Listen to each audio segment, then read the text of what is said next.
We're ready in the commentary box, the drivers are ready as well, and here is how the grid will line up for the final time in 2024.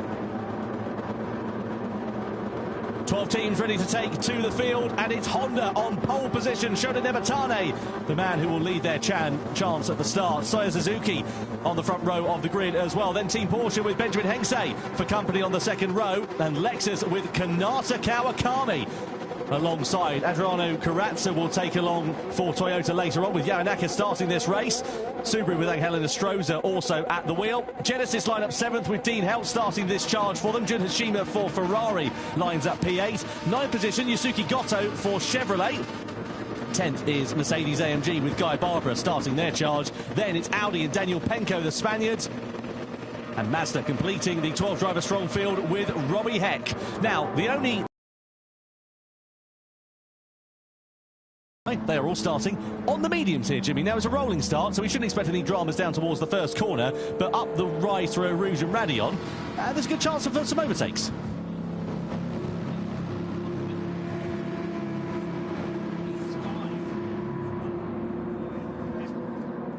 It's dark and foreboding here at Spa at the moment. You can see the grey skies. I mean, I think we know what's coming at some point, but when do our drivers, what do you do with that strategy? All starting... Matras Cup champion of the 2024 season. We're about to find out in 20 laps as the grand final here in Amsterdam gets underway. Honda leading the field across the timeline. We are ready to go racing for one more time this season and crown our world champion. Rouge already on the run to the Camel Straight and into Lake Coombe is where we'll see the slipstream coming into effect. And of course, for Nevatane, the man who's leading the charge, he does not have that hole being punched in the air in front of him, so he may be under a bit of pressure in the early stages. You can already see a little bit of water on the racing line on the circuit, so let's see how this one works out. Here come BMW against Honda. Up the Camel Straight we go into Lake Coombe, and Suzuki takes over the lead in the early stages at the front. Yeah, I mean, easy there. Porsche also looking at the inside. Big lunge there by Team Porsche, knocking Honda off early, returning the favour. Our team pushing Honda a little bit wide. It's aggressive, it's feisty. Honda now side by side with Toyota through X as well. Toyota with no room. Genesis trying to find their way through. They've got momentum. This is scrappy here, lads, in the opening lap of this one. Genesis now side by side with Toyota down through Pouon. 2x2 through there is a little bit brave. Toyota managed to get the better of Genesis, or do they? Because they still run side by side on the exit. That's going to shuffle them out and allow Subaru to come back through and try and challenge them for position, and do so. So Toyota, the big losers on the opening lap, they've lost 2 places from where they started. Yeah, massive start there, but Dean Hout in the Genesis car really getting his elbows out early doors. I mean, Dean's definitely that sort of driver. He'll make the move when he needs to, but then understeering through the first step, though, that allows Team Subaru to try and get into Stroza in the car for them at the moment. But that's a small gap now opening up between the first, second, third and fourth, and that second pack in fifth backwards. But at the front, Team BMW have just bolted away at the moment. Suzuki at the wheel, we know how quick he is in that BMW, and just showing it there, taking the place early, and he's just cleared off. So Honda, not a particularly brilliant start to their race. Let's have a look at what happened here with this overtake then down into Lake Coombe. On the outside here of BMW now, Honda, keep an eye out for Porsche behind, because they're going to come through stage right. Up the inside they go. Pushes Honda a little bit wide. They go off to the runoff, returning the favour. Porsche get muscled out there as well. And like candy from a baby, Lexus go through and up into second as well. I think the move from Porsche is a little bit optimistic. I mean, you've got to go for it, of course, but then that rejoin from the Honda. I don't know if it's because they just hit a bit of AstroTurf and the car didn't grip, but it looked like it just slid sideways onto the back of the course and collecting Porsche on the way through. So, I mean, sometimes I think the stewards just go, well, listen, you're bad as each other, deal with it, and then no further action. But I've not even seen them again yet, so... No, it seems like it's been indeed a racing incident, because, as you say, there's been nothing flashing up on our timing screens. Up we go in towards Lake Coombe. And Porsche sitting there in third place and not close enough to mount a challenge to Lexus at the moment. Benjamin Engste behind the wheel of that car, the Hungarian driver who was made an emphatic debut earlier on this year. If you remember back to World Series 2 in Prague, challenged for the victory right up until the final corner. And I dare say if that track had been a couple of hundred metres longer, he would have been on the top step of the podium. It all came down to tyres in mixed conditions. So let's see whether they can repeat that feat here tonight. Genesis versus Subaru, Ferrari and also Chevrolet. Four abreast. Look at this. How do you throw the other needle? Ferrari are going to outbrake themselves and go straight off into the Ardennes. Chevrolet left to pick up the pieces there. Well, and somehow Genesis and Subaru managed to emerge without any problems, as Mazda have picked up a 1 second penalty. I love the Ferrari there, where they were heroes for approximately a second. And then just completely off they go. But Nevatane in the Honda there, just about clinging on inside that top four at the moment to the back of Porsche. BMW is still there with Suzuki, I think gradually, very slowly putting away from the cars behind. Just seems to have that little bit more speed in these early stages. But it's a team game. They're only on lap 2 of 20, and each team still has 2 drivers yet to go, so it's far from over, but BMW, your early leaders. So Subaru there in the wheel tracks of Genesis. I mean, that's good for them, because it'll help them with their straight line speed deficit that they've been struggling with, as Mazda just drops down after that penalty to last position in this one. Angel Stroza behind the wheel of that Subaru, a Porsche man for many years. If you remember back to the World Tour, as it was named then, back in 2019, he burst onto the scene by taking victory for Team Porsche at the World Tour event in Tokyo, and we'll be keen to see what is going to happen here for the team of Subaru, sitting in 6th position at the moment. So BMW lead them 1.7 seconds back are Team Lexus at the moment. Toyota there in 7th place as well, and Mercedes-AMG not too far adrift there either. It's all pretty calm as it stands for now between these drivers, and we'll be keen to see what's going to happen and how this is going to work out. So up the rise we go on the Camel Straight, and you see Subaru there with Toyota in front at the moment. In towards Lake Coombe we go. Well, close up in front there as well between Genesis and Honda. That's an exchange for position, and Honda being muscled to the outside here, and Toyota and Subaru ready to take profit as Honda are left down in the doldrums, going through into the right-hander of turn 7. Subaru are going to get shuffled onto the curb on the outside here, down in towards turn 8. We're going to go on the inside for Honda. Mercedes are ready there to try and take advantage. Subaru are going to get it hung out to dry, but the track will come back to them. Are they going to be able to hold on to 7th place? Oh, they're up to the grass. They just about managed to keep it facing in the right direction. Great recovery there from Angel Enestrosa, because that could have been quite messy, but a very busy couple of corners. These guys are going hard. I mean, it's early doors yet, and everyone's acting like it's the last couple of laps of the race, but really, really aggressive so far. So far, Guy Barbara's done a great job in this Merc AMG. He's up 3 places. I mean, we saw him earlier on in the Toyota GT Racing Cup. He was very good at scything through the field early doors. I've got to say, it's been a bit of he's been good today, but that's not going to make him very popular. Running into the back of the Honda in front. A little word maybe uttered under the breath of Guy Barbara there as we go up now towards Blanchimont very fast. He's got the draft on Honda and Navatani, but what an awful start it's been for Team Honda. Down 5 places, maybe even 6 here as AMG looks up the inside. Not quite enough space to do that now, I don't think. Yeah, up the inside through to Blanchimont. You need to be having a willing dancing partner, or you need to be comfortable having your Christmas dinner through a straw. Going in towards the bus stop chicane we go. Is Guy Barbara going to have a lunch to the inside? Thinks better of it, and he's got to keep an eye on behind him. Whoa! A door open very late there between Honda and Mercedes. Mercedes now on the outside. Chevy are going to join the party. 2 for the price of 1 as Honda get muscled out down as well. 3 abreast down the top, finish straight. So Subaru in the mix there as well. Honda shuffled down to 10th. On the inside is Subaru. On the outside there you've got Mercedes as well as Ferrari. Again still 3 abreast on the exit of La Source. Ferrari shuffled out onto the curb, onto the outside. It is kicking off dramatically here, and I wonder whether the drivers are just thinking about the fact the rain's coming in and they've got to try and make up as much progress as they can, because of the strategy changes that are going to be involved in this race. And Gotto there for Chevrolet just went, oh, thanks, I'll take those. And just took like 3 places there and all that melee. So, yeah, crazy in the midfield right now. Everyone desperately vying for position, but of course you don't want to be fighting too much in these early stages, because otherwise you might lose ground to the leaders. And again, there's some contact in the background. Ferrari, I think, coming to blows with Team Honda. Navatani has had an awful first stint, down 8 places. What is wrong with Navatani? You're making it sound like top of the pops here, Jimmy. Down 8 places, down up 2 places. I know he's gone. He's out there. But that team is our biggest loser so far. Yeah, it's not been good, has it, at all for Navatani? And the problem is that then means it's going to be an uphill struggle from that point on for his teammates, Matteo Estevez and Valerio Gallo. They're going to have a lot of work to do. And, of course, we know the weather is going to be closing in before long.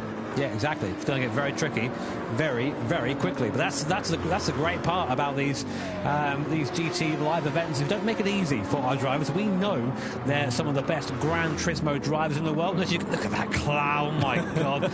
You just see that and think, yep, it's over, boys. It's coming. You've got to cue the Jaws music, haven't you? Because you know it's an inevitability. And the thing is, as well, I suppose some of the teams are thinking about, and will have had to have the difficult discussions of who's quicker when it gets wet. Because, you know, some drivers are quicker in the dry, some are tricky in mixed conditions. Let's have a look here at Toyota. This is in front with Honda and Genesis. Yeah. Oh, look at that. Oh. Toyota just, the sea's parting for them. Beautiful. That's how you do it. That's how you get those places made. But that's part of being a driver here, is you have to be able to see those moves happening. You have to be able to understand that these things unfolded in front of you and how to react to them. But to go back to your point, Tom, about the drivers having that conversation, I mean, part of being a team player here is knowing your strengths, knowing your weaknesses, and being honest with your team, because you can't perform at your best if you aren't all performing well and playing to your strengths. There is whoever. Oh, look at that. Yeah, here it comes.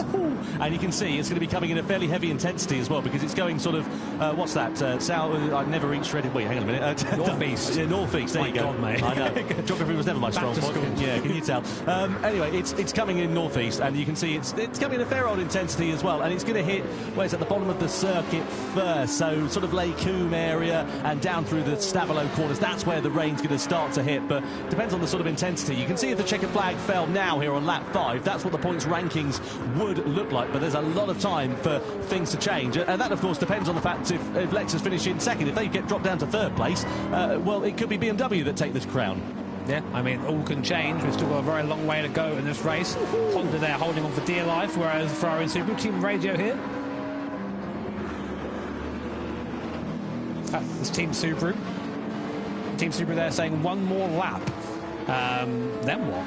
On to another set of mediums, I guess? Yeah, well, there's no sign of the rain's here yet, as we saw from the weather radar, so that's the only logical option. You can't go out on intermediate tyres on a bone-dry track, can you? Otherwise that would be, well, it would be daft, wouldn't it, really, if you think about it? We'll wait and see what's going to happen, though, with that weather and how quickly it's going to come in. I feel like you'd wait, though, you know, if you could see that, because they've all got access to the same weather radar we do, would you not wait? Well, that would be the logical thing, unless they're trying to throw a dummy and play a bluff. Let's have a listen. That'll be Genesis then in 5th place, saying they're catching BMW. So behind the wheel of that is Dean Helt, who we saw has been getting his elbows out in the opening stages of this race. But you can see that they're looking at the big picture. You know, they're only in 5th right now. They're not looking at 5th. They're looking at BMW. Go, right, they're the leaders. We are catching them, which means that we're going to be, you know, we're some of the quickest on the circuit. Let's just keep that up. Let's just keep moving forward. As we watch Team Lexus go into the bus stop again, followed by Porsche, Toyota, Genesis. That rain getting ever closer as we get further into this race. And again, the teams all have this information. So the guys will be back on there, I say the pit wall, in the lofty seats of our Theatre Amsterdam at the front row there, just giving that advice to their teammates. And Porsche, where's that come from? Penalty for colliding with another car. Is that an incident that we haven't seen on screen? Because they're not particularly close to anybody this moment, unless they had it coming together with Lexus that we didn't see about. It could have been for earlier on in the race. Now Subaru and Mazda in the box at the end of lap 6, but we know that weather's coming in now. Which way they're going to play it and who are they going to change over driver-wise to as well? So onto the wet tyres, Subaru, on a track where it's not even raining at the moment. So they're trying to get ahead of the curve, essentially. Innestrosa out of the car. Into the car goes Kylian Drummond. Heck out of Mazda. Ura in the Mazda. They've gone for a differentiation in strategy here. Mazda going on to the intermediate tyres. Subaru going on to the extreme wet tyres. The rain not even arrived at this point. That is a bold call at this stage. Oh, it has arrived. Look at the wipers on. There is some rain, but I just think, especially for Subaru, it's far too early for the wet tyres. Surely, I've been saying that. Look how the rain is now coming out of the X corners to go down towards Buon. And Suzuki there, you hear the rain just coming down the roof of the car there. Let's see if there's any really deviation in line. Still giving it, you know, the full beans at the moment, but it is going to get to the point soon when the track grip does start to reduce. And of course, with slick tyres, once you lose the heat, it's over, basically. So what you're trying to do now is just keep pushing, keep the heat in the tyres. I'm sure we'll see him box in at the end of this lap, but I just think going for the wets and the intermediates, you've just lost about a lap of dry pace from that, which is not the way. Well, let's see how this plays out. Mazda have got the better of Subaru on the intermediate tyres. The rain is at its heaviest at this point on the circuit. In terms of the weather radar, we can see from our commentary blocks it is going to be absolutely tipping down over the course of the whole track. Very, very dark clouds, and you can look at that. So anyone who's on the slick tyres, they now have to come in. Look at how quickly the complexion of this race has changed as the rain has come down very, very suddenly, and those who are on the slick tyres are going to have to come into the box. But are those who pitted early, Mazda and Subaru, going to be able to take benefit of that early stop? I don't think they are, because the pace, though it's going to be a bit slower, I don't think it's extremely slow. It's not like they're tiptoeing around, is it? No, I mean, they seem to be at a decent pace coming in, but now's the real question. Do you go for intermediates or do you go for a full wet tyre? I mean, the idea is you try and skip the intermediates if you can, just to make, if you are going from one extreme to the other. Let's see. All our drivers coming now, every team in. Unsurprisingly, as the rain comes down, you can see now the trails in the pit lane. Waiting for our first cars coming in. Here is Team BMW, our leaders. Now, what do? This is crucial for their race. They go on to the wet compound tyre. Full wet there for BMW and Lexus. Do Porsche and Toyota follow suit? They don't. The Bouteille in for Team BMW. We spoke to Super GT Steve Brown earlier. He said that Bouteille one of the fastest drivers in that BMW. Now, here are Team Mazda, Team Subaru. They opted to pit earlier, but they're miles away. Absolutely miles away. It was a bold gamble. I didn't think it was going to be one that particularly paid off. I'll tell you what is interesting is you've got a right mixture of tyres here at the moment. Some have gone on to intermediate, some have gone on to wet, and the problem is it's moving quite quickly, this weather at the moment. It's sort of going from a light blue on our weather radar to a dark blue to a light blue again very quickly, and dark blue means it's heavy rain, light blue means it's light rain. So this is going to be hugely interesting. Of course, different drivers now in the car for the most part as well. Labusle's behind the wheel of the BMW. Lopez now in for Lexus. Mosso in for Team Porsche as well. Serrano in for Toyota. Yuta Sasaki in for Genesis inside the top 5 as it stands for now. The top 2 on the wet tyres. Likewise, Genesis and Chevrolet. Porsche and Toyota sticking with the intermediate tyres then at this stage in the race. And only time is going to tell if this is going to be a gamble that will pay off. We'll have to look at the sector and the lap times. Yeah, we'll keep you updated, of course. We'll have a little while before we know which is quickest. Coque Lopez now in the car for Team Lexus. Man, this guy, what a veteran of Gran Turismo. He's won pretty much everything. So he knows how to win a race here at Spa in the Group 3 cars. And we'll be keeping an eye on some of the crossover times. Let's have a look. So we think that at this point, the best tyre to be on, if you're doing 2-minute 30 lap time plus, is a heavyweight. Intermediate, it's about a 224 to 230, and after the racing mediums, anything under a 224, you should be on that slick compound tyre. They're definitely slower than that right now. We're on board with Team Toyota, and the rain already seems to have sort of let up a little bit. It's not quite as dark as it was before, but still coming down through this second sector. Now we go, tough spot here. Team Porsche taking that wet line, getting off that rubber, and then onto the curb on exit. Wouldn't usually be there, but seems to be a little bit of grip out there. Jose Serrano, Team Toyota, going up the hill. And looks like Lexus, Coque Lopez, is bringing that gap down to BMW in front.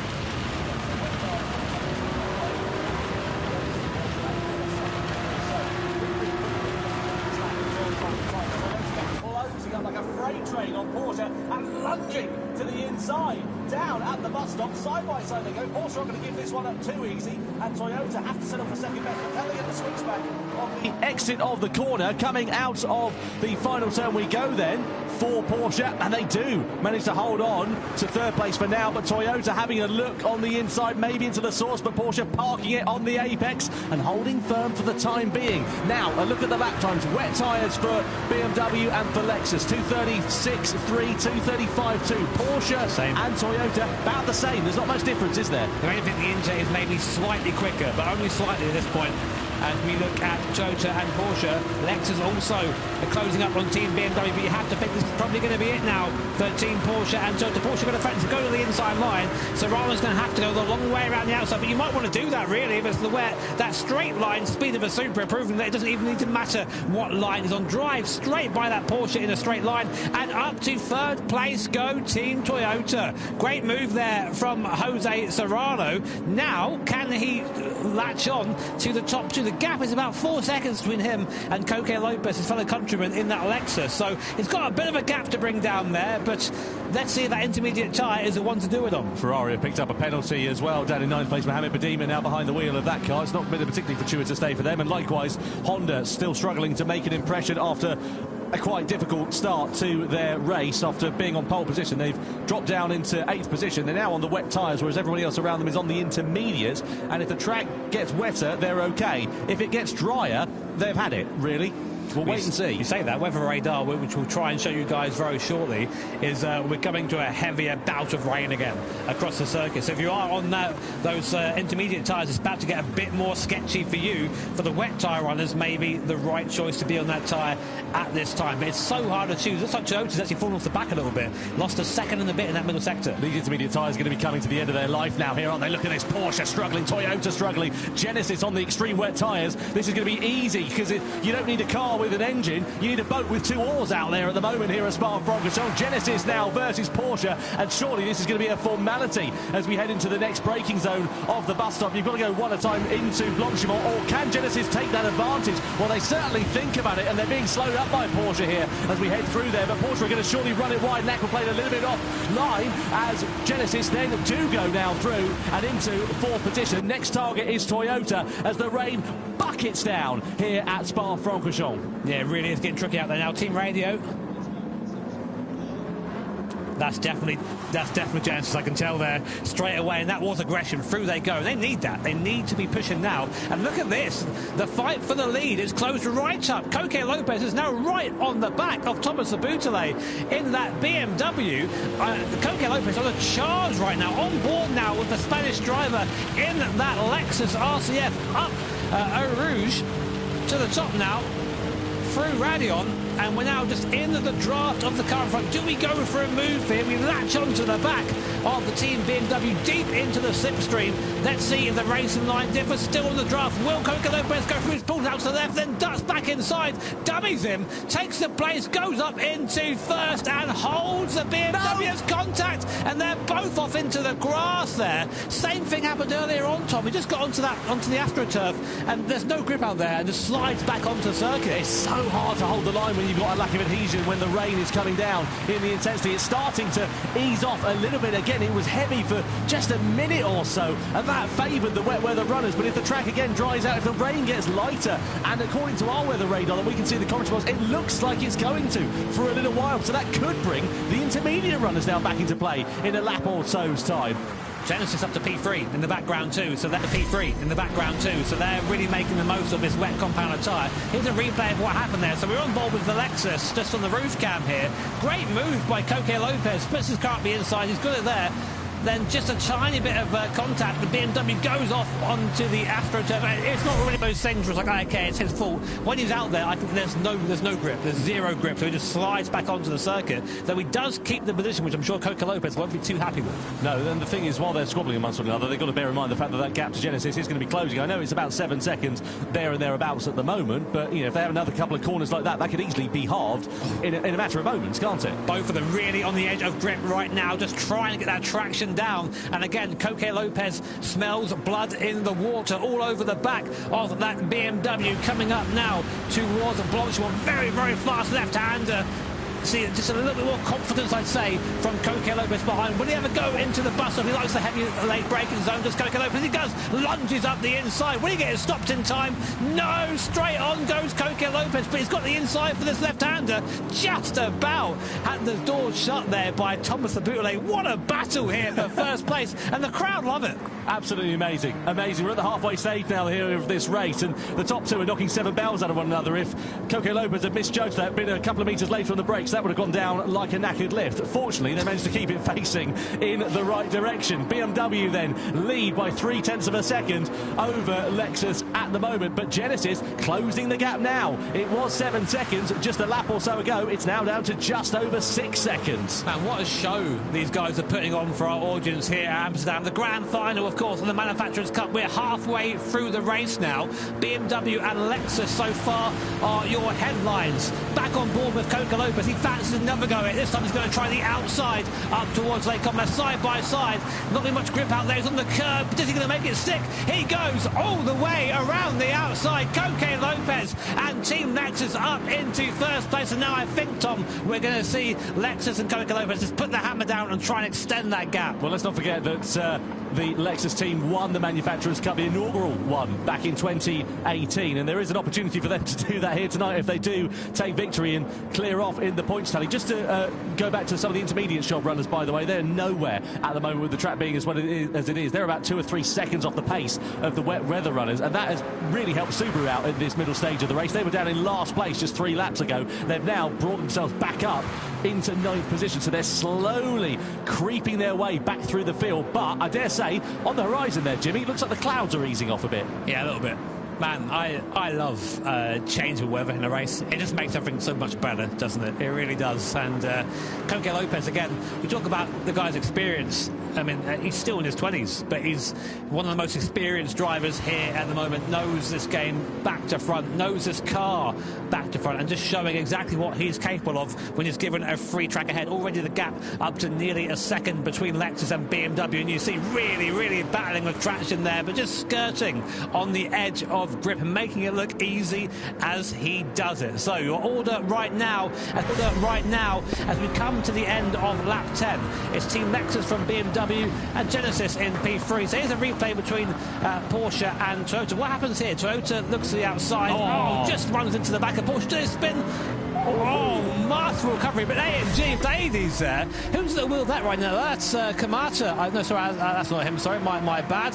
Behind the wheel of Mercedes is Daniel Fenton. Yeah, he just... Well, all right, well, like that. Yeah. Cheers, mate. Lovely. Throw and go. To seize past it, that's the thing. Keeping your car on the straight and narrow, not getting involved in any bother, could prove to be very, very beneficial. You can see, meanwhile, Chevrolet have closed up onto the back of Genesis here. 0.7 of a second, so they're within slipstreaming range. Behind the wheel of the Chevy at the moment is Antonio Santos, the Frenchman, who's making his World Series debut here this weekend. And we'll see whether he is going to be able to ruffle a few feathers at the moment. How have Chevy done that? Team radio, yeah. So let's see whether Chevrolet can depose Genesis down, and look at that, blue skies up ahead, so the rain beginning to ease off, and this might bring the intermediate shod runners back into play.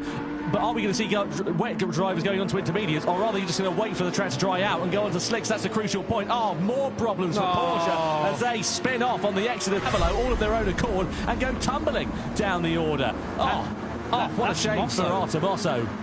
They were... Oh, man, Mosso's not happy, is he? No, he wasn't. No, he wasn't. He certainly was not, Artemosso, and now down into last place. Well, very fine margins here in the GT World Series. Well, what I was going to say, sorry, before we saw that replay there, is that is our second place, current second place in the standings. Yeah. Now, pretty much out of it. That is it. We need to have a look at the live point standings, don't we, at the moment? Well, it's Lexus and BMW who are at the top of the pile, and Lexus, by a comfortable margin, if the checkered flag fell now, would be crowned as the champions. But there's still plenty of time for things to change, and as you saw there for Porsche, a couple of mistakes over the case of a couple of laps, and their race is turned completely on its head. And we've only seen so far 2 of the 3 drivers from each team. So still a couple of drivers yet to go. This race could still change, as you say. And now it is still raining slightly, but you can see the water is starting to be dispersed there as Team Genesis really hanging out on that curve. You don't want to be there in the wet. It's very, very slippy out there. There is still, I mean, there's still rain due, but like... You can see the track isn't quite as wet as before. You wouldn't believe that, though, as Genesis. Man, they're all over the place. And then in comparison to Santos behind in that Corvette, the Chevy Corvette, just a lot more composed. Yeah, the Chevrolet looking, as you say, just a little bit more stable at this particular point, but still right on the gearbox of the Genesis as we head through the Blanchimont corner.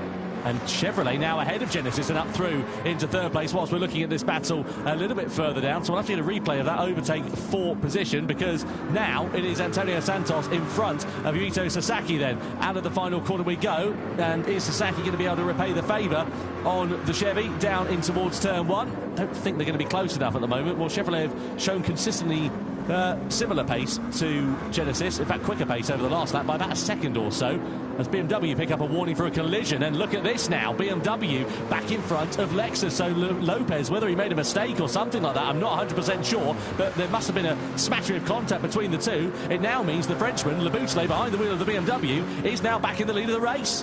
Yeah, I mean, there you go. I mean, I'm not quite sure what happened there, as you say, but maybe a mistake, maybe Le Boutelet's tyres were just a bit of better nick, although looking at the... doesn't seem like that was the case. Interestingly, Tom, looking at the standings as well, the intermediate runners are starting to go a little bit quicker.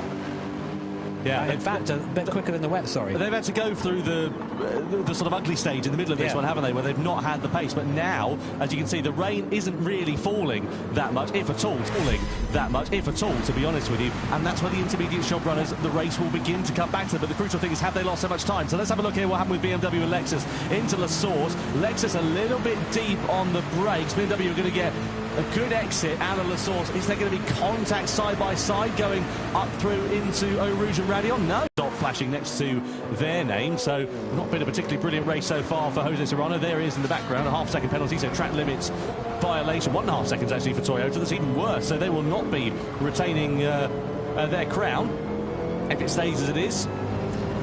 Fenton going through into the Fagnes chicane. This race, the track will begin to dry out, and if it does dry out, who is going to be brave and bold enough to make the switch onto the dry tyres? AMG and Ferrari, meanwhile, pretty close to one another. Just a change of positions there as well between Mazda and Toyota. Team radio here.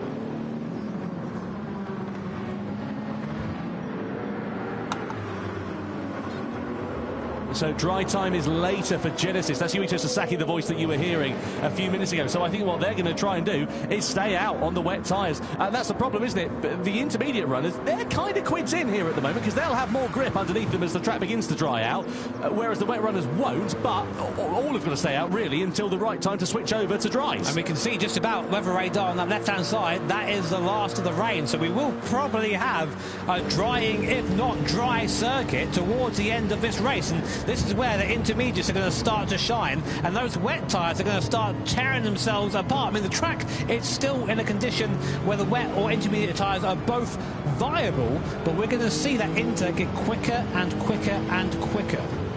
Certainly will. So through turn 7 we go. On board here then with Lexus, who got a face full of BMW for pretty much the majority of the last couple of laps. They were having a clear track in front of them.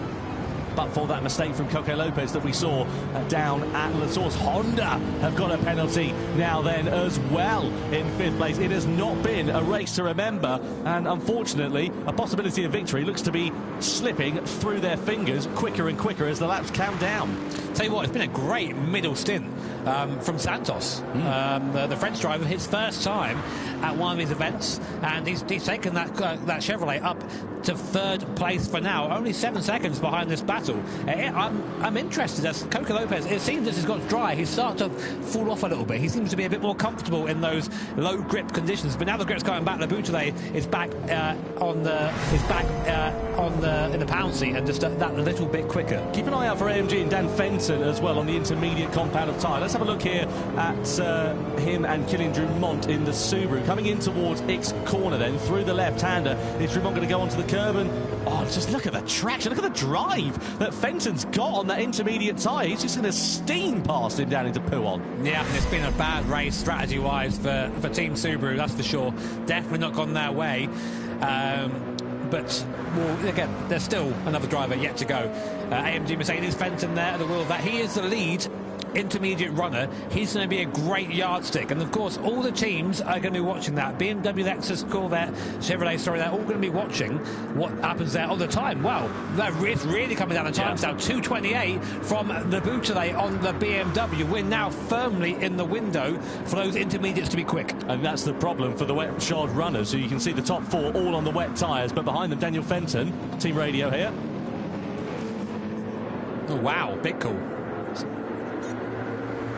So that's Sasaki and Helt at Genesis exchanging notes with one another in 4th place, and they're working out when is the best time to change over to the dry tyres. So there'll be a driver change. Sasaki will get out of the car. Nico Romero will be behind the wheel for what looks to be their closing stint in the race, and all they've got to do is try and find the right crossover point, and it could come to Genesis here, because the last thing these wet shot runners want to do is stay out too long, allow the Inter runners to close up, and then they've lost the advantage that they gained in that middle stint. Well, we thought that the crossover point for the racing medium tyres, which is what the guys have available to them for dry tyres, is a 2:24. We're not quite there yet. But look at the intermediate runners, Jimmy, as well. Wow, yeah. Dan Fenton lost around 2:26.9. Wet shot runner nearest to him is Genesis, a 2:28.5. A 2:25 from Porsche and Mosso. So I think you're right there. Yeah. Sasaki was right. Get on there. And the thing is, all the rest of the teams know. Look at that. Mercedes AMG Fenton. He's gained 1.3 seconds on Team Genesis, and Genesis has been quick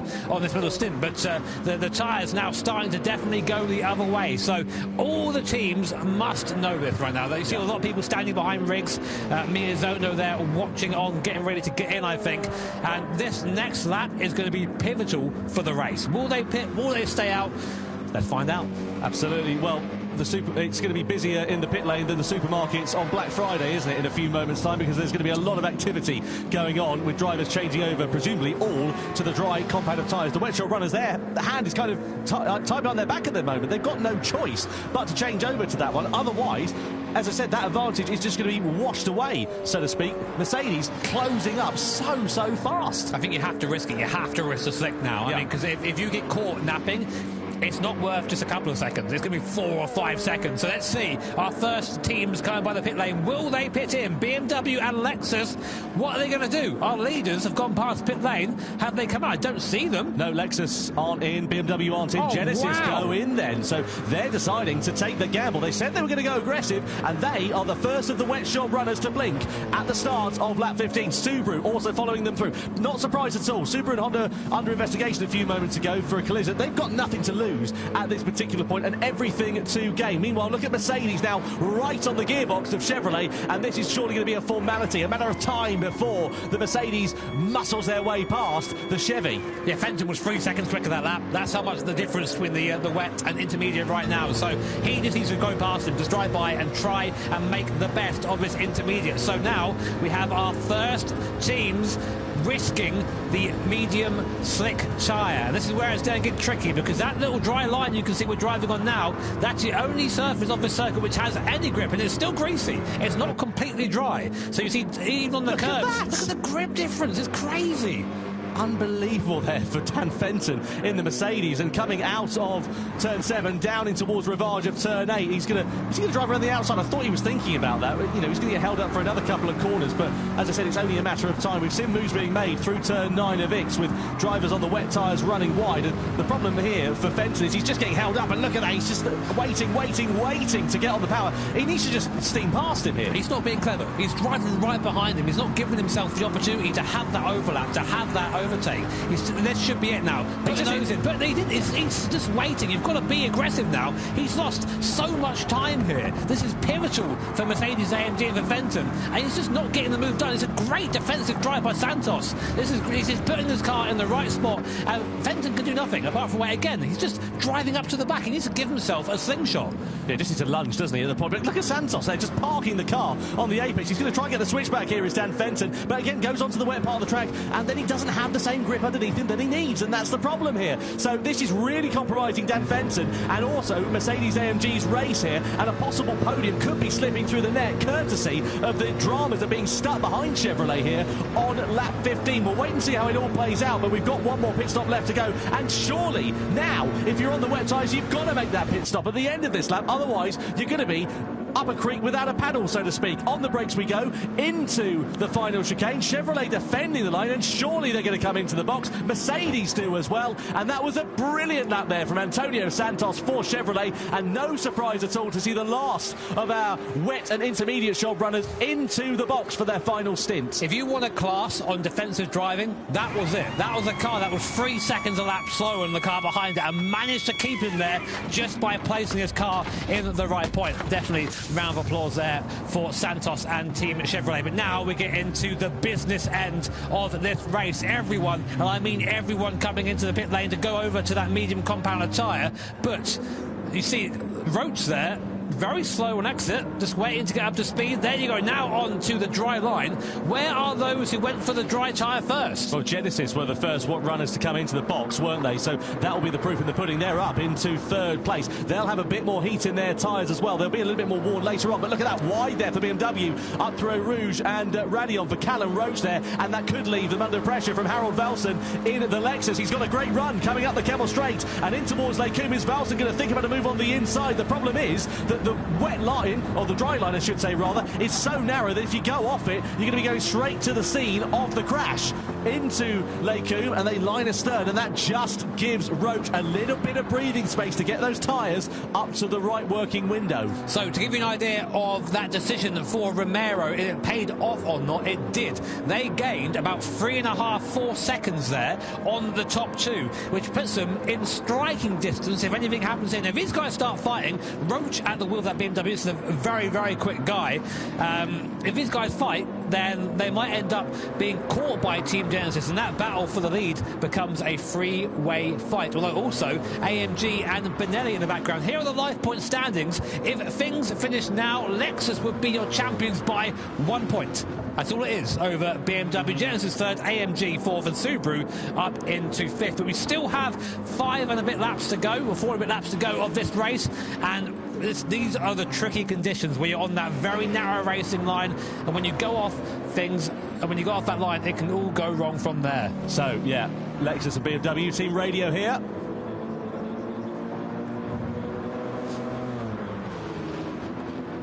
That's Genesis, isn't it, team radio? But look at that gap, Tom. It's come down again. It's 2.3 seconds now. Genesis are on a flyer at the moment. Incredibly fast. That's Nico Romero. Again, Romero knows this car very well. He's driven the Genesis for a while now, and he knows he's got to go hard and go early. He's now the gap down to 2.2 seconds. Oh, Mazda a bit wide there on the medium tyres. That's going to allow Ferrari to go through surely, or at least try and attack in towards the bus stop chicane. That's for 8th position.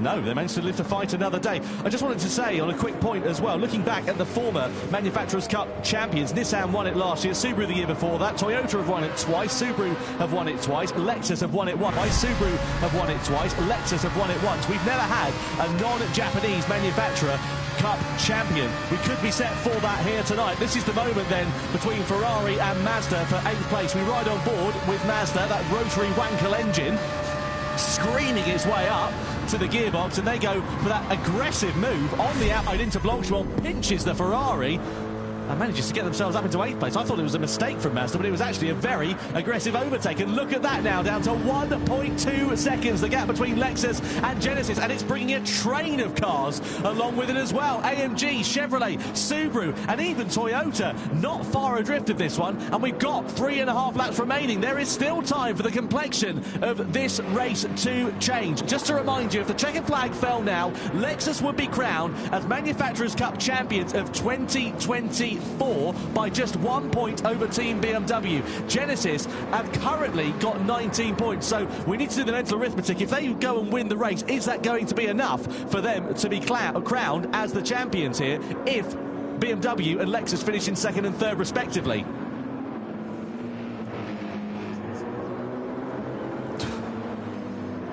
Oh man, I mean, like, you can now feel that Nico Romero and Dean Howe are like, okay, this is our chance, we can do it. And look at him, maybe a little bit of a smile there on the face of Nico. He knows he's got pace, but he's not there yet. The gap down to 1.7 seconds. Look who's behind though, it's Benelli, and he is fast. The Brazilian driver from Mercedes-AMG is latched onto the back of Team Genesis, and this is a guy you don't want in your mirrors. Extremely quick driver is Benelli, and it feels like the whole field's just sort of come back together a bit at the end of the race as the dry running has maybe changed the dynamics of the car slightly.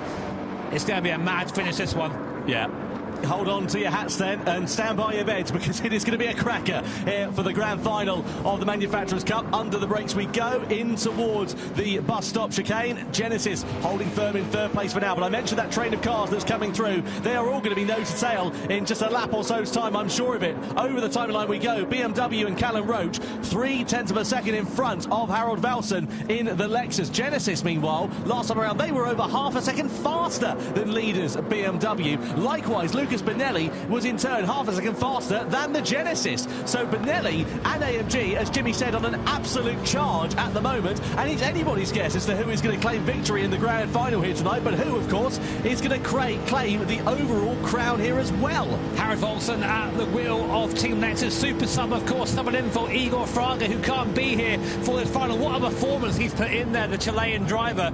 Lexus are within reach of yet another Manufacturers' Cup title. All they've got to do is stay where they are. They stay where they are and they win. But look who's behind them. Team Genesis and Nico Romero. Lucas Benelli as well for Mercedes-AMG. It's not going to be just simply drive to the end. It's going to be watch your mirrors and try and keep that place. If they do lose that place to Team Genesis, BMW will be the Manufacturers' Cup champions. So still all to play for with only 2.5 laps left. I'm hugely excited to see how this one is going to work out. Tell you what, Benelli's challenge has just faltered a little bit on this lap. He must have made a mistake, the Brazilian driver, because he was right on the coattails of Romero a few corners ago, and now he's 1.1 seconds adrift of the Spaniard.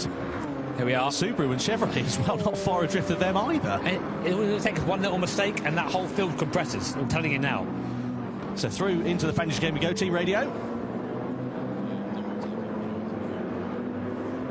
No more talking, I know what to do. That's going to be Callum Roach, isn't it? That has to be the voice of the American driver. Just let him get on with it. Let him deal with the job at hand. There are the live points rankings if the checkered flag fell now. But there are faster drivers behind the BMW of the Lexus, the Genesis and the AMG. Well, there's nothing that really Callum Roach can do. right now. He is the best he can be, which is be in the lead. It's up to what happens behind him, which will dictate who wins today, who wins the Manufacturers' Cup, the grand final, the decider for the season. And we only have 2 laps left here to go at Spa. Genesis, they seem to be stuck in that 1.5 second range, or Lexus have got that little bit closer to BMW in front. Do you attack if you're Team Lexus? I mean, if you finish where you are, you're champions. Yeah, absolutely. That's the thing. Do you play it safe? There's no point throwing it up the inside, sending them both off the track potentially, and taking that risk. But the problem is, you can see that Genesis and AMG are still lurking there in the background. The problem is they're running out of time. We've got 2 laps now remaining. He's going to have the draft up here, so there might be an opportunity. BMW need to win this. They have to win, so I think Callum Roach will be defensive here. But Paul there, through Eau Rouge and Radeon for Team Lexus. Look, Team Genesis now are in the draft, only a second behind. Meanwhile, Subaru and Mercedes AMG go side by side. That is Takuma Miyazono versus Lucas Benelli. Will Miyazono try the outside line? There's contact between the two. Oh, and they both go off. Oh, well, Benelli did not want to give that one up. And Chevrolet going spinning round up at Lake Comas. Well, that's a disaster for the American manufacturer. They were having such a strong race. Mercedes-AMG pick up a penalty and they're under investigation. Well, the thing is, you've got to give racing room to the car on the outside. And to my money, Miyazono wasn't given that. It cost them both time, and it's cost them potentially both a chance of victory. So maybe a 5-way squabble has been now reduced down to a 3-way squabble, has been now reduced down to a 3-way squabble. And you can see there that Lexus are now dropping off the back of BMW. Let's have another look. This was almost comedic timing from the Corvette. What happened here? So there was contact there, and the same thing happened behind. Truly the same thing between Toyota and Chevrolet. And just like that, 4 manufacturers are pretty much out. Toyota given a 3-second penalty, and rightly so. Look at this. Look how close Genesis are now at Nico Romero. He's within striking distance, and this could have massive ramifications for the championship standings here if Romero can just get by Lexus. So it could be winner takes all stakes between these top 2. A little bit wide there for Lexus on Savilo 2.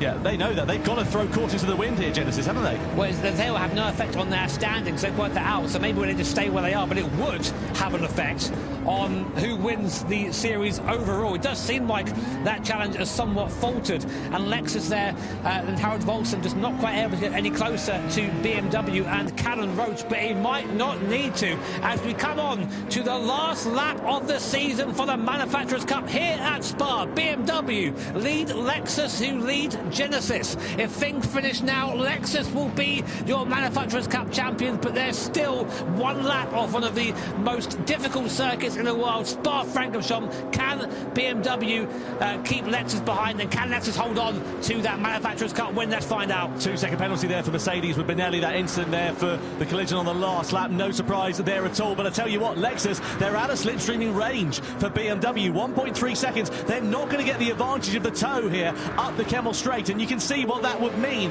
because Lexus would still win it by 1 point. They're going to have the middle sector of their lives. As Mazda look for a lunge on the inside of Subaru down into Lake Coombe. Nothing doing for them at the moment. The seas will open though soon, because Benelli with that 2-second penalty will mean that Subaru and Mazda will elevate themselves up to 4th and 5th place here respectively too. Will that change though the position for Genesis, because Subaru would be tied with points if they move up?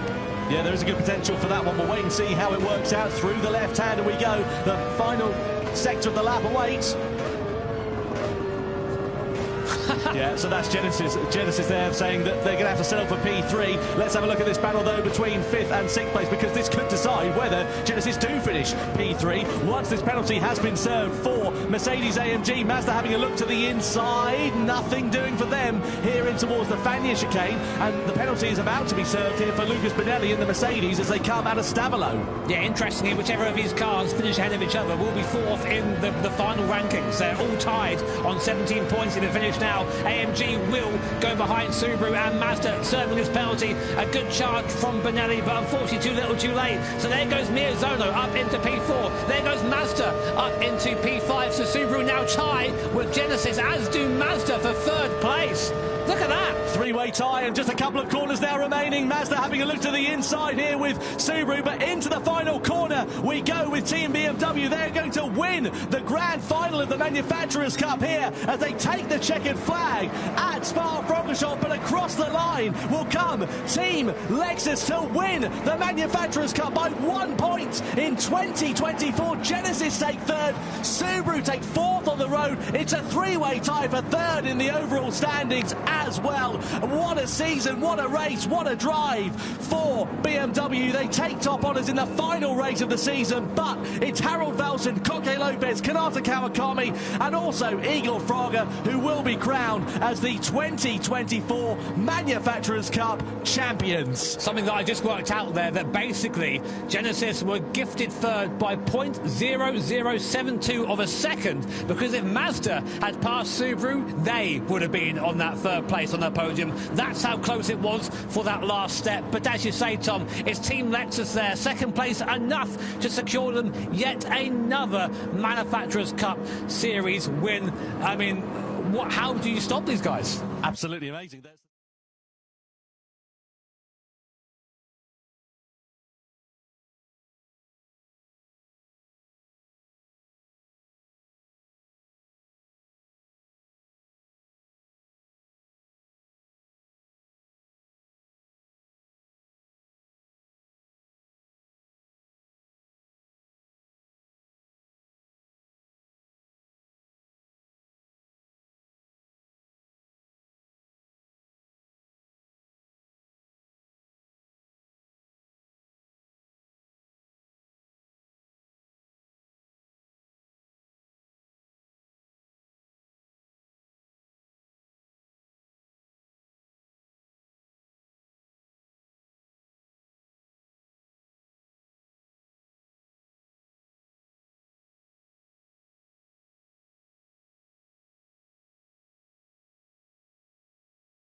Indeed, Yamauchi-san, here is the grid then lined up, ready to go for the first race of the evening in the Gran Turismo World Series in the Nations Cup. Miyazono will start this one on pole position with Gallo alongside on the front row. This is a sprint race and, of course, will not only decide the grid for the next race, but it will give them points in this one as well. 12 points to be scored in total in this race, right down to 1 point for 10th position. And you can see there the live points rankings as they sit for now. Kylian Drumont is the points leader, Jose Serrano in second, Takuma Miyazono in third. Three drivers separated by just 1 point for second as well. Jimmy, looking forward to this. Yeah, Drumont didn't have the best qualifying session earlier on, of course, which is why he's down there in 8th position. But anything can happen. We've got a good few races coming up, and with double points on offer as well.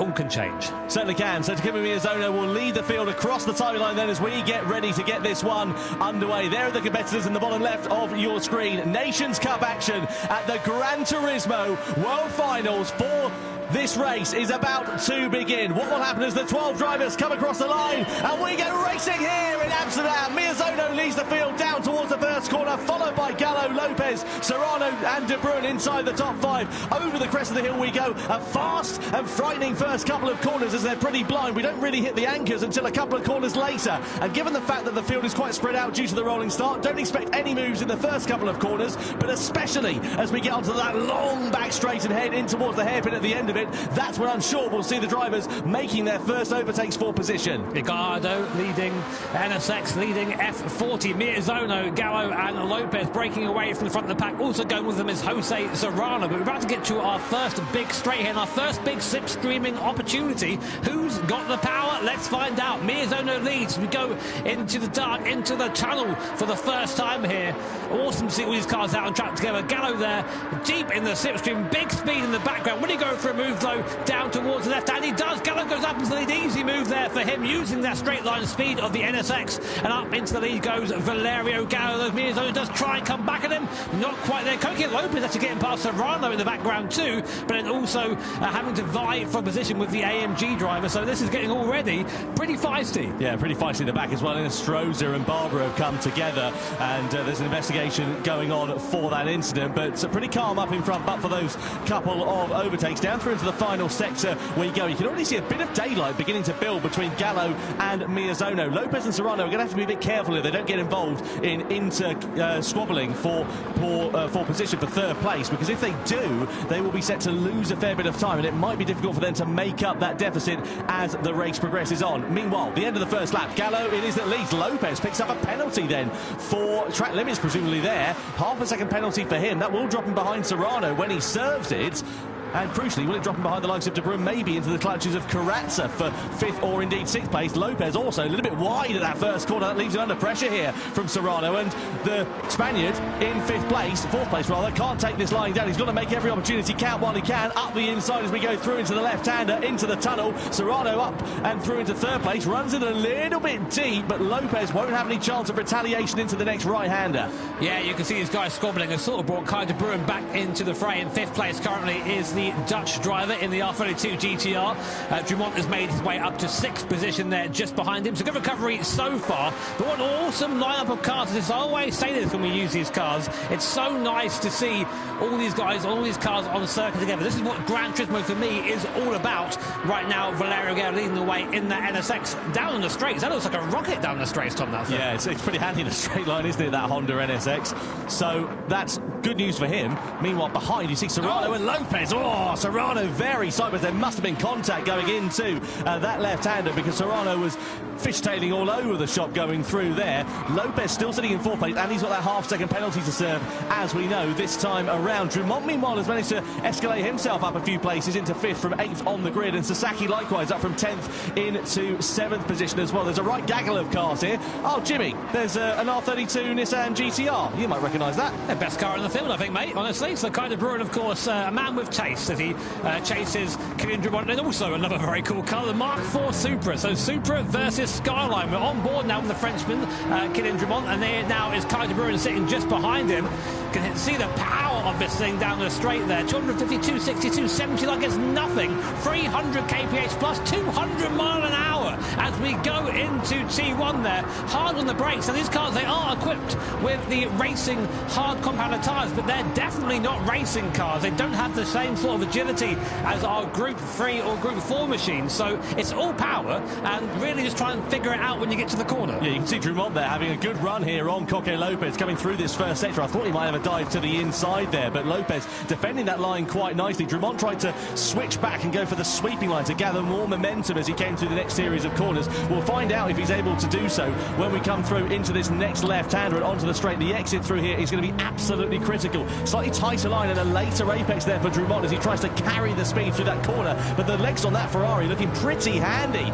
in a straight line as we go through the tunnel, burst briefly into the daylight, then into the darkness. Your eyes playing havoc with you as you adjust and you come back into the daylight, and we head into the braking zone of the next corner. Meanwhile, up in front, Serrano and Lopez are pretty close for company there as well. Sorry, Miyazono, I should say, and Serrano for 2nd place. Serrano's managed to drop Lopez courtesy of the penalty for the Spaniard, and now Jose Serrano, 1/3 of the Nations Cup winners last year, right on the back of the 2020 champion. Valerio Gallo sort of bolting away, though. Nearly a second between him and this man, Takuma Miyazono, and Jose Serrano just behind. I mean, these three drivers, the talent they share between them is insane. So fast in Gran Turismo 7 as we go on board with Jose Serrano, just trying to navigate his way through this tight and twisty part of the circuit, the last chicane. This is where these cars struggle the most, and then here's a bit they like the best. The big straight here, again in the tow. So great to see Honda versus Lamborghini versus AMG all on circuit at once. Cool, huh? Oh, it's mega, isn't it? And also, you know, different drivetrains as well. You've got front engine, rear wheel drive, mid-engine, rear wheel drive as well. So the different characteristics of that car will come into play at different points over the course of the lap. Meanwhile, Miyazono has got Serrano all over him like a bad rash. He's now got him underneath him as he goes through into the tunnel and into the left-hander. Serrano into second place, and now his next target will be race leader Valerio Gallo, who's some 1.5 seconds up the road. He didn't put up too much of a fight there, did Miyazono. I think he just understood that, yeah, I've maybe fluffed this corner a bit. I'm just going to open the steering, let Serrano through and chase for now. Let's see if we can catch Valerio Gallo. Behind these guys, by the way, is that man, Coque Lopez. He's just about fending off Kylian Drumont and Kai de Bruin in the Supra and Skyline combination as we go into the tunnel once more. There is Coque Lopez in the Ferrari F40. Of course, all these cars who've just joined us tuned to over 1,000 horsepower, which means speeds of 350 k's plus before this big braking zone down at the bottom. Use the camber on the inside to get the car around. Here's a replay. We're on board with Sasaki lower down the field. We go into the chicane. There's Coque Lopez going wide. There's a car on our inside as well. I think that was Kai de Bruin as we come back across. Is there contact? No, they're just about all avoided, but Sasaki loses the place. There goes Kai de Bruin. Does he get past Kylian Drumont? He does. Up in him goes Kai de Bruin. Yeah, lovely bit of driving there for the Dutchman then. Just lost out to De Bruin on that last lap. They must have made another mistake, unfortunately, there for the Dutchman, but good overtaking nonetheless. And that just goes to show how the seas can part when you're racing in such close quarters. So just a reminder, this race, 12 points on offer for the victor. Kylian Drumont was the man who was leading the points. If the checkered flag fell now, according to our point standings, he would drop down to 4th. Gallo would inherit the lead of the championship by 2 points going into race 2. But there's still plenty of time left to run, and plenty of time for the complexion of this one to change as we head on to the start of the halfway point of this race. On board with Karatsa. Not seen too much of him in this race. He's in the R34 GTR, the Spec 2 Neo, which goes for 40 billion trillion pounds nowadays. don't ever look for how much that car costs nowadays. Oh, Sasaki, look at that. That's a lunge on the inside of De Bruin going through into the left-hander. I didn't think he was going to make that stick. De Bruin ran a little bit wide. He manages to live to fight another day, but that's a warning sign there, isn't it, for the Dutchman? Like the traction there of the four-wheel drive from the R32 just pulled him out of that a little bit. But, yeah, as you say, Sasaki looking all over the back of Kai de Bruin as we come now into this left hand. Just seems to have a bit more cornering speed, a bit more able to rotate that car with that mid-engine layout, the rear engine layout that the Porsche is famous for. But you see down the straights, Kai's gone. Yeah, the four-wheel drive really helping out Kai de Bruin in terms of the corner traction, and that really pays dividends, especially when you are on a long straight such as this. Sasaki just has no answer to it, so clearly the Japanese driver knows that his strength is in the twisty bits, in the corners, and that's where De Bruin in the R32 Skyline is beginning to struggle. Drumont, meanwhile, up the road, now on the back of Coque Lopez, looking to try and find his way past. No, you're not having a fever dream. You have got a Ferrari F40 and a Toyota Supra battling for position here in this race, down through into the left-hander, and surely it's only a matter of time before Drumont starts to attack here. Yeah, this Supra is pretty much everyone's perspective of what every Supra is. Like 1,000 horsepower and chasing a Ferrari to go heavy in the brakes, or runs into the back of Coque Lopez there. A little bit of contact.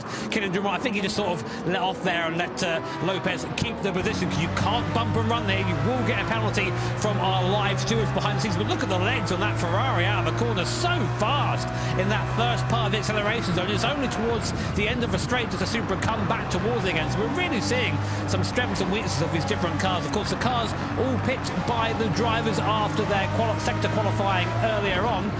So these are all cars that they've chosen to be in.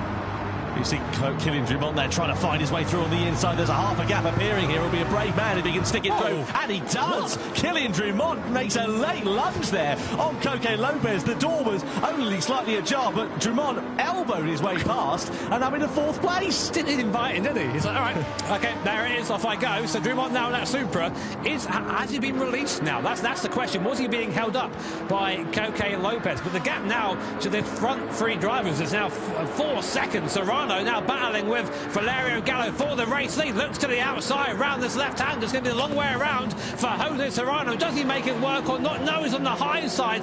Gallo comes back on the low side. Great clean racing between these two drivers, and Gallo just chops him off there. Says, no, you know what? No more. I'm taking the line. And I have to say right now, Serrano looks a little bit more racy than Gallo does. Looks like he has the pace at the moment. Yeah, just looking at the pace last time around, Serrano 45.7, Gallo 46.2. I know, of course, Serrano would have had the advantage of the slipstream down that long back straight, but still, there's a good pace difference between the two. Serrano fastest overall in the first sector this time around, despite being behind Gallo. Gallo runs a bit deep into the penultimate turn. That's a warning sign there. He'll live to fight another day. Can park it on the apex, but now he needs a good run out of this final corner, which he does manage to get, and just thwarts the challenge of the Spaniard for the time being. But we come across the line then to start lap 7 at Trial Mountain. Just a reminder, of course, 12 points on offer here in this race, and it could be set to change the championship order. What, Serrano there going for the drift entry? I'm not sure he meant to do that. I think he panicked a little bit there. It's so funny seeing Gallo come through there all just sorted out and gripped up, and Serrano just all sideways, but kept the car in one place, but definitely lost a bit of time doing that, but putting on a good show for our Dutch audience here. Through the first sector again. 7 laps down, 10 of 10 and 3 remaining. See how ginger they're having to be on the power going through there as well, just trying to get the power down, aren't they? They've got a lot of performance, these cars, 1,000 horsepower, but the stopping power, by comparison, it's like the brakes are made out of old biscuit barrels at this point, because they just don't want to slow down when they get to a corner. I mean, to be fair to most cars, stopping from 350 kph isn't the easiest thing in the world, as we're about to see that now. 360 kph I saw there from Jose Serrano, and he almost, as Tom says, misses his braking, almost touches the back of Valerio Gallo there, and you can see there he's just hardly able to control this V8 under the hood of this AMG here. Now in the background, Miyazona is starting to slowly come back into the picture, but Serrano is definitely the fastest of these first three, but he just can't find a way by Gallo at the moment. See the live points rankings then. Gallo, if the checkered flag fell now, would be the winner going into the second race of the evening. 3 races to come here tonight in the Nations Cup to be crowning our world champion of 2024, and it is still very much all to play for, especially with double the points on offer for the final race of the season. Out of the final corner we go, across the timing line then to start lap 8 out of 10 here at Trial Mountain. On board we ride here with Jose Serrano. There's some good battles going on further down as well. Sasaki and Lopez pretty close on track for 5th place. Karatza not far behind Kaida Brun for 7th position as well. Coming over the crest of the hill through into that left-hander. Serrano a bit more composed this time through there. He from his last lap, didn't he? Look how much closer he is because of it. Now, if he's this close going into the tunnel, it's almost a guaranteed overtake. But Gallo has been very, very strong through this first sector all race. So let's watch on board. Jose Serrano locked on to the rear end of the NSX. Although Gallo not looking too quick through here this time. This might be Serrano's chance to strike. You can see some drivers, when we're in different cars, being quite aggressive and soaring their way at the wheel. You can't afford to do that in these production-powered machines. It's like driving a spoon through treacle, isn't it? They're just so smooth through those corners, so ginger on the power, so careful on the brakes and on the steering as well. They're just going to try to not upset the balance of the car and keep it as neutral as possible. Here's the slipstream, though, for Jose Serrano. Bit of a warning shot there for Gallo, but Serrano wasn't close enough on this occasion, so he's going to need to be a bit closer next time around to try and pounce and challenge for position. I really thought he was close enough that time to have a go, but apparently not. Maybe a bad exit or just thinking better of it. Looking back now from the rear wing of the Honda NSX driven by Valerio Gallo, a man with lots of GT accomplishments underneath his belt. Very, very talented driver from Italy, and pretty much these events don't feel the same if he's not here. As we go down to the chicane, come on to lap 9 very shortly. It'll be just 2 laps to go for Valerio Gallo and his first win in this Nations Cup Grand Final. I've got to say, I love this Honda NSX as well. It is so nice to see it out racing here in Gran Turismo 7 in the World Finals. I saw one in real life when we were in Tokyo earlier this year, and I could almost have jumped for joy. It's just such a spectacle to behold. Yeah, it really is. I mean, great to see all this. I mean, great to see all these cars out on circuit. Of course, someone, 2 seconds, got a replay. Here's Suzuki and Koke Lopez. So Lopez in the Ferrari 4 in front. What's happening here? Goes a little bit wide. Sasaki just manages to sneak underneath there in that G3 RS. Off he goes up into 5th place, and Coca Lopez will be frustrated with that one. Yeah, not brilliant for Lopez, dropping down 3 places from where he started. Not ideal at all.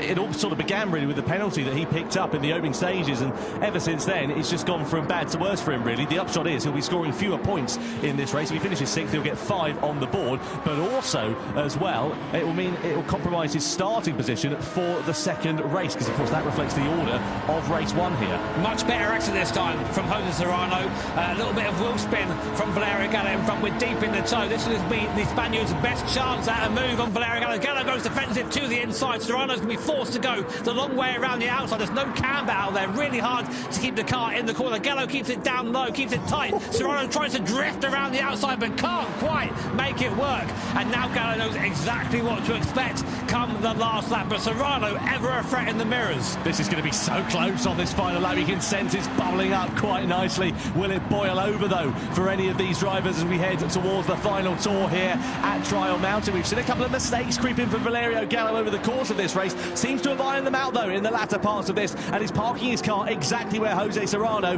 doesn't want it. So down into the final chicane we go. Gallo it is that leads from Serrano. This is for pole position and of course for maximum points in the championship as well. Out of the final corner we go. Gallo it is that leads Serrano. I don't think the Spaniard will attack him towards turn 1, not unless he's a brave man, but we know he is a brave man. Surely he's not going to think about it making it stick. No, he lifts off, decides to wait for the right opportunity as this lap unfolds. Yeah, I mean, he knows that he can get close enough there, but I mean, I would have been tempted if I was Serrano just to put a nose in, just to see if I could distract. Valerio Gallo goes for a dive into the tunnel. Gallo sees it late, just about runs the speed around the outside there, still holds the inside line. Serrano's still 2nd for now, but Gallo he's fully aware of the Spaniard just buzzing around in his mirrors. One small mistake and Serrano's going to be there. Serrano needs the run of his life through these next couple of corners as Robbie Heck picks up a warning for colliding with another car through this left-hander. It is all about the exit. Serrano's pretty close to Valerio Gallo. He'll have the advantage of the slipstream, and he is closer than he was before. This is going to be the opportunity that Serrano's been looking for to go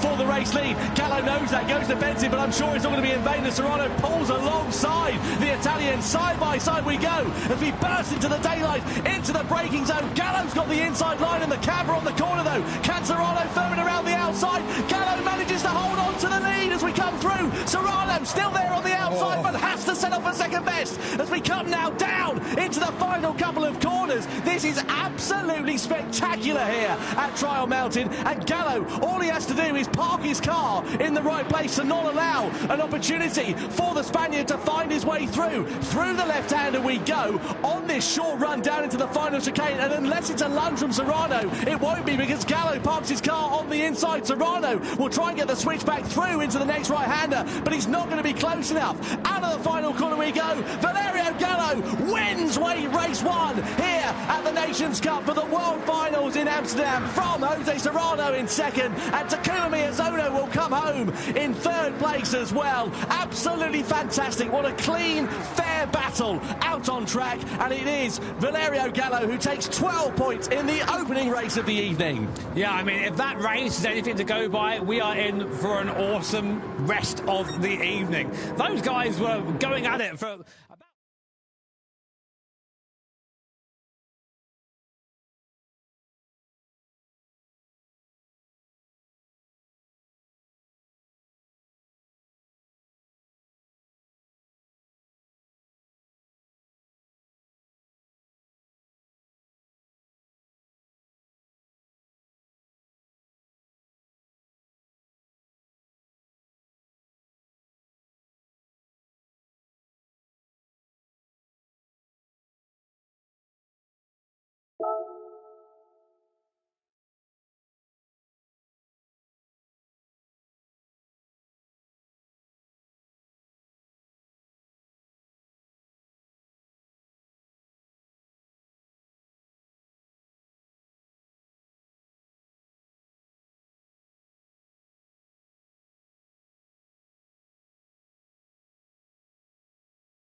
The Nations Cup Grand Final is on the way, and here is how the grid lines up for one last time in 2024. Red Bull X 2019 is the car, and on pole position the winner from race 2 and the championship leader Jose Serrano. Kylian Drumont joins him on the front row of the grid. Row 2 headed by 2020 champion Takuma Miyazono. Next up is Kai de Bruyne, the Dutchman, to a roar from the Dutch crowd. Angel Enestrosa P5, he loves these cars, we know he can be quick. Valerio Gallo down in 6th place, he's got a bit of work to do, and he's got Guy Barbara in 7th position right behind him as well. Next up, Adriano Carrazza P8 on the grid.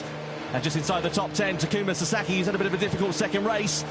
Completing the top 10, it is Robbie Heck, the American driver. Next up, his compatriot Callum Roach in P11.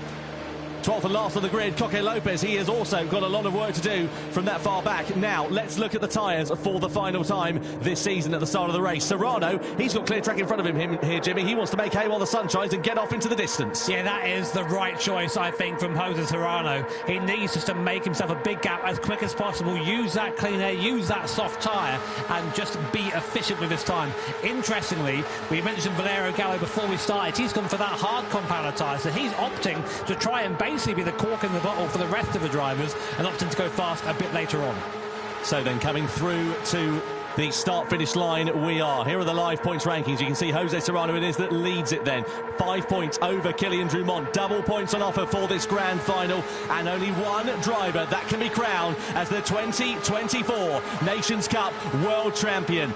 Jose Serrano will lead the field across the line. Drumont in second, Miyazono in third. For one final time in 2024, we are about to go racing. It's lights out and we are underway for the grand final of the Nations Cup in 2024 here at the Nürburgring. Serrano leads them down towards the first corner, followed by Drumont, Miyazono, de Bruyne and Enestrosa. A rolling start for the driver. Certainly expect any heroics down into that first corner, but you should expect Serrano to try and clear off into the distance with the soft tyres and the clear air in front of him. You look at the gap already, 7 tenths of a second in the background there as Roach gets by Sasaki. Gallo also moving behind Carrazza, but Serrano, the right choice for him for his race, is just going to get away early and try and avoid squabbling with his guys behind him. Drumont ahead of Miyazono, and Kai de Bruyne looking already for a move on Takuma Miyazono. Maybe a bit of contact on the way there through there, but de Bruyne up into 3rd place and showing his intention early. Yeah, didn't take that one lying down, did he, Kai de Bruyne? He wants to make hay whilst the sun shines. He knows how tricky this Nordschleife circuit is. We're on the Grand Prix layout at the moment, but as we head on to the proper Nordschleife, it really does begin to narrow up. Look at that, 1.5 seconds for Jose Serrano in the opening stages of this race. Keen to see also what Robbie Heck is going to be able to do from 7th position. He's on the soft tyre, and he is going to be a lot quicker than those in front of him on the medium compound tyre. But will he be able, of course, to use that speed? That's the question that we were asking at the start of this race, and as we head on to the green hell, we're about to find out what will happen. Bit of a wiggle on the exit of the corner there for Kai de Bruyne. And down in towards the elevation and the fast part of this circuit we go. Just beautiful to watch this on board here with Takuma Miyazono. And you can see how close he is to Kai de Bruyne, but he's not going to be able to use any of that momentum at the moment. So de Bruyne's hoping to hold it into 3rd place and then try and use some of the strategy a little bit later on to try and play things out. It's mad seeing the speed of these things through the first part of the Nordschleife here, the Nürburgring proper, and you have no time to think. You get through one corner and another one is upon you, completely flat there after Flugplatz. Now we take the long run down towards Schwedenkreuz, a corner that in real life in most cars is a bit of a lift and a bit of a panic. And this car, watch Takuma Miyazono's throttle input there through his left-hander. Of course, completely flat at 200 miles an hour before braking hard down to over. Just touch the grass there on the left. Very lucky to get away with that. And now we plummet down towards the forest, between the trees, down towards the compression and the foxhole. Again, completely flat down here for these drivers, keeping that foot pinned even through the left-hander here before we slow right down for Adenauer Force. The very tricky section through here. And Takuma Miyazono showing that he can follow close to Kai de Bruyne, who's touched a couple of curbs through there, unsettling the car. You don't want to do that. The curbs here on a Nordschleife are very tall. You hit them in the wrong way, they're going to send you into the barrier. Robbie Heck making good progress. He's got himself ahead of Angel Enestrosa, up 5 places from where he started. So he really managed to take advantage of that soft tyre when they were on the Grand Prix layout of track, and now he's up inside the top 5. I wonder if his progress is going to going to stall somewhat as we come through this section of the circuit. You can see Miyazono and De Bruyne very close to one another, and then a fairly pronounced gap, about 1.5 seconds or so, back to Robbie Heck in P5 at the moment. In Stroza in 6th position, Karatza inside P7, Gallo on the hard tyre. I suppose the converse as well, Jimmy. You know, we're talking about the soft tyre and not being able to use it necessarily to your advantage on this tricky section of the track. If you're on the hard tyre, it might be a benefit because you might not be able to let anybody pass at this point in the track. Yeah, that's sort of the idea, really. You use the hard tyre to really hinder other people. But here's a replay. We're on board with Karatza going down a T1. We have a lunge on Guy Barbara. We don't look at it. Barbara and Gallo are side by side. Oh, just gets a little bit sideways there. There's contact there. Barbara hits the wall and hits Gallo, and Karatza just about manages to get by all of them up into, I think it's going to be a net 6th place once he gets by Valerio. There it is. So a nice start from Karatza there, if not a little bit tick. Yeah, it was all hectic in front of him, really, wasn't it, with Barbara and Gallo coming together in that second corner, and that sort of started off that chain of events. Either way, it's worked out quite nicely for the Brazilian, as Kai De Bruyne has still got Takuma Miyazono all over his rear wing at the moment. Drumont's doing enough, 3.6 seconds though behind Jose Serrano, but the race will come to him a little bit later on, so there's no point worrying about the gap in front. All he can do at this point is control what is in his hands, just worry about his own race and get on with the job. In towards the carousel, probably the most famous section on this Nordschleife circuit. I watched this and I how? that absolutely froze it through there. And now we get to the highest point of the circuit, Hoa Axe, this corner, and it's all downhill from here, although literally, not figuratively, as we now just try and make our way through what I think is the most challenging part of the circuit. So much camber, so much elevation here from Wupperman, like it's nothing. Completely flat through there, on the brakes, use the camber on the inside of this right hand, and again, dive to the left, hug that curve before you come up to Brunchen 1 and Brunchen 2, otherwise known as YouTube corner.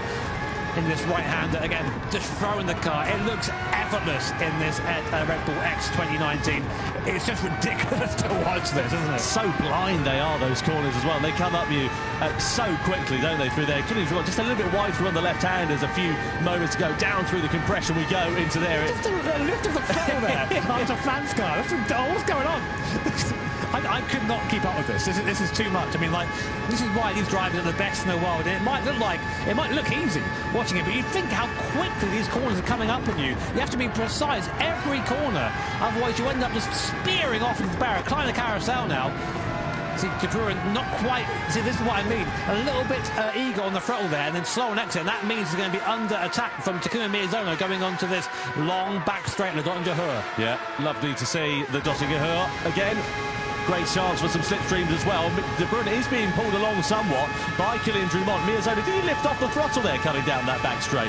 Just wonder, because he was quite close to Guy De Bruyne and he's not quite able to find his way past. Maybe saving a bit of fuel in the early stage of this race, something to consider as well, because they are pretty thirsty machines, this one. He is now side by side at the end of the Dottinger Höhe, then through the left-hander we go, and still he is on the outside here, but you've got to be careful because it's a bit sketchy going through there as it's so close to the grass. Into the braking zone. We've seen a few instances there in the Gran Turismo World Series over the last 6 years or so. Thankfully, not this time. Yeah, to give you an idea of the pace advantage, it's a 6.24 from Serrano from a standing start or for a rolling start, and a 6.30 from Kylian Drumont. So that's a 5-second difference there between the two drivers. And Drumont now doing a good job in second place, the faster of the medium runners, but not able to keep the pace of Serrano on that soft. Lopez opting to come in early from that hard compound tyre, as we thought he would, but Gallo, from what I can see, has opted to stay out another lap. I was just about to say, interestingly, Gallo and Barbara have not decided to pit then, so they're going as long as they can on the hard tyre. I mean, we generally say that the hard tyre is lava. You want to stay off for it for as long as possible, for as short time as possible, but there's obviously some method in the madness here for Coque Lopez. He thinks he can either eke out either the soft or the medium tyre an extra lap. Again, it doesn't sound like a particularly long amount of time, but when you consider the amount of tyres, the amount of force and energy going through them, a lap around here, it's an awfully long time, and you've got to make that gamble and be confident in it before you come into the pit lane, because if you made a mistake, well, you're going to pay for it for the next 6 minutes. I mean, I did watch some practice earlier on, and the soft tyres are pretty cooked after 2 laps, which Serrano's just gone on to lap 2 of that soft tyre. So I think it stands to reason the medium might struggle to do 4 as well. But we settle on watching Kai De Bruyne making his way through the chicane very, very quick through there, and now back on to the Nordschleife, the northern loop. Really awesome to see these cars make their way around this legendary circuit. I mean, we'd race it every time we come here if it was up to me, of course, but that's why it's not up to me. Look at the fuel, though, there for Serrano versus Dumont, etc. You know, he's done about 6 or 7 litres more fuel, Jose Serrano. Doesn't sound like a particularly great deal, but that's, you know, another couple of seconds in the pit lane that he's going to spend putting fuel into his car relative to those around him if he's not able to save it. The crucial thing is, of course, that Serrano doesn't have the advantage of the slipstream. He's punching the hole in the air. Those behind the likes of Dumont, they of course can afford to save a little bit of fuel. We saw that with Miyazono on the first part of the Dottingham Hill, just lifting off of the throttle, coasting as it were, and just trying to save those crucial sort of millilitres, litres, as it were, to try and give him an advantage when it comes down to the pit stops. Yeah, I mean, there is going to have to be fuel that goes in the car. We calculated around 96 litres for the entire race, give or take. And these guys are burning through their fuel quickly. The best on fuel so far actually is this man, Takuma Miyazono. He was doing what you said he was doing earlier on, just sort of hanging behind Kite de Bruyne, being pulled along by this train in front of him, but also saving that time in the pit stop. There's so much that goes into these races. It's not just good enough to be fast, you've got to be smart as well. And Miyazono has always been that sort of person that has that running in the back of it, has that capacity to think about things, and that's super important to be successful here in the GT World Series. The good thing is for Coco Lopez, though he pitted at the end of lap 1, it's a bit of an outlier compared to the rest of the field. He has got, obviously now, a lovely bit of clear track in front of him, 21 seconds to not worry about closing up onto the back of any cars. The risk is, of course, if you go for the soft tyres in the middle stint and you end up stuck behind someone who's on a medium or a hard competitive tyre and you can't find your way through, well, it's all in vain, isn't it, really, because you've got that extra pace and no opportunity to be able to use it through these sweeping corners that, again, that this is where the dirty air will really be beginning to kick in. That's the converse, of course, because it will cause you more tyre wear, despite the fact that you can save fuel in a straight line. Yeah, through Adenau here, there's medium speed corners, so if you lose the grip, you really feel it as we go back up the hill once more. Interestingly, we'll keep one eye on Coque Lopez, because he's gone a completely different direction from everyone else. He's pitted super early, got that hard tyre off, and now he's on a soft tyre with no one in front of him, so he can just push into that gap as hard as possible. This is what Lopez tends to do. He never ever seems to be in a good position going into these final races, but always finds a way to make the strategy work. So we go back on board with Kite de Bruyne. There is the trophy these guys are all fighting for. They're the Nations Cup trophy. Which man will have his hands on that when the race checker flag falls on lap 7 in a few moments' time? Kite de Bruyne still there, still on board, getting a tub hill from Kylian Dumont. Fuel-wise, Kite de Bruyne and Miyazono have used about 3 litres less fuel than Dumont in front. So staying where they are now actually might be, I mean, that's worth a second. It's 3 litres per second. That's it, yeah. So they're just playing the smart game at the moment, biding their time. It's a marathon, not a sprint. You've got to be careful. You've got to use your head in these races. Unlike what we saw in the first one, where you can sort of afford to lunge your way through on the inside or send it around the outside and, you know, throw caution to the wind, so to speak. You can't do that here in these longer form races. You've really got to be sensible, figure out your strategy and find something that works for you. And also, crucially, not make too many mistakes, because a second here, a second there, half a second even, can be absolutely critical. Really interested to see what the lap time's going to be for these guys on that medium tyre. 6:24 for this. It's ridiculous for the full day. I'll give you some context, of course.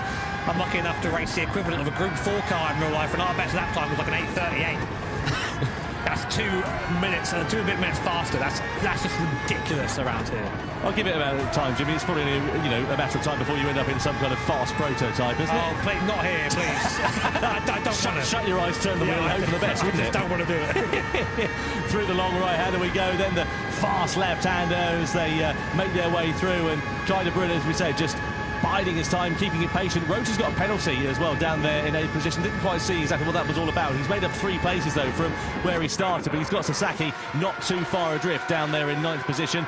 Gallo also, as we know, on the hard tyre as it stands for now. We should see a flurry of activity in the pit lane at the end of lap 2. For my money, you're going to see at least the hard shod runners coming in. I reckon we're probably going to see the soft shod runners of Serrano and Heck probably pitting, because I don't think they'll have much life left in them.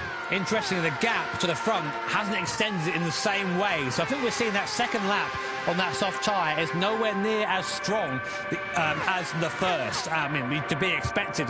Serrano's tyres now are starting, you can see there the rear tyres are starting to get to the point where they're really, really struggling. That'll be bad traction, bad braking, the bad tyre wear affects everything about a car. As we come down again, watching Kai de Bruin again, Mirzona, I've got the impression, just lifting that throttle, just letting himself coast up to the back of the cars in front, giving himself a maximum possible pit advantage. Now, all these guys come into the pit in this lap. Let's see, Kai de Bruin, Drummond, they all stay out on that medium compound tyre, but our leader, Jose Serrano, is into the pit lane, as is Robbie Heck behind on the soft tyres. So medium trim runners again, trying to go as long as possible, trying to do, what, 4 laps on those medium tyres, quite possibly. We're on lap 3 now, so Serrano comes into the box. He, of course, has used more fuel because he's been punching the air in front of him, and that is the difficult thing about leading the race in circumstances such as this. Though, of course, you can get clear air and run your own time, you are going to be expending.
Let's see what is going to happen as the drivers prepare to do battle at Mount Panorama.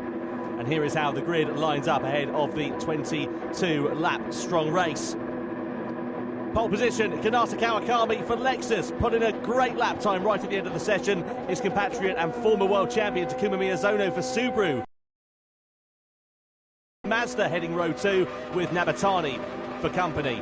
Next up is Tomoaki Yamanaka, a stalwart of the championship in the Toyota. He's got Lucas Bonelli in the Mercedes AMG for company. Then it's Saya Suzuki in the BMW M6 with Sasaki in the Genesis alongside. Next up is Sato in the Audi. Not a particularly brilliant qualifying for them, but the big shock is Ferrari. Winners last time out, only 10th on the grid for this one. And championship leaders Porsche down in 11th place with Artur Mosso making a mistake on his lap. Gotto completes the 12 driver strong field.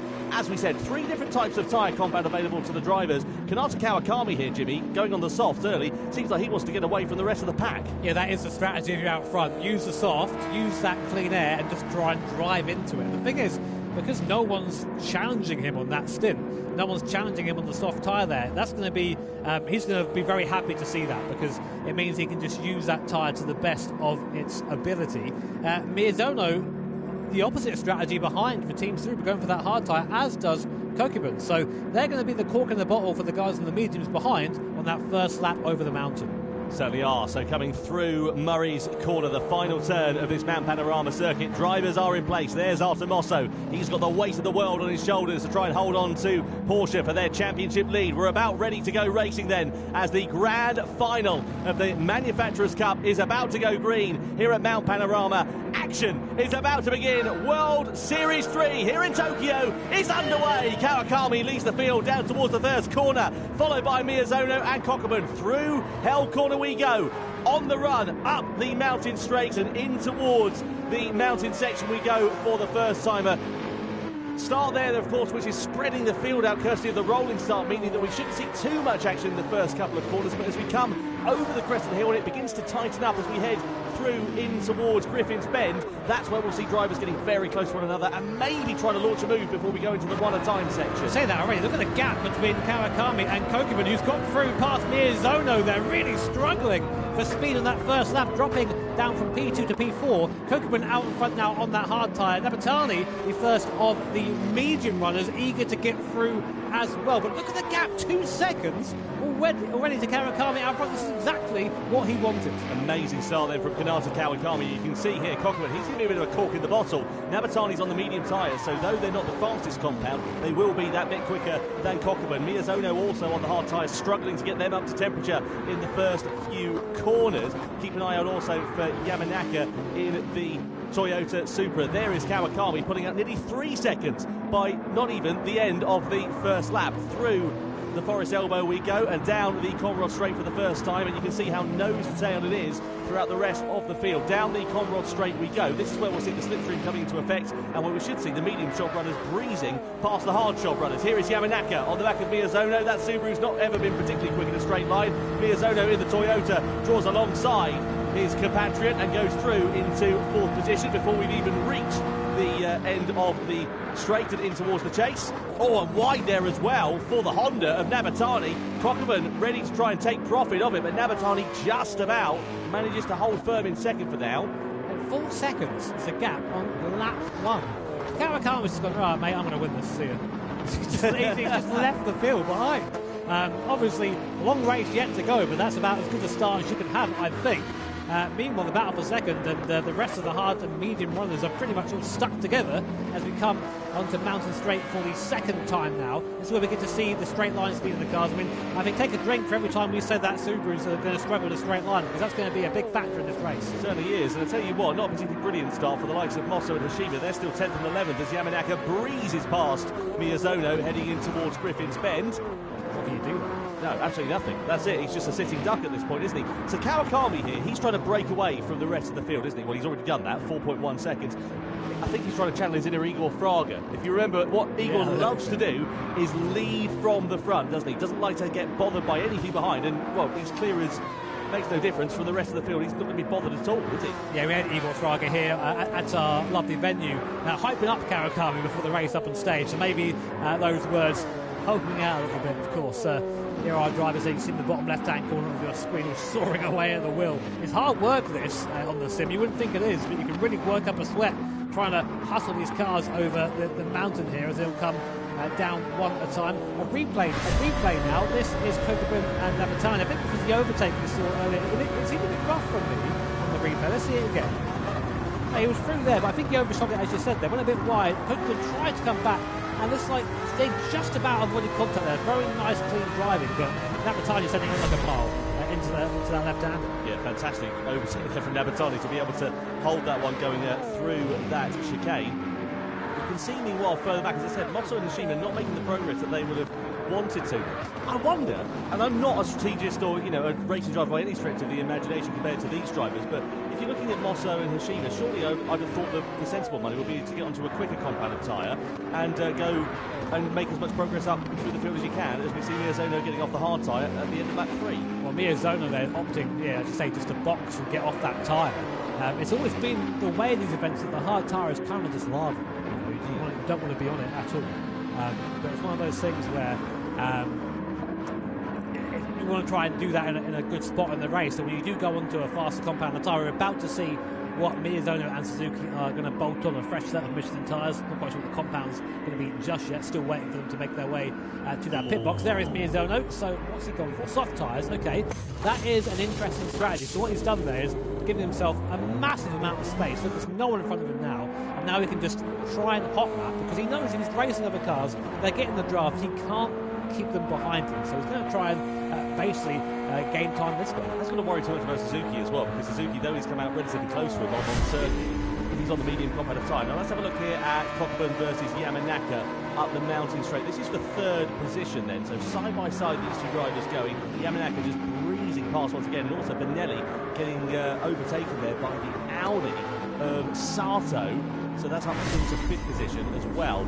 Now the field beginning to spread out a little bit. You can see the medium shot runners breaking away a little bit from the hard shot runners, aside from Cockburn, who's still got Sato all over his rear wing. Yeah, good fight here for fourth place between Mazda and Audi. Interesting, the gap to the front of Kawakami. Oh, Sato, much quicker on exit there, runs into the back of Cockburn. That's about as rude a hurry up as you can get there from the Audi driver, and now they're going to be drafting down the straight. That little bump I saw down there, I'm sure, looks like they're maybe using the old stock car tactics there, trying to gain a bit of time on the cars in front. Will Sato go for a move? They go to look in the mirror too, but Benelli's there. So up the inside goes Sato, up into fourth place. Does he yet? Cockburn runs up wide.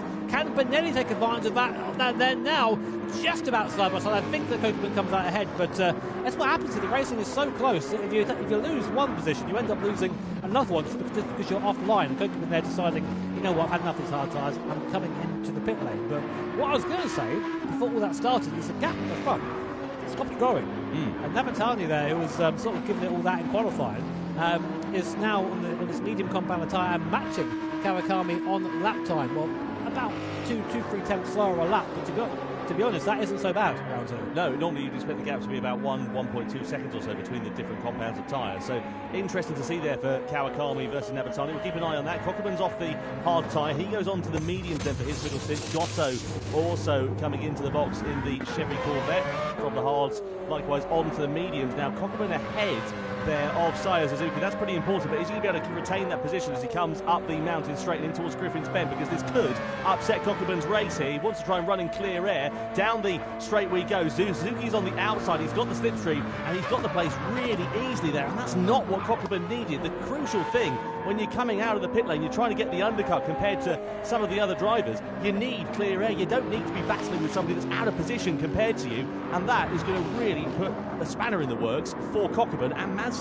Yeah, this is what we kind of meant about hitting at the right times. Here's Mosso and Hashima, our current first and third place in the standings at the moment. They're going side by side, just about keeping things there. Championship standings, that is, a similar name for the race at the moment, but a drag race all the way down Mountain Straight. So this is great to watch for these guys and great battling, but of course if they are swapping positions like this every corner, it's going to cost them a little bit of time. Mosso does go up the inside though finally of Hashima, but yeah, very close these guys right now.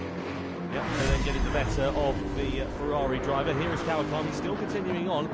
A look at the sector times. They're looking pretty okay still as it stands for now. He's just, as we said earlier on, driving a nice clean race. The gap up to nearly 6 seconds, and you can see there a look at the tyre wear as well. His front significantly more worn than the likes of Nabatani, Yamanaka and Sato on the medium tyres who haven't pitted. Here the car for the corner, the tyres are screeching, and actually he was slower for the last sector than both Nabatani and Yamanaka behind on the medium compound tyres. So I think he's already, Sato, he's really worn those fronts. We heard him actually just before going to this race with Sasha saying that he's a bit nervous about tyre wear in this car, and we're seeing that already. Like, it's struggling, that front end really pushing on. So understeer, if you're unfamiliar, basically think about it if you're about to hit a wall. If the front hits the wall first, it's understeer. If the rear hits the wall first, it's oversteer.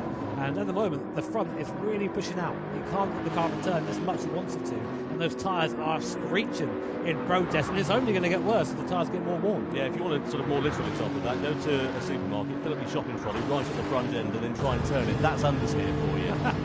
Kawakami on board with him. The gap coming down to just under 5.5 seconds. So still a nice comfortable cushion for him. He's just got to drive as cleanly as he possibly can, try and eke these soft tyres out for as long as is viable. He doesn't want to stay on it forever, because obviously they're going to fall off a cliff at some point. That performance is going to go, and if he's on them, he's going to be a sitting duck later on in the race. You've got to time this tyre change to perfection, and Kawakami, you can see him there nice and smooth on the steering, just one solid movement going into the corners, not trying to soar away at the wheel, and just trying to keep that gap at a constant. So this is what we usually see in these GT World Series races. Is it starts off pretty exciting. We get different drivers on different strategies all sort of working themselves out. Then we get a little bit of a lull sort of in the middle stages, and then once it all works out with the strategy later on, you've got different drivers on different tyres who have pitted at different times. That's when the race will really begin to come alive. I don't think Kawakami's going to be boxing on this lap, or indeed the next lap, but he's certainly going to be on his radar before too long. Interestingly, Nabatani is kind of matching Kawakami for sectors, so keep an eye on that gap. Here is Suzuki in the BMW trying to come past Tokyo. Of course, both these guys have pitted already. And Kokeman's decision to pit early, maybe not the best one for him as he gets overtaken in a straight line. Yeah, that's a re-overtake as well. We saw an overtake there coming in a couple of laps ago. Kokeman managed to get ahead of Suzuki, and then Suzuki's gotten ahead of him in turn again. So Kokeman there now 1.5 seconds behind Suzuki. Crucially, he's out of the slipstream range. As we've got Benelli for AMG, Sasaki for Genesis, and Hashima for Ferrari, all in the pit lane then here on lap 6. So second and third both lapped quicker than first place on the last lap. So those medium tyres now are starting to come into their own. So the soft tyres start to wear. So in comes Benelli going onto that soft compounder tyre now. Let's see what he can do on this stint. Comes out in traffic behind. I think that was Kokeman and Suzuki. So he's going to drive up to the back of these guys and have to get by on circuit. So not ideal for Benelli, but we'll see if he can make the best of it. You watch Kawakami come over the mountain for the 6th time. Those front tyres now really starting to get to the danger zone, especially down here. You do not want those front tyres. That front right tyre in particular, just knocking down there to 24%. And that for a corner like this, Forest Elbow coming through here, that front right tyre is pushing on. You're just trying not to put the car into the wall on the outside. That's going to get tougher and tougher. I won't be surprised if we see him pit very soon. Yeah, I wondered if he would be actually at the end of this lap, come to think of it. I said earlier on I didn't think it would be, but to be honest, the tyre wear has really gone down quite significantly for Kinata Kawakami here, and I'm sure he's going to be thinking about that either this lap, if not the very next lap for the Japanese driver. So coming through into the chicane we go. Now does Kawakami box at the end of this one? Just to remind you, Lexus second in the point standings, 2 points behind Porsche. Points awarded for the top 6 drivers. Kawakami decides to come in then into the pits. A bit of a late call there for him, but all is fair and okay. They've practiced these pit entries all day. And Kawakami then, where does he go now in terms of the strategy? Does he go to the hard tyre for this middle stint, or does he try to go on to the medium tyre and try to weather the storm a little bit? Either way, he's going to lose the lead here. Nabatani and Yamanaka, who are yet to pit in this race, continue on, and they will take over at the front of this one. Kawakami in the box. We still wait for the decision on where he's going in terms of his tyre strategy as he comes in for a new set of Michelin tyres on his car. He goes to the medium tyre then for the middle stint. That seems quite sensible for him, so he's going to try and go for a long middle stint here in this race and then run the hard tyres at the very end of this one. The thing is, what this does now then effectively kind of locks in the strategy for the likes of Nabatani and Yamanaka, because they need to be on the soft tyre at the end, because their nearest competitor in theory is going to be on the slowest compound. So interestingly, Miyazono, of course, who pitted earlier on for those soft tyres a bit earlier in the race, fastest man on the track at the moment, also has the fastest lap of anyone at 2:06. Very impressive in race trim with that fuel in the car.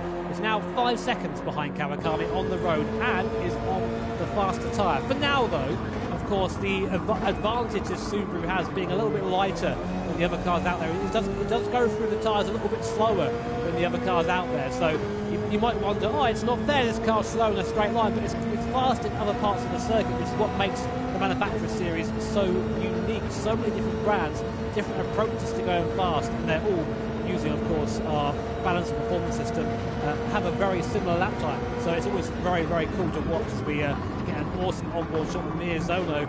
I mean, surely, if you're unfamiliar, one of the Gran Turismo greats is Takuma Miyazono, and with Team Subaru as well, been a long-time Subaru driver, taking this manufacturer to the series win a couple of times in the past as well. I wouldn't want anyone else. Forget about the QR code on your screen at the moment as well for more information about the drivers if you want to find out a little bit more about the men behind the wheel of the cars at the moment. I was trying to work out a way of putting that. That would be a great Rickroll opportunity. That would be an amazing opportunity.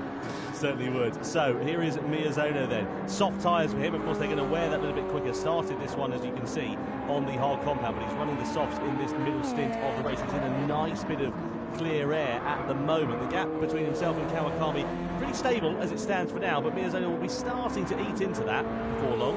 Let's have a look at the lap times. Yeah, 2:01.3, 2:01.4, sorry, last time out. Of course, Kawakami with the box, 2:03.7. So the gap has it's stabilised around 5 seconds between the two. So I think Kawakami is using that medium tyre, and Miyazono's coming to the end of the life. And let's look at the background there, as scary to see, isn't it, when you're in a little Subaru trying to make your way down the straight, lots of cars in the background. Meanwhile, Navatani still leading, 3 seconds to good over Yamanaki, Kokubun and Suzuki. And this battle continuing, apparently, as Kokubun goes back past Suzuki in the Mazda. They're being clever about it, though. They're doing it on the straights. They aren't fighting in the corners. These guys, they know how to race each other. They know how to be quick over a race distance. One is different to be quick over a single lap and over a race. And these guys have raced together for many, many years. So definitely a little bit of collusion there between the two, I'd say. But I imagine that'll fade away as the laps fall down to the end. Yeah, putting a good show on for the crowd. They are here so far, aren't Kokubun and Suzuki as it stands for now. Keep an eye out for Benelli, because he's not far down the road from these two drivers as well. You can see him there just flashing past your screen in the Mercedes-AMG. 2 seconds now is the gap between himself and the two Japanese drivers, but also, of course, Benelli is on that softer, quicker compounded tyre. Let's have a look and see how Kokubun set this one up. So coming out of Hell Corner, and Suzuki then a bit wide onto the curb. Kokubun, of course, with the advantage of the slipstream as well, falls behind the BMW, falls towards the right-hand side of the BMW, and blasts past the BMW quite nicely for Kokubun. No spectacular overtake, but it works. If it works, it works. The good thing is they're not costing each other too much time, though, compared to the likes of Benelli, who will be bearing down on them, as we said before, too long. Interestingly now, one of the top three who haven't pitted, Sato, comes in on the medium tyres. I'm fairly sure he's going to have to go onto the hard tyre and then run the softs at the end of this race if he wants a chance at the podium. But I could be wrong.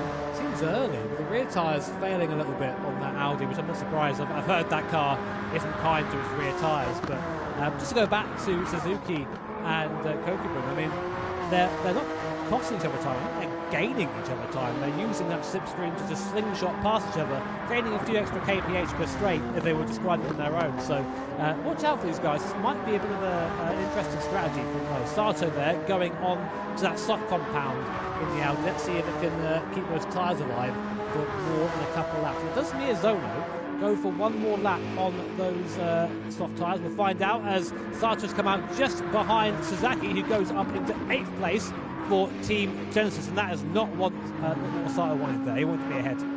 No, absolutely not. He wanted to be on the soft tyre, as you said, but the problem is it's so much one at a time as you come up through the mountain. You just have to sit behind him unless you dive to the inside. Oh. There's a bit of contact there, and Sato just backs off the throttle and allows Sasaki to hold on to 8th place without. It was a fair old dive bomb going through the left-hander. You don't make many clean overtakes going through that part of the lap unless you've got a willing dance partner.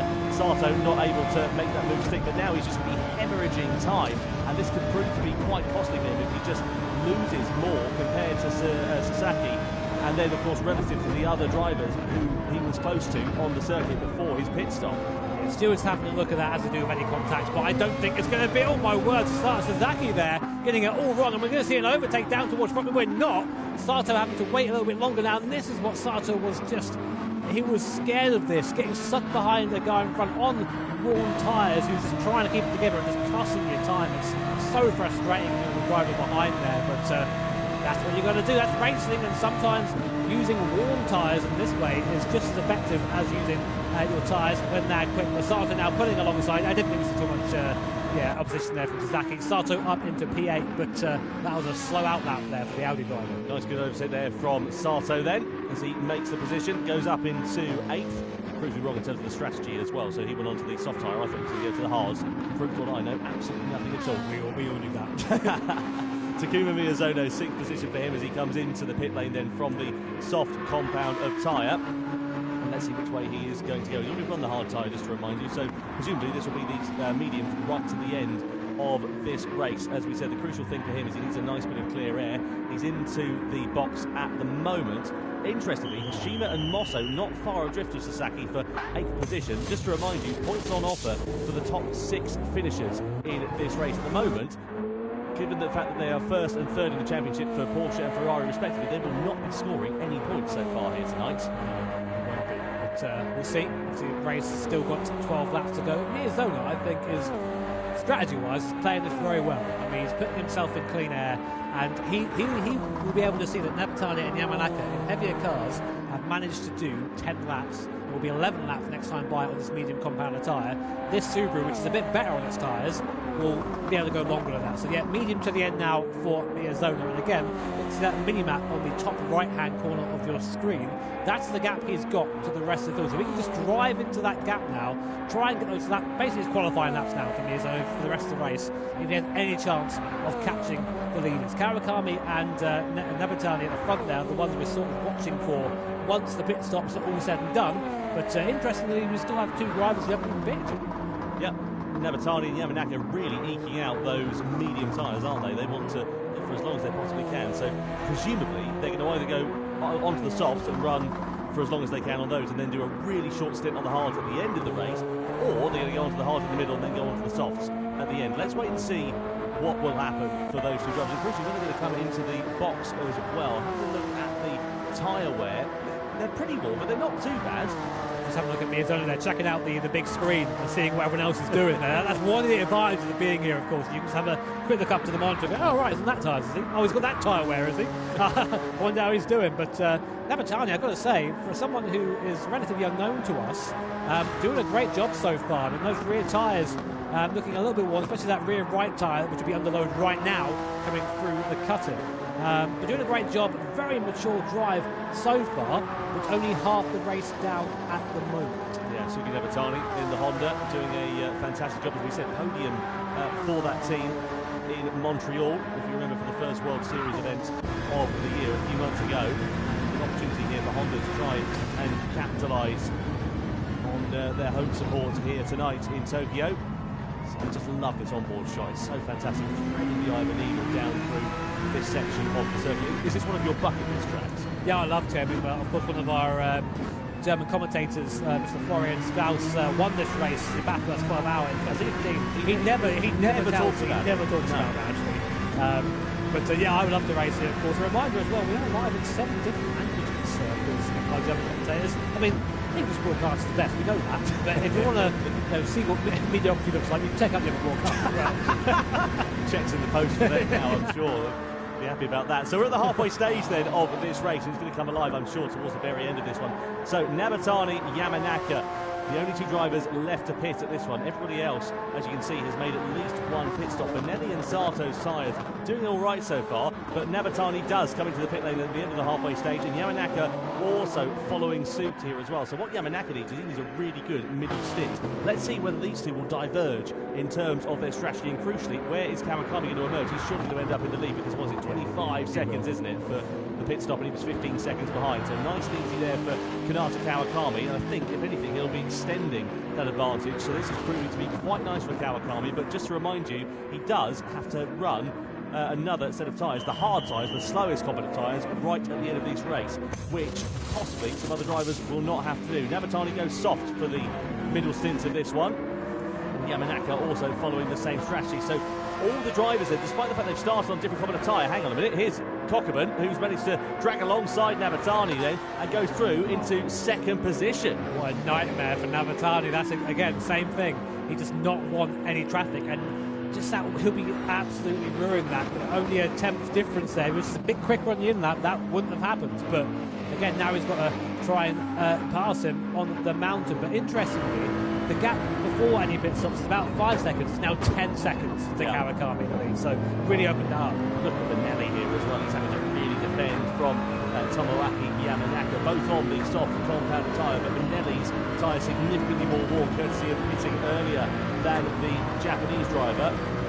Samurai, as he's known by our Italian commentators. Oh, into the wall there for Benelli. That's going to really put him on the back foot, possibly leaving under threat here from Yamanaka, who's got great traction and great momentum. Has he got the opportunity to use it, though? It's going to be one a time through here, surely, and he's going to have to bide his time. Sato's there ready in the background to try and take profit of it as we come down through in towards the forest elbow. All of that momentum, but no room to use it there for Tomoaki Yamanaka down through the left-hander, and this is going to be a case of when and not if for Benelli to be losing possibly not one, maybe 2 positions. Down the Conrod straight we go. Yamanaka has got the slipstream, he'll have the overspeed here.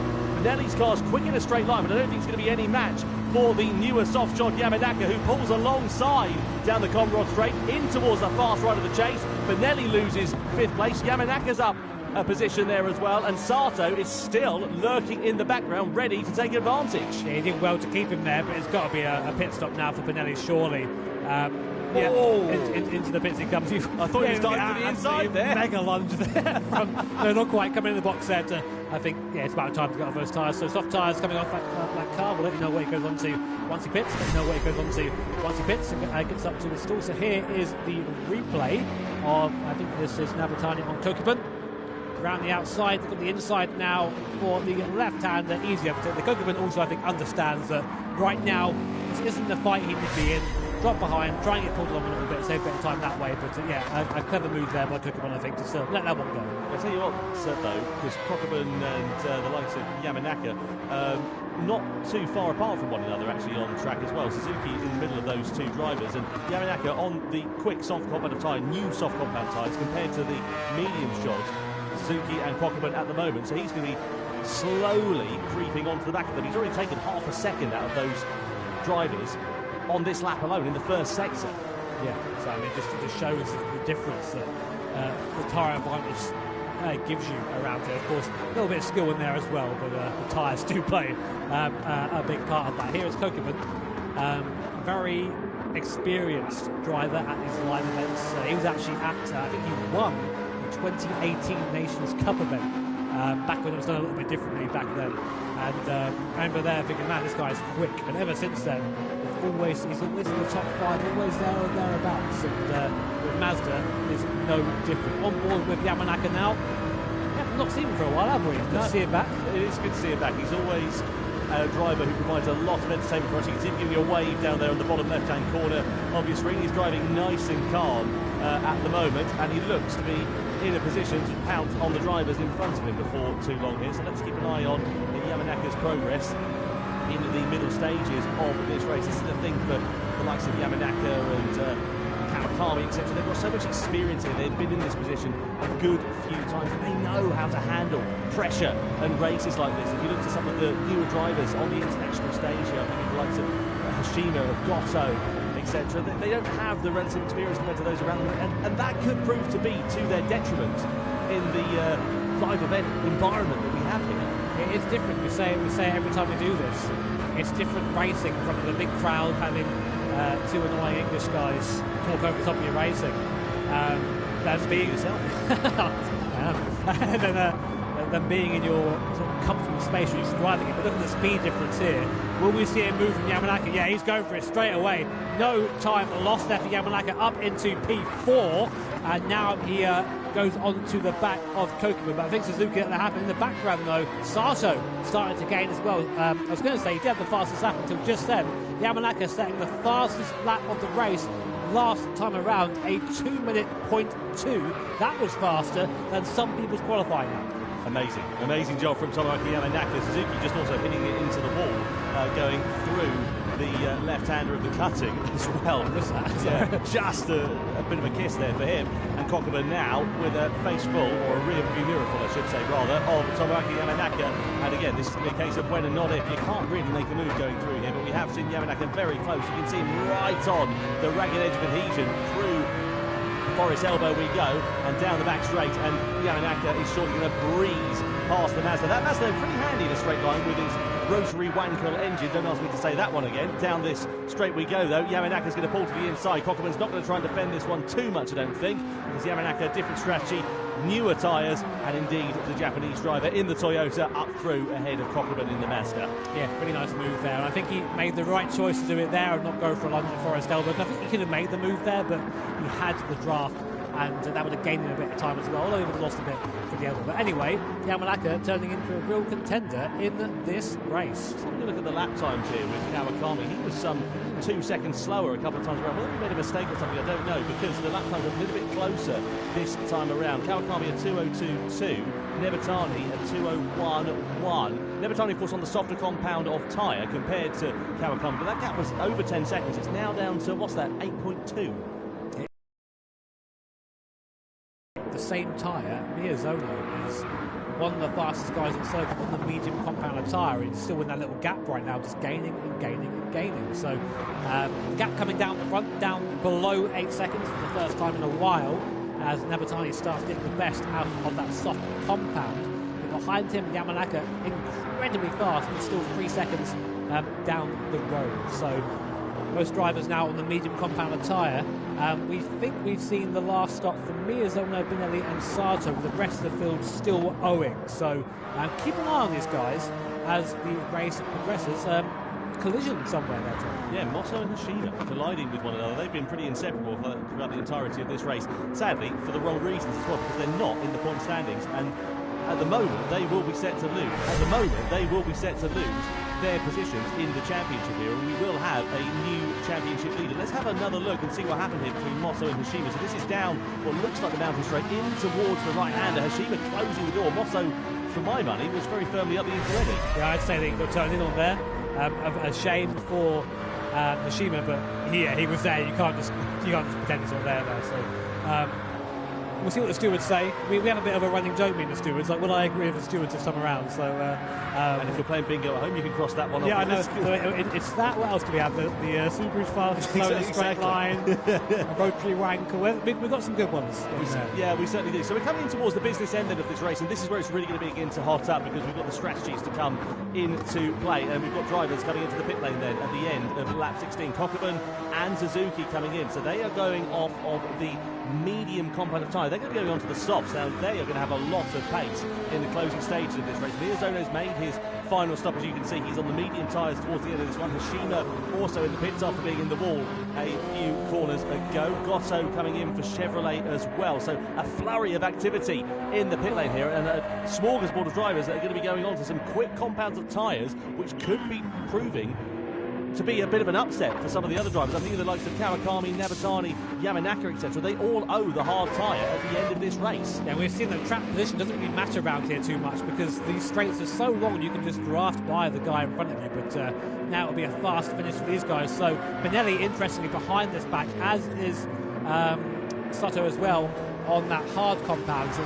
for Sato, really, that's kind of his race over. I don't think he's going to come back from that. But Kokuben, Suzuki, Goto and Hashima, who's a bit further down the field now, all on those soft compound tyres. Meanwhile, Miyazono has been quietly making moves there on that medium compound tyre. So we will keep an eye on him. He owes no more stops. Kawakami, our leader, does owe one more stop, and more importantly, owes the hard compound tyre, which you've seen is the slowest. So how many more laps can he get out of that medium? I think he's really burning through these tyres, Tom. Certainly is, and he's got to try and eke them out for as long as he possibly can to not lose as much time. But the thing is, you've got to find that right window, haven't you? Where you don't want to sell the tyre for too long, and you want to have as much pace as you can whilst you're on it. So if you sell it for too long, you'll be set to lose pace. Kawakami leading then on this one, owes the hard tyre. Likewise, Nabatani and Yamanaka. Is he going to come into the pits at the end of lap 16? Not this time. Oh, he does. Late move into the pit lane there for Kawakami. That's all okay. He's going to be on the hard tyre then for the closing stage of this one. I'm looking at the likes of Sasaki, at Miyazono, at Cockburn, etc., all on the soft compound of tyres towards the end of this one. Because, well, Miyazono's a 9, in fact, he's already on the medium compound of tyre, but these drivers are going to be on quicker compounds compared to the top 3 at least. Yeah, I mean, we're going to now see where they all line up. So in comes Kawakami, of course, our leader. Where is Miyazono in relation to this? This could have been a masterstroke by Takuma Miyazono. Kawakami comes out the pits. Where is Miyazono? Don't see him. I think he's just a bit. 5 seconds is the gap there. So that 5 seconds has sort of held for the entire race. But Kawakami is now on the slower tyre. It's going to take a while to get some heat into those Michelin hard tyres, and Miyazono already out there, already on some warm medium tyres. It's going to be a lot quicker on this first lap. Well, we've got 5 laps now remaining. It's about a second or so a lap, so it's going to be pretty close here for the podium with Kawakami and Miyazono. Let's keep an eye on that battle and see how it develops. The crucial thing is here, Nabatani, Yamanaka, etc. Again, all owe those hard compound of tyres, and are they going to be possibly set to lose out on the podium in the closing stages of this one? Because they've still got a box, they're on the soft compound of tyres, and they're coming towards the end of their useful shelf life. Yamanaka's more worn than Nabatani's at the moment, so Nabatani may get an extra lap compared to the Toyota driver, but we'll see how that's going to play out. I think using my incredibly large galaxy brain, Yamanaka and Nabatani are going to lose 20-odd seconds in the pits. Yeah. That put them down to third or fourth position. And that's the thing, isn't it? Miyazono is the real outlier because he's on the quicker compounded tyre through the closing stage of this one. Don't count out the likes of Kokubun and Suzuki. I mean, it's going to take a fair old mission for them to challenge for the podium, but it's not out of the question. The soft tyre is just so much faster, and anything can happen here in these races. But it is faster, but we've seen it really drop off towards the end of the stint. So even you're quick now, you have to nurse it a little bit to get it home. Otherwise, you're going to end up just running out of tyre and not being able to fight anyone. So Miyazono going down the straight. Nematani boxing. This would be a really good indicator to see where they are. Yamanaka opting to stay out a bit longer on that soft tyre.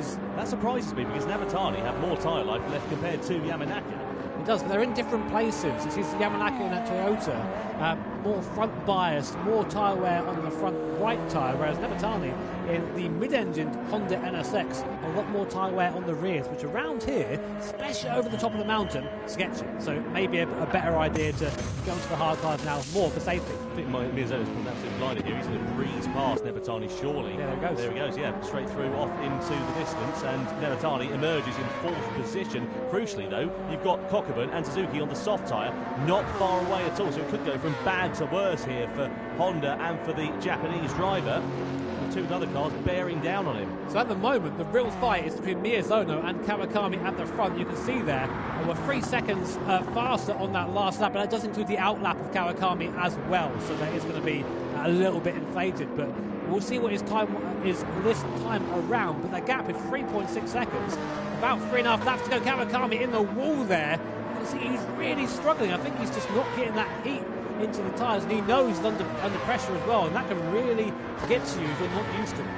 Well, this is really beginning to hot up in the closing stages of this race. Nose to tail action here, and Nematani surely is going to be a bit of a sitting duck because Kokubun and Suzuki both on the soft compounded tyre coming down through this section of circuit we go, and this is where it's one at a time, but down the Comoros Straight is where we could see and probably will see some moves being made, because I don't think Nematani, despite the fact that he's a very talented driver, on that slow compound, hard compound tyre, is going to be able to do anything to thwart the challenge of the Mazda and the BMW that sit in its wheel tracks then. So down the back straight of the Comoros Straight we go. Nematani pulls to the left hand side of the circuit, and Kokubun is surely going to be able to pull alongside him before too long. We go side by side down the straight we go. Yamanaka's into the pit lane here. Kokubun is into fourth position, into the chase, and keep an eye out for the BMW and Suzuki as well, who's going to look for the outside line. Nematani's going to park the car on the apex and thwart Suzuki's charge for the time being, but will Suzuki have more room and more momentum on the outside? That is absolutely fantastic for Saya Suzuki and the BMW as he goes up into fifth position, and Nematani drops down 2 places in the space of 2 corners. Yeah, nothing you can do there, just drove clean around the outside of them. Yamanaka into the box for his set of hard tyres, comes out in 4th place, right in the train as well, and there is Nematani, just lost a place, he'll gain one back now from Yamanaka, and I think that's horrible for Yamanaka there. Well, the positions are really important here because it's down to 6th place for the points. You want to get yourself as high up as you possibly can here for someone like Yamanaka. Miyazono is on the ragged edge of adhesion though. 3.3 seconds last time around to give you a bit of a flavour of how different the lap times are. Kawakami a 2:02.1, Miyazono a 2:01.6, about half a second or so quicker than the Lexus last time around was Miyazono. Kokubun even quicker than those two. I don't think Kokubun's going to be close enough. I think he'll be dead on for that 3rd place, but the win may be a stretch too far. It all depends on how these last few laps look for Kawakami in terms of the lap times. We've seen him a little bit under pressure. He glanced the wall last time around, and if the pressure starts to get to him, he starts making a couple of errors, that's where we could see Miyazono ready to take profit and ready to try and take the victory.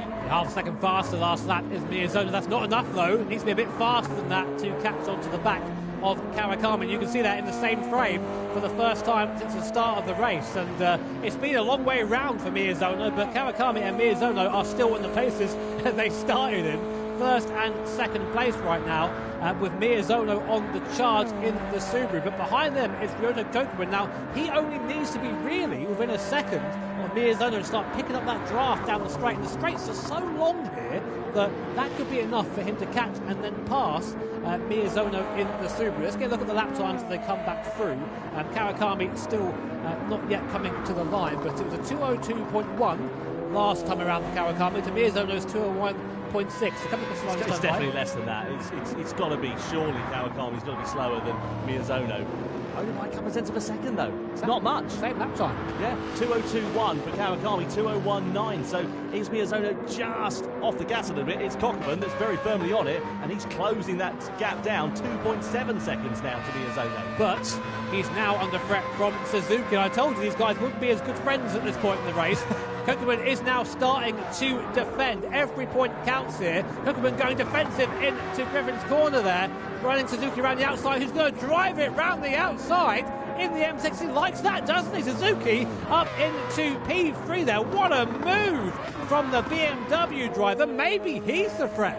He did a 2:03 last time around, 1.5 seconds faster than Miyazono in front, and nearly 2 seconds faster than Kawakami. He might still have a chance to win this. 2.5 seconds then is the deficit that he needs to make down to Takuma Miyazono there and thereabouts over the course of this lap. 2.5 laps to go in this race as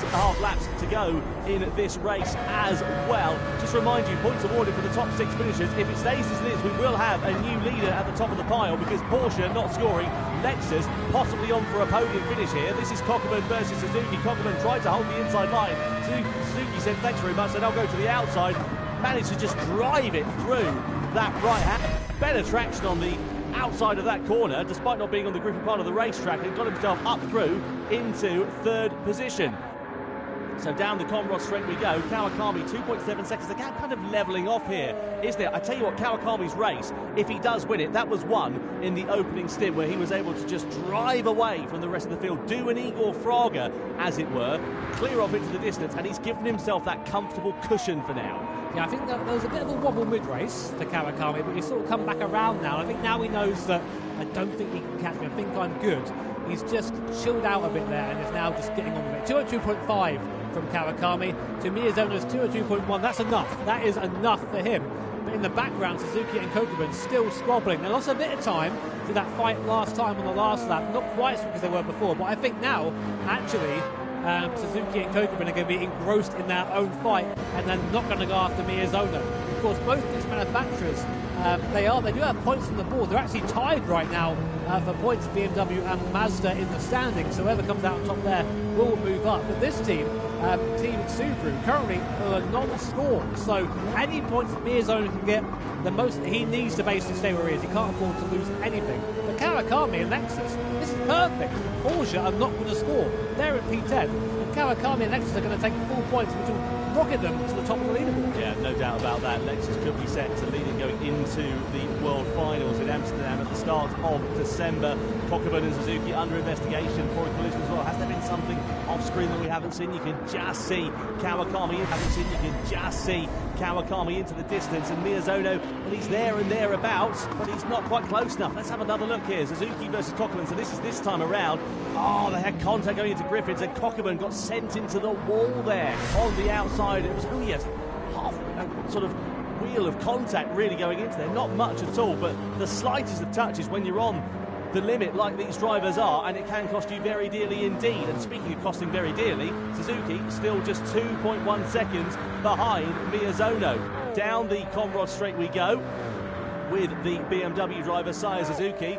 BMW currently 5th in the standings coming into this one, tied on points with Mazda, so they'll be getting the better of them not only in the race but also in terms of the points finishes in this one as well. Just to remind you, 6 points awarded for the victory, all the way down to 1 point for 6th place. So Toyota will be the last of the point scorers as it stands for now. Miyazono's not safe. Suzuki has really upped the pace there on that last lap. We come on to the final lap here in the Manufacturers' Cup in Tokyo. Mount Panorama is your circuit, and we're on board with 3rd place. BMW, Suzuki at the wheel, the fastest man on track at the moment, and he's bearing down on Takuma Miyazono. 1.7 seconds is the gap right now. He's got 2 big straights here, which is going to be a big disadvantage to that Subaru. But can Miyazono hold on over the top of the mountain? Well, let's see what happens here with Suzuki versus Miyazono. Surely it's going to be in the twisty stuff going into the Conrod straight, where he'll be able to gain that time, Suzuki, over Miyazono. But we know also that that Subaru, conversely, is really handy in the twisty bits. You can see him, though, in front, dangling that carrot for Saya Suzuki at the moment. And half a lap left in this one to decide second and third in this race. It is not over. Suzuki right up against the wall. He is leaving nothing on the table in the closing stages of this race here. But I wonder if it's just going to be a charge that will come a little bit too little, too late. Down in towards this section we go. This is where Suzuki will be gaining time on that soft tyre compared to Miyazono. Down through into the Forest Elbow section. And then on towards the Conrod Straight. Kawakami had driven an absolute blinder, by the way. He's managed to keep that gap pretty constant at 2 seconds in the closing stages of this one. The gap now down to 1.9 seconds. It's close for Miyazono and Suzuki, but it's not quite close enough for Suzuki to be in the slipstream of the Subaru driver. So, down the Conrod Straight we go for the final time, and this has been a quite brilliant race for Lexus and for Kawakami. He managed to get into the lead of this one at the start of it from being on pole position, drove away from the rest of the field on the soft compound of tyre, built up a gap of 5 seconds, doubled that to 10 seconds when all the pit stops worked out, and after Lexus took victory in the opening round of the Gran Turismo World Series in Montreal, they will take their second victory of the season as Kanata Kawakami wins for Lexus in Gran Turismo World Series 3 here in Tokyo in the Manufacturers' Cup. It's Lexus who spearhead themselves to the top of the tables, ahead of Takuma Miyazono for Subaru in second, and Saya Suzuki on the podium for BMW in third place. Fantastic race there. What a drive from Kanata Kawakami. That was absolutely textbook. You can tell that he is sweating. He felt the pressure on that one. But as you say, Tom, that couldn't have gone any better for Team Lexus. We had Igor Fraga here of his...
...2024 Gran Turismo World Series production cars tuned to the max in the beautiful conditions of this Tokyo Expressway circuit at night as well, just to add another element for the drivers to have to contend with. And here is how they line up on the grid. It's Takuma Miyazono in the Lamborghini, who's in pole position. Alongside him on the front row, the Audi R8 of Takuma Sasaki. Row 2 is headed by Angelina Stroza in the Mercedes-AMG Black Series, with Jose Serrano for company in the Ferrari F40. Next up, it's Kylian Drumont in the Pagani Huayra. And then you've got Coque Lopez in the Nissan Skyline GTR R34. Then the R32 Nismo Skyline of Kai de Bruyne is in 7th with Valerio Gallo. He'll be happy with that. He loves a Honda. He's in the NSX in 8th position. Then it's Guy Barbara in the Nissan GTR R35. And then Toyota Supra is driven by Robbie Heck. Callum Roach, I should say, beg your pardon, is in the Mazda RX-7. And Adriana Carrazza in the Nismo 400R lines up at the back of the field. No need to worry about tyres during this race, by the way. It's a flat-out sprint from start to finish. It is going to be action-packed. Yeah, I mean, it's just a straight fight, this, and as you saw from our little graphic earlier on, these cars are tuned to way over 1,000 horsepower, and you add the slipstream into that, and you have the speeds entering T1 over 400 kilometers an hour, or 250 mile an hour if you're that way inclined. So it's going to be, I think, chaotic down at T1 the first time through. If you get through there in one piece, I think you're in good stead for the race. That's definitely going to be a challenge. Certainly is, and the drivers, as we said, are going to have to be contending with nighttime conditions, and we saw them practicing earlier on. They were oversteering, understeering, sliding about all over the place. It was quite dramatic, really. Yeah, it was very much so, but a lot of fun to watch, and of course, bear in mind, in this case, it's just a ton of fun to see these cars being represented. So the drivers getting ready to start. So then, it's time to go racing. The sprint race for Nations Cup here in Tokyo is underway. Miyazono leads the field across the timing line, then Sasaki in second, Inestrosa in third. You can guarantee that order will be changing by the first corner, and even within a few hundred metres it's changed, because Sasaki goes through into the race lead. Now Miyazono goes from being the hunter to, or being the hunted to being the hunter rather, I should say. Serrano there lurking in the background, as well as Angel Inestrosa. It funnels right down into turn one. Who's going to be last of the late breakers? Miyazono on the inside, then Sasaki and Serrano bang into the wall for Sasaki and also for Serrano. Inestrosa takes advantage and goes through into third position, and somehow, in all of the drama, Miyazono manages to retain the lead. Yeah, I mean, they've had the brakes upgraded these things, but I mean, slowing from that sort of speed is very, very difficult indeed. A couple of cars into the wall there. Miyazono out front from Sasaki, Inestrosa there in third, Serrano fourth. But as you can see, very, very tricky getting these production-based cars through this circuit. So much power being delivered to the wheels here. Some of these cars as well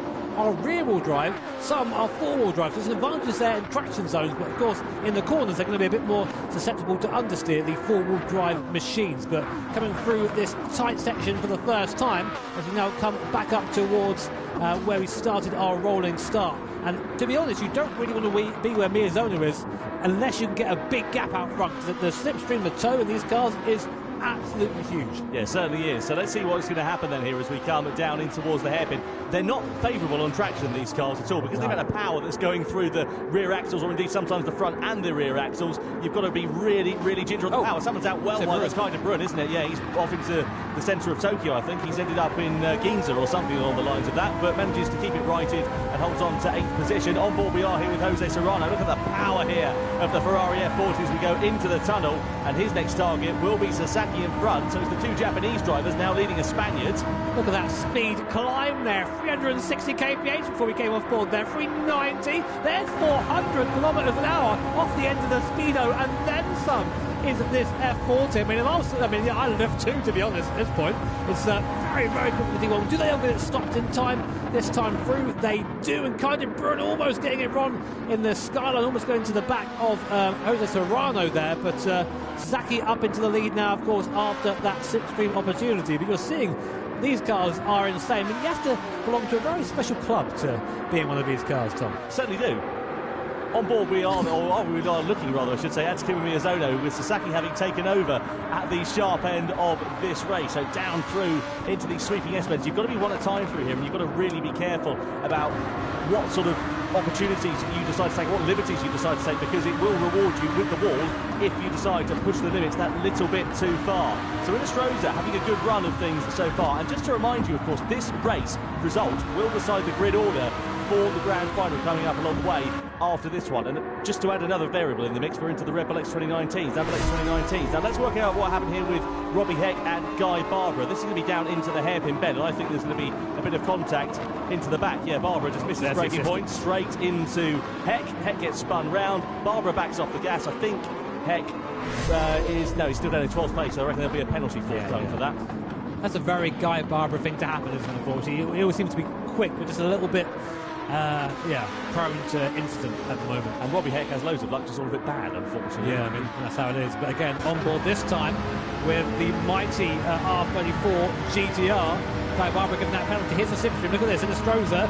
We're going to drive by him, I say that, but now we're back into the toe again. So it's just a look, I mean, despite the speeds, again, we're well off the end of the speedo here in the R34, but look, 410, 414, 400, and we can see 420. We're going to go through all one for the race lead here as well, coming down in towards the first corner. Serrano's on the outside, Sasaki there as well. Oh, bang! line, straight into the back. Lopez into the wall, and that is drama, and we were expecting it to kick off, and unfortunately it did in the biggest way at the start of lap 3. The upshot is it's Sasaki, Miyazono, Inestrosa out in front, and now we've got Lopez, who's got a lot of recovery work to do if he's going to be able to salvage a result from this race and secure himself a good grid position for the grand final. Yeah, that's our championship leader right there in jeopardy. So, I mean, we know Coque Lopez is good at coming back through the field, but obviously you don't want to be doing that, and that will likely be a penalty as well, because he just ran into the back of the guy in front. Valerio Gallo, good racing him so far, up to P5. He's moved up 3 places from his starting position in 8th, so now onto the back of the pack in front. That NSX doing pretty well. Here is a replay, if you missed it, of Coque Lopez just getting the braking all sorts of wrong.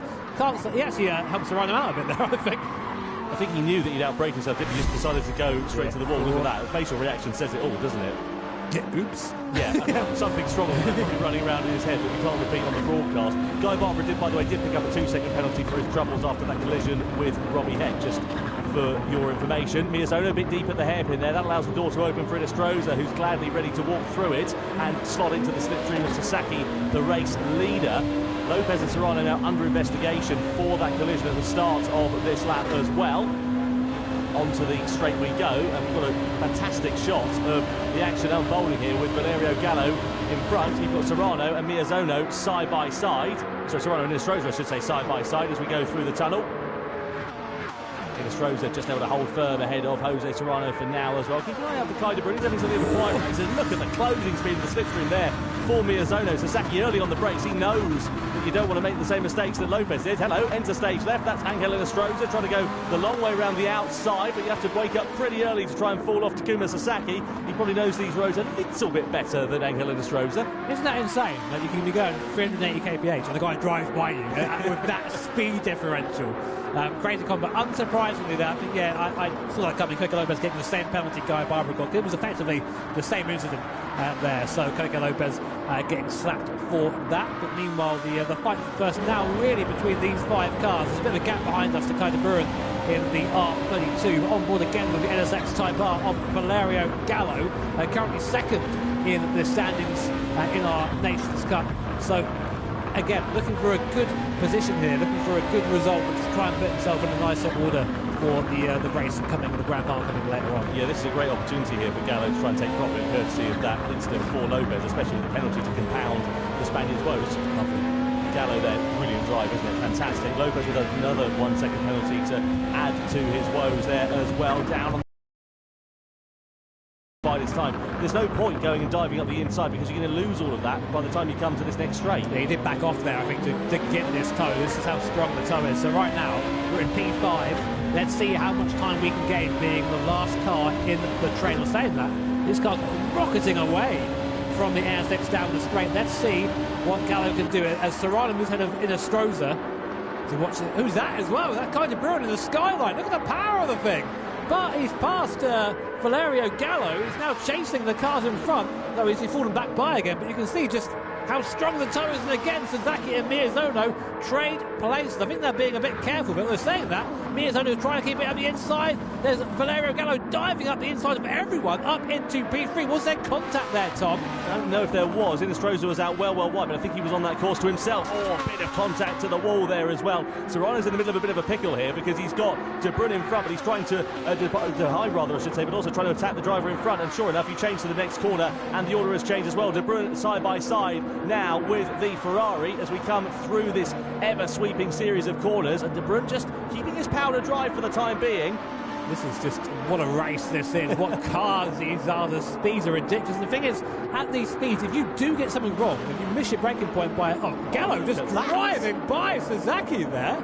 And he did need inviting twice for that, didn't he? So Gallo now up into 2nd place. It's been a great drive from the Italian so far. Of course, his cars are very different from the X2090s, but we see this with Valerio. He really likes this production-style car. Car a bit soft, a bit more roll to it. He just loves this sort of car. He really is just doing so well today. I'm loving these production cars because we get to see the beautiful interiors that the team at Polyphony have modelled as well. I was actually watching on board with Valerio Gallo a few minutes ago, looking at the clock, And I noticed that the clock does actually work in real time as well. Just that little attention to detail that you just don't see anywhere else. Meanwhile, Sasaki is keeping an eye on his clock because he knows that the time will be running out as we head to the halfway stage, as he now gets past the Honda NSX of Valerio Gallo and back through into second position.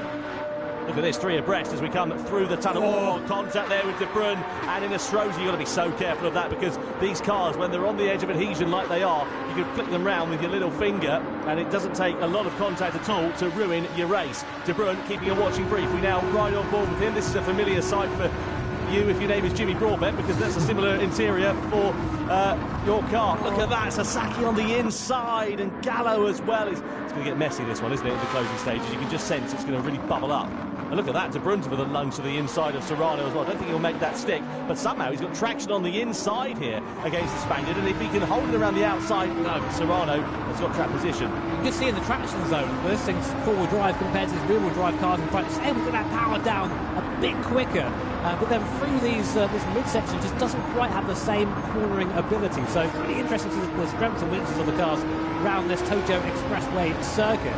And you see the gap really opening up there to the cars in front. But behind us is a 3.5 second gap. So the top 6 sort of are comfy right now. And a reminder that it is a top 6 that will be scoring points in the grand final a bit later on. So good practice for Kai de Bruyne.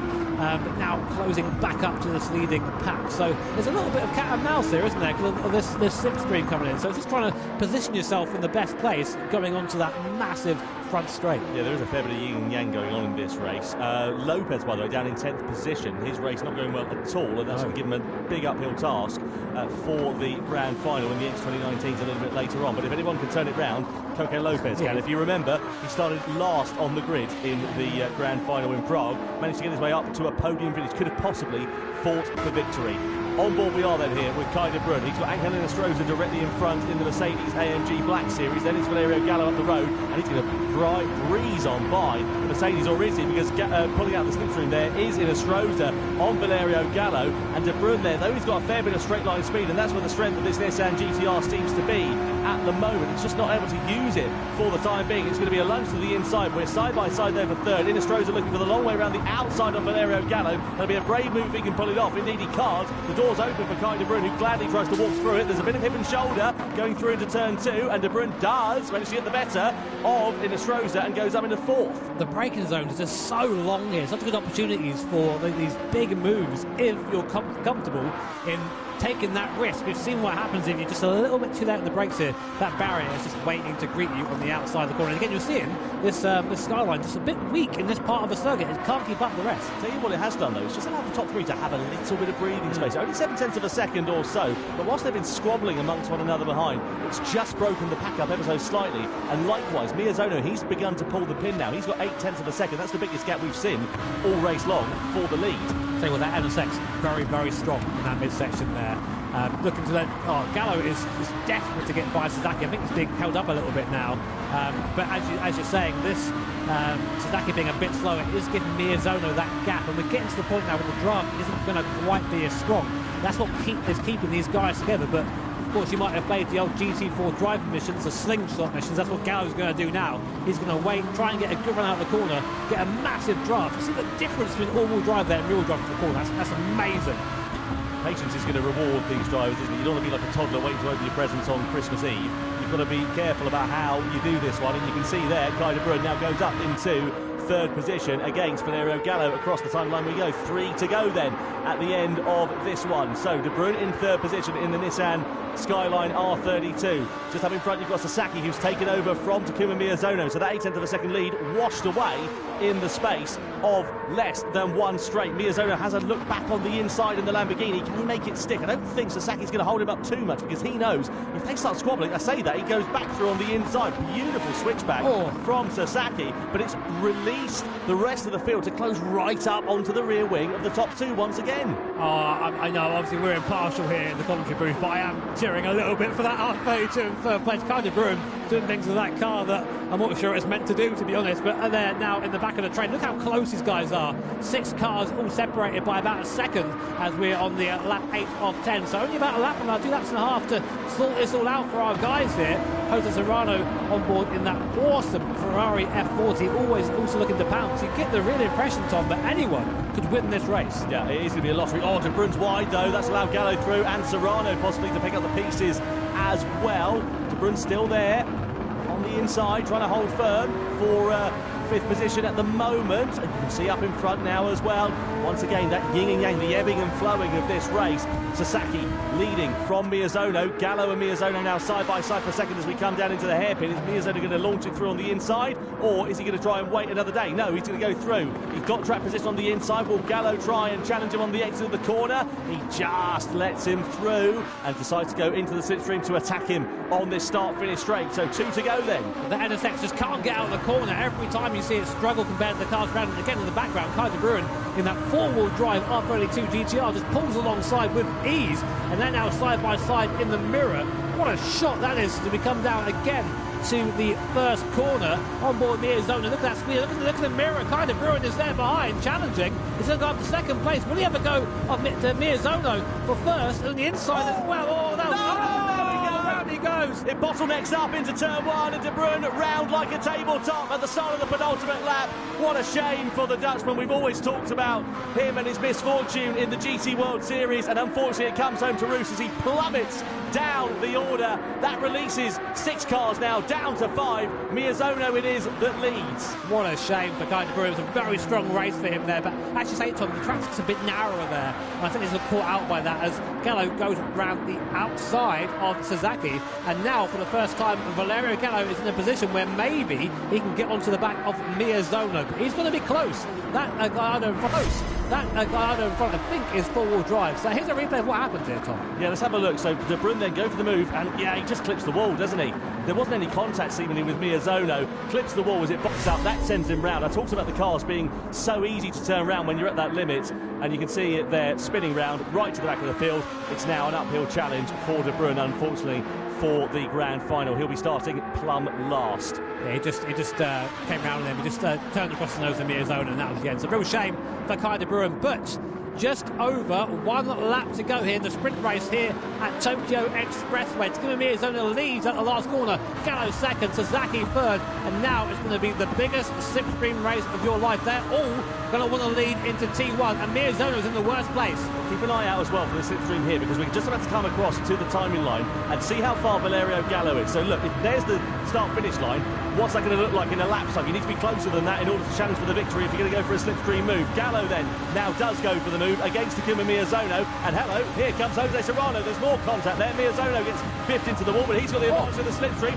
and it's Serrano going to be in a bit of lumber here. No, he's still there, ready to try and take advantage down to the first corner. Miyazono with a lunge on the inside, leans on Valerio Gallo. Gallo's going to get shuffled to the outside. Miyazono is going to have a sniff through into turn 2, but can't do anything, and now it's Gallo that leads, but he's slightly in the wall. Sasaki's ready there to take the advantage of it as well, and likewise Serrano, and also Angela Nestroza. This is going to get messy. So Gallo is out front, but he needs a gap. That car is not good off the last corner. Any of the cars behind him will outdrag him down to the first corner. So at the moment, Gallo's got to drive for his life in this middle sector. Miyazono is still there. We have our second and third place in the championship separated by only 0.3 of a second coming into the last section. Now he's putting a bit of a gap, Tom, but is that going to be enough going on to the final straight? Time is going to tell here. Gallo's pulled an advantage, but like you say, is it going to be enough for him to have that in his pocket? There are the steely eyes of determination for the Italian. The winner, of course, of the grand final from Prague last time out. Second he sits in the standings. His nearest rival to that is Coque Lopez. He's 11th, and that's where it looks like he'll be starting the grand final from. So this will be a great opportunity here for Valerio Gallo. Down into the hairpin. Miyazono late on the brakes. He's deep. Could that cost him a possibility of second place even here as we come on to the start-finish straight then for the final time? It's Gallo, Miyazono, Sasaki and Serrano. Miyazono's close. He's in the slipstream. We're going to go through into the tunnel and we're going to come to the timing line. Is Gallo going to be a sitting duck, or is Miyazono going to pounce? It's a trap to the line in the sprint race here in the Nations Cup. Is it Miyazono or Gallo? 3,000ths of a second in it, and Miyazono wins on the streets of Tokyo. Gallo finishes second, Sasaki in third. What a finish! Absolutely fantastic. You could just see Valerio looking out the side of his car, but no. And Miyazono came through like a freight train. Good to see him getting up and applauding that. Sometimes you don't mind a race like that when you're a driver. If you come away feeling like you've had a good race.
The crowd are going to be on their feet for this one, I'm sure. The grand final of the Nations Cup is along the way. Red Bull X 2019's at Grand Valley Highway 1. Let's see what happens as we get ready for our last event before the World Finals in December. Here's the grid then. Takuma Miyazono lines up on pole position after taking victory in the sprint race by 0.03 of a second from this man, Valerio Gallo. Alongside him on the front row there, with Sasaki heading row 2 and Jose Serrano alongside on row 2 alongside him was there. Row 3 is headed by Angel Enestrosa, the Chilean driver, with Callum Roach. Good performance for him in the sprint race to qualify in 6th position ahead of Guy Barbara, the Australian.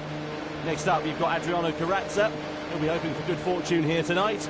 Robbie Heck down in 9th position on the grid, but then we've got a couple of outliers. Kilian Drummond, didn't expect to see him quite as far down the order in 10th position, and Koke Lopez, the man who leads the championship, down in 11th with Kai de Bruyne, the unlucky Dutchman for company. Now, our first look at the tyre strategy. Unsurprisingly there, Takuma Miyazono going on the soft compound of tyre. He wants to do what we saw in the Manufacturers' Cup a couple of hours ago, Jimmy, and break away early. Yeah, very similar strat here. I mean, basically, if you're at the front, go for the soft tyre, break away, try and use that in the space you have in front of you, and just hope you don't get overtaken by the car behind. That is the worst case scenario for Miyazono, so he needs to lead this first stint.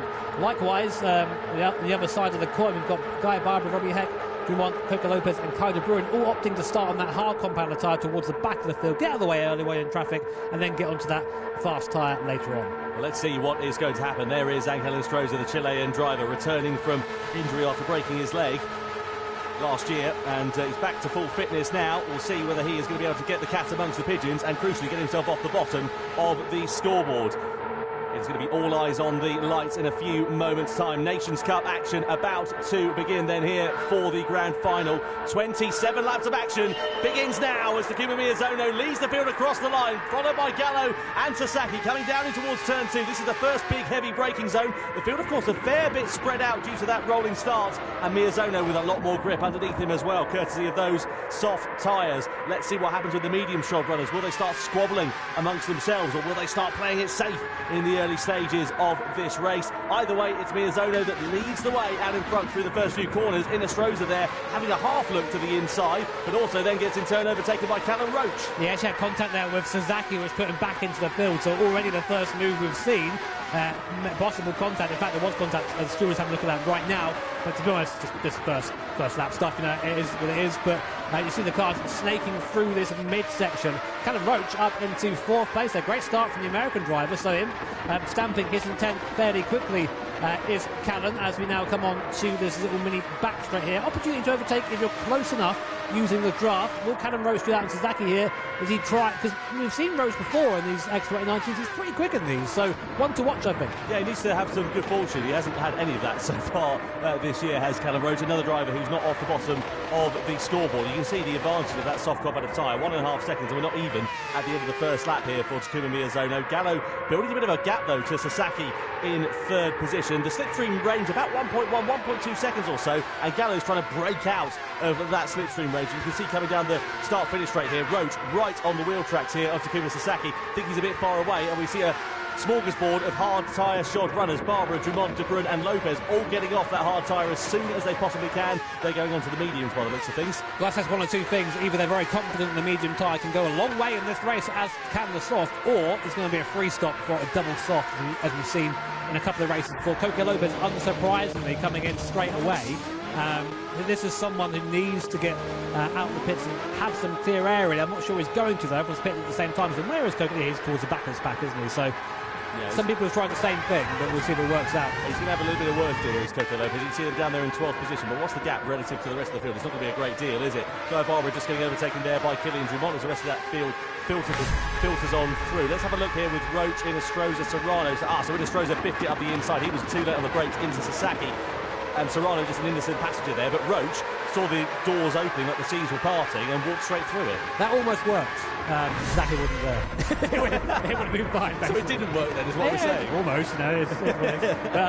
It's Sasaki, meanwhile, managing to close that gap a little bit to Valerio Gallo at the end of lap 2 there. Important to do that, I think, because Ernest Rose is getting a 1 second penalty. To be fair, that is consistent with what the stewards have done so far, so not entirely surprised to see that. Yeah, no surprise at all there. Here is Jose Serrano, 1/3 of the Nations Cup lineup, which won the title in 2023. Back when that was a team-based competition, for 2024, it's an individual competition. It's winner-takes-all stakes. And we look forward to seeing what's going to happen in the World Finals. Takuma Sasaki still with Callum Roach right on his rear wing as he tries to find his way past. At the moment, they're all being relatively well-behaved as it stands for now. You can see a fair big gap there back to Drummond. Of course, they've all made their pit stops, as we know, but 25 seconds or so. So Drummond with a nice bit of clear air in front of him, but he's not got too much of a time to sit there and think about it, because he's got Barbara De Bruyn very close behind. Lopez, in turn, is about 3 or so seconds off the back of that field at the moment, so he can run relatively comfortably for the time being. But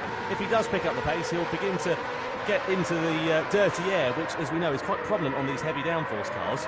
Yeah, of course. So it was good to keep that in mind. So good to note, by the way, our current Nations Cup standings. We have 6 drivers who are sort of within touching distance of the lead. We've got Coco Lopez leading on 8 points, Valerio Gallo 7, Miyazono 6, then Drummond, De Bruyn and Serrano all on 5 points apiece. So either of these drivers with a good result today could see themselves rocket to the top of the order. It's been a very close season so far, and this is, I think, going to continue into the grand final. I just love this circuit as well. The fantastic atmospherics. Of course, it is a fictional track, but it's based on a real-life location, the Grand Valley Highway, and just the scenery is beautiful, especially as you head over that viaduct in particular. The wide shot there making these cars looking absolutely resplendent in the sunshine.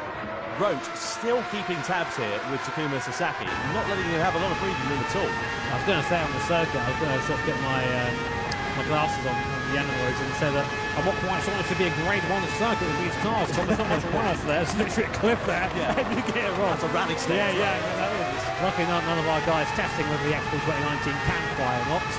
For now, anyway, Coco Lopez going from bad to worse for him. Looking down at that. 12th place, 4 seconds at the back. What do you do with your Coco Lopez? I mean, he's our current Nations Cup leader. I've got a feeling he won't be after this race. No, it's a very good opportunity for others to capitalise. Miyazono, Gallo, all within touching distance. Gallo on 7 points, Miyazono on 6 points, despite failing to score last time out in the second round of the championship in Prague. So we'll see whether he's able to take advantage of that. But like you say, Lopez needs a minor miracle at the moment. There is Adriano Carrazza sitting in 6th position for now. Kind of in no man's land really at the moment, because Jose Serrano is up ahead of him by about 1.7 seconds or so. Yeah, so not much you can really do at the moment in that scenario. But Miyazono, 5 seconds to the lead now, and Gallo's just been passed actually by Sasaki. We've just missed that on the screen. I think it's just ahead of us right now using the slipstream. So Gallo down to 3rd place, Sasaki up into 2nd, but Roach there as well. So these 3 cars really close for 2nd place right now, and they need to be careful about this. And we say this so often that obviously you're a racing driver, you want to be as high up the order as possible, but if you're squabbling every corner, you're just giving time away to the cars around you who are not doing that, who are driving in the ideal racing line, not having to brake earlier or later. So you have to really make sure the move is worth making before you make it. Yeah, Miyazono putting an absolute cracker of a strategy at the moment so far. You can see there 5 seconds he's got in 5 laps or so, so he's putting a good chunk of time compared to the rest of the field. The question is, how much is he putting into his tyres? How long are they going to last? Of course, the mediums will be longer. They're a harder compound, relatively speaking. But of course, the converse with that is that they are slower over the course of 1 lap. So we'll see how that's going to pan out for Miyazono, or when those tyres will start to degrade to the point where they don't have any performance advantage over the medium shod runners. Just to give you an idea of how much quicker Miyazono was, last lap around a 1:27.159, Sasaki a 1:27.748, so about 0.6 of a second or so to the good of his compatriot. Let's have a look here at Sasaki versus Gallo then. So this is through the right-hander. Oh, start finish straight, a big snap of oversteer there for Gallo. Did well to gather that. That could have very easily been similar to what we've seen with Kylian Drummond all the way back in Montreal, where he spun it just coming out the corner. These cars, a lot of horsepower, over 800 brake horsepower in these cars, and these guys don't like running the TC, so imagine trying to control that every lap with tyres that are getting steadily worse, and you can see Gallo's problem, and to add to that, Callum Roach is now part of Gallo's problem. He can come down the kink there, I think, saves a lot of people into the first corner. No doubt about it. It turns it into a bit of a one-line corner, that. So this corner coming down here, T6 ahead of him, though, isn't a one-line corner. Let's see if Callum Roach in front can do anything. We're on board Jose Serrano. Good viewing seats here for Jose Serrano, but going to be a bit higher right now. Though, to his credit, seems to have the best tyre condition of all of the drivers around him on our information we have here. So just whisper into those medium tyres at the moment. I'm loving this gyro-style cam that we're using here in the GT4 series. We've been using it for a good number of years. Have you noticed Formula 1 have started using it? Miyazono, penalty. Yeah, so what's happened there? Must have been track limits somewhere. 1 second penalty, so he must have just taken a little bit too much out of one of the corners. Very easy to do that around here. Track limits very strict in these GT World Series events, because trust me, if there's an advantage to be had, well, these drivers will find it.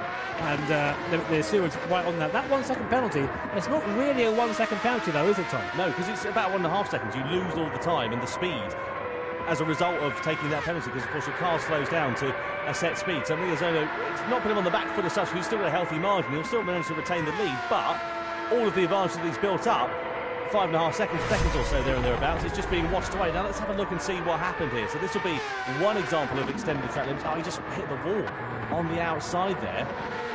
And that was just, again, that'll be one example, because it's all awarded in the game. It's not done by the stewards one. So essentially they'll be accruing all these incidents over the course of it. So that's just, let's say, one example of it. So strict, isn't it? I mean, these guys are the best in the world, so you expect that from them, but it can be very easy to make that mistake, and really definitely punish here for Miyazono. And you can see there how we work our penalty system there. You cross the penalty line, the car has to slow down for a second, then you get back on the gas again. So that time slowing down, that time speeding up, all takes away from the cars around you. Still on board here with Jose Serrano, still in the same place as he was last lap, but again, just looking after those tyres. I think this is a sensible thing to do in this position. If the cars in front of you aren't that slow, moving at a good pace, just keep the tyres alive, stay within touching distance, maybe also save a bit of fuel. So that's going to be a big part of this race here. There's going to be 35 litres or so of extra fuel needed for these guys over the course of the race distance, and it's 3 litres per second. Sorry, I did get it right. It's going to take about 20 seconds to take from the car, there and thereabouts, or possibly a little bit more. So if you can save 3 litres, you get yourself a 3 seconds. Absolutely, which is night and day in a race. Yeah, just something that Miyazono just lost. Yeah, exactly. So Miyazono is still leads, but look at those rear tyres. They're now coming towards the end of their useful life. And indeed, he comes into the pit lane then at the end of lap 7. So we're going to have a new leader. It'll be Takuma Sasaki, followed by Valerio Gallo. The question is, where does Miyazono emerge in relation to the rest of the field? Is he going to be right down plumb last? Or he's not going to be plumb last, is he? He's going to come out ahead of Drummond here. He'll slot back, in theory, into a nice little gap there, Takuma Miyazono. He's onto the medium tyre, so he's not going to be a sitting duck compared to the medium shot runners behind him as well. So this will work out quite nicely for him, and he can just go and run his own race and just set the pace as he needs to. He exits out of the pit lane then at the start of lap 8, onto the medium tyres here for the former race leader. I think that was quite clever. I think he took the penalty and went, okay, right, I've now lost a bit of time. Where am I going to come out? Okay, there's a nice big gap there. Let's go into that. Let's put the mediums on and let's just run, as you say, Tom, some nice, consistent laps. Here's what we think the tyre strategy is going to be, although we've seen people coming on lap 1 for the get rid of the hard tyre, so that, throw that out the window, get rid of that. But just the hard tyre, it just doesn't seem to be viable in a lot of these races. It doesn't heat up quick enough, doesn't quite have that pace, and the longevity isn't worth it for the sprint races. No, we did have a time where we had like a minimum tyre period where you had to run it for a minimum of 3 or 4 laps or something like that, but for reasons unbeknownst to myself, we're not doing that at the moment, so drivers just getting off the hard tyre as quickly as they possibly can. You can see Sasaki there just kicking up a bit of dust into the face of Valerio Gallo, who had that warning sign, if you remember, a few laps ago. Meanwhile, right behind them, Callum Roach and Jose Serrano very close to one another. Roach in 3rd place, but Serrano bearing down on the American driver as we come across the timing line. And Serrano looking to try and make a move on Roach in towards turn 2. He's got the inside line, he's got track position, but can he make the move stick? Roach gives him racing room. There's a little little hint of contact going through turn 2. On the exit, they still continue to run side by side as they flick it through the left-hander. We're going to come into a right-hander before too long. Roach it is that's still in front, and Serrano, I don't think he's going to be there unless he's going to have a lunge to the inside, but it's still fairly early in this race to be making moves as rash as that. Yeah, we're seeing that trouble with that first corner. You just can't quite get that alongside. To go up the inside of the hairpin, you need to go the long way around to get there. So you need a big overspeed. Serrano just about got there, but Roach's exit was good enough that he could just pull back ahead and stay in third position from now. On board with Valerio Gallo, currently second in our points standings. It's been a good last race out for him, of course, taking the win at Prague. Will we see a repeat here at Tokyo at the Grand Valley circuit here? I don't know. I mean, he's done well so far. He's had that one moment, but again, he's doing what he sort of needs to do, just sort of staying where he needs to be, maybe saving a little bit of fuel. But we all know, following a car in front can also increase tyre wear. So here is a replay of Serrano's attempted move at Roach. Couldn't quite come off him. Yeah, had a look on the inside there. Roach gave him racing room, fair play, because he could have closed the line there and we could have ended up with a car possibly going off into the sea. But Roach just holding firm on the outside, knowing that the track's come to him a little bit later on around that corner, and so he holds on to third place. Carranza's picked up a penalty as well, so presumably that must also be for track limits, because we haven't seen stewards investigating anything at the moment. Meanwhile, Serrano there still sitting in fourth position. Carranza 1.8 seconds back of that, seems to have become a little bit further back than that, which might see Nostroza able to take profit and move himself up into fifth. Get the impression that both Roach and Gallo are getting just a little bit impatient. I don't like that stat. Not a fan of that stat. Is that because you're... It's because I'm very close to that myself, and they've got loads of stat up. Whatever. How's your back today? Is it all right? I don't think so. This week when you woke up, you just had like 60 WD-40 on or something. That happens as you get older, right? So I've heard. Anyway, alone. Valerio Gallo it is at least. Look at the fuel consumption, by the way. We were mentioning about that a little bit earlier on. Miyazono, who led this race quite comfortably by a margin of about 4 seconds or so when he came in for his pit stop, he's only used a litre of fuel more than Takuma Sasaki, so he's working out quite nicely for him here so far. Callum Roach, though, who you said has been quite quick, is really using quite a lot of fuel at the moment, so he needs to bring that down. Yeah, as I said earlier on, we reckon it's about 35 is extra you're going to need to box for to complete this race distance. Look at the mirrors, you can see just behind there, Valerio Gallo, Callum Roach there, large in the mirrors once again. When he goes for a move, he's going to stay there for now. I think he knows he's going to save that fuel. Big lift there from Callum Roach just to make sure that he can match these guys on fuel. 13 seconds it will take for that extra 35 litres to go into the tank. Just a bit of quick... I know, I tell you what, it's like I listen to the briefings that we have before the start of this one. Jose Serrano now right on the back of Callum Roach once again. The top two trying to build a bit of a gap out to the likes of Roach and Serrano, just to give that bit of breathing space, really. It's important that they're able to run their own race and not get too much bother from behind. It's going to be a bit of a slow burner, this one, so once the strategies all begin to diverge and then they pick up a little bit later on, we'll see exactly how it is all going to play out. At the moment, Miyazono is doing an absolutely superlative job. What's his pace relative to the other medium shot runners? 27.6. That's pretty good. It's not the fastest, but it's okay, isn't it? Yeah, it's in the ballpark. It's one of the quicker medium runners, but it's faster than the guys up front by a fair bit. So that's the one to keep an eye on, it seems. Because all the while, Miyazono is lapping quicker than the cars that we're watching right now. When all the pit stops are said and done, that gap's going to come back to him. Callum Roach getting it a bit wrong there through the right-hander. That'll make these next set of corners even more difficult. It'll be slower for exit. Serrano might have a chance of just dipping a wheel there into that gravel on the outside. You can only dip it in there a little bit, though. You saw what happened to Gallo when he tried it. Almost lost the car. Through the tunnel then, and then back out into the sunshine as we go on to lap 12 of 27. Serrano here in the tow of Callum Roach. Will he lift? Let's have a look. No, he's going, but he finishes a bit quicker than the cars in front. He's going to try and go for the move now. Yeah, forced it this time. Late on the brakes. Comes back across the front of Callum Roach. Forced him to slow down. Oh, but a little bit of oversteer on exit, but I think he's still got the move made. Yeah, that's the beauty of that corner, is it can just give you an opportunity to live another day, as it were. Roach is not going to take this one lying down, though. He might try and send it back from the inside into the hairpin. Nope, Serrano's got him covered off for now. So Roach is going to have to think about it a little bit later on in the lap. The thing is, though, look at what that's done. It's only one overtake, but the gap is built for Gallo is up to 1.2 seconds or so, from about 0.6 of a second, so it's doubled just as a result of that one manoeuvre. Yeah, I mean, if I was Valerio Gallo right now, I am P2 in the standings. My main rival is currently last and not going to score any points. And Miyazano, I guess now would be the closest in the standings to him, seemingly out front. Just take it easy, I think, at this point, because whatever happens, the gap going into the grand final isn't, into the world final isn't going to be big enough that you can be comfortable. So I think just take it easy for now, Valerio. Save that little bit of fuel. Think about the long race here, as I think he is doing, and no more silly mistakes. Sometimes the mistakes creep in with Valerio. He's under pressure. Yeah, well, I'm sure he's wise to that one. Miyazono's been able to bring the gap down to Adriano Corazza to about 2 seconds or so. So these medium tyres, again, now coming towards the end of where they need to be, really. So that means that they're going to be coming into the pits before too long. Lap 13 out of 27 we are, and you can see just how much Miyazono picked off of Takuma Sasaki in terms of the lap time difference. 0.3 of a second on lap 10, nearly a second on lap 11, and that gap is going to just increase over the next couple of laps or so, depending on when Sasaki decides to come into the box. Yeah, I mean, like every lap, it's 0.6 average there between all of those. So really is getting on now. It's Takuma Miyazono. He's got to do this. This is the stint, the important stint for him.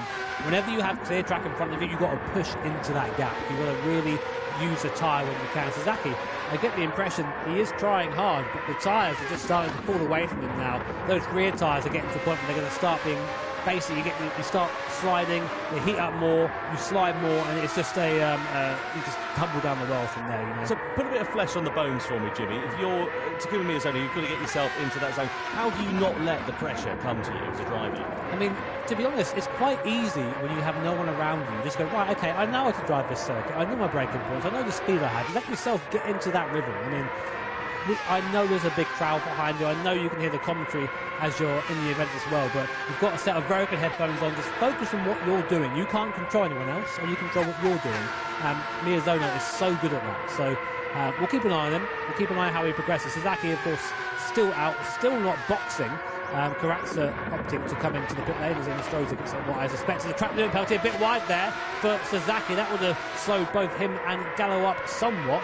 Lap time-wise, Sasaki was in a 28.3, which compared to Miyazono on his last lap, did a 27.2. So Gallo will ride on board with then. Sasaki, a bit of a warning sign. A handful of corners ago, that snap of oversteer, and those snaps of oversteer might not sound like a lot, but they can prove to be very detrimental to your race, especially if you allow the competitor that's chasing you to get through. You can see just how committed these drivers that happen to be going through this series of corners as well, going through the daylight into the tunnel and then back into the daylight once more as we head through the final sector. This circuit full of undulation, full of lots of twists and turns, and a lot of medium speed corners as well. And you can see there, that again, just going onto the curve on the outside, that's a great opportunity for the rear to snap away from you, especially as you're tired, get that all more worn. In terms of the lap times, Miyazono last time around 27.2, Sasaki at 28.3, so Miyazono really in the groove at the moment, and crucially a lot faster than the medium shod runners who have not pitted yet in front of him. So we'll wait to see how long it's going to be before these drivers blink, because I think as soon as Sasaki blinks, the rest of the drivers are probably going to follow suit because they want to try and stay as close as they can. They decide not to at the end of lap 14 though. Still going round for now. Still looking pretty similar throughout the top three, but Captain Roach definitely in a 2 deficit in 4th place right now. Just a little bit of housekeeping. Robbie Heck, long way off the back of the field. Not quite sure what happened to him. I think he's probably taking his fuel now and is just hoping he can drive into a gap, but he is actually not too far ahead of this little pack here. He might end up being lapped, which disaster, of course, for Robbie Heck. This event definitely not gone his way. No, Robbie Heck with a fair bit of work to do. Like you say, he has taken fuel, no doubt about that, but 40 seconds off the back of the rest of the field. Something of a quiet race for him so far. So 72 seconds, 72 litres of fuel he's got on board, so he definitely has taken that fuel on board compared to the rest of the field. But this is interesting as well, because it kind of forces the hand, actually, of the top 5, because they will need to take fuel, I'm sure, and just do that one lap in the middle of the race. Yeah, it's a tricky one. I'm not sure how you want to do it that way, but we'll see what the drivers come up with. We are now past midway in this race. Watching Jose Serrano, of course, Nations Cup champion as part of Team Spain in 2023. This year, hasn't quite had that same fire. He's been fast, but he's not quite been someone who's been in contention for the win, I think it's fair to say this year. It's really easy, isn't it, for things like this to snowball as well. You start off on the wrong foot and suddenly it just gets worse and worse. And for the drivers as well, I'm not just talking about the events. Now we do see the pit stops coming in. So the top two go in, but Serrano thinks he's got enough life left in his tyres to go for one more lap. So he's going to try the overcut, the rest of the field trying the undercut. Seemingly Sasaki, Gallo, Roach and Inestrosa all in the box. Just finishing my earlier thought, it's easy for things to snowball. And if you start off on the wrong foot, your sprint race doesn't work out well, it can really, again, put you on the back foot for the grand final. Look at Coque Lopez as a prime example of that. He's made no inroads, no impression so far in this race. Now, a divergence in tyres here as well. So Sasaki has gone to the hard tyres, but he's taking no fuel on board. Likewise, in Inestrosa as well. But you can see the soft shop runners are putting fuel on board and they're putting the soft tyres on. So they are going to have to put the hard tyres on what presumably will be the final lap of the race. I think the idea maybe is just to try and run that hard in the best possible situation, so low fuel and not much distance, but we'll see. There you go, refueling rate, the one I couldn't quite say properly earlier, it's 3 litres a second, so every 3 litres in the car you're stationary for 1 second, and it means that you have to really think about your fuel saving strategy around here, be it just lifting and coasting a little bit, maybe not revving as much down the straight, or even turning the fuel mix down in car, all things you can do as a driver to control that rate of fuel. Quite a race so far for Kylian Drumont. Was expecting a little bit more from the Frenchman, actually. I think he'd have been expecting a bit more of his season up to now as well. Didn't get managed to score in Montreal. Got a handful of points on the board in Prague, but we know that he's got the pace to be a world champion. We know he's got the talent to do it as well, but this season proving to be an uphill struggle for the young Frenchman as Serrano comes into the box at the end of lap 16. Yeah, I think Drumont, I mean, he's very much everything or nothing. You'll get a win or you'll get a DNF from Kylian Drumont, which, to be fair, you know, Colin McRae's that. Win it or bin it. It works okay, but there's a reason why he only won the WRC once, isn't there? So there you go. But Serrano at the pits on that hard compounder tyre, not opting for fuel, so he's going to the right. I'm going to go out, use his hard tyre with as less fuel as possible and just try and get around quickly and then come in for that soft afterwards. Look at the advantage that Miyazono's got here now as well. He now leads the race after having pitted and done that divergence and strategy, but he's got 9, nearly 10 seconds of an advantage over Kylian Drumont. Don't forget to vote for your Michelin driver of the day after the race. During the extra lap press conference is when we will be announcing that. Kai de Bruyne here on Serrano going for a move on the inside. Lovely. That's a lunge from the Dutchman. Gets it done quite nicely and moves up into 4th position. Now, again, to the benefit of Kai, he is +8 so far in this race. I mean, he has used he's used the hard and medium, so he's looking for the soft tyre to come as Kai de Bruyne. So this could be a good run for Kai. I mean, we know Miyazono and Drumont both have to go on to Miyazono has to go on to the hard tyre at some point. So it maybe isn't quite over yet. And this is the thing, isn't it? These divergence and strategies. We saw it in the Manufacturers' Cup a couple of hours ago where drivers will go onto the soft tyre at the end of the race, and that means they're inherently that much quicker. So this could prove to be a very exciting strategy here for Kai de Bruyne. 9.5 laps to go. We'll keep an eye on what is going to happen here for the Dutchman, because as Jimmy said, he's made a brilliant ascension through the field, a nice quiet race for him, and a podium finish would not be an unwelcome sight at all, especially given where he was in that sprint race about half an hour or so ago now, because he deserves a podium for Kai de Bruyne. We know he's got good pace. We've seen it over the course of the last couple of years or so. Comes into the pit lane then with 8 litres of fuel left on board. Drumont also into the box as well. The Frenchman here could be on for a strong result, quite possibly too. And Coque Lopez likewise coming in as well. You wonder where it's all gone wrong for the Spaniard. It's not proven to be a particularly fortuitous race. So Drumont and de Bruyne in. They'll be taking fuel on board at this stage as well. Crucially, Drumont having to take about 3 fewer litres compared to de Bruyne there as well. So his pit stop will be shorter by a handful of seconds. That is that's a long time for those softs to last. That's 9 laps.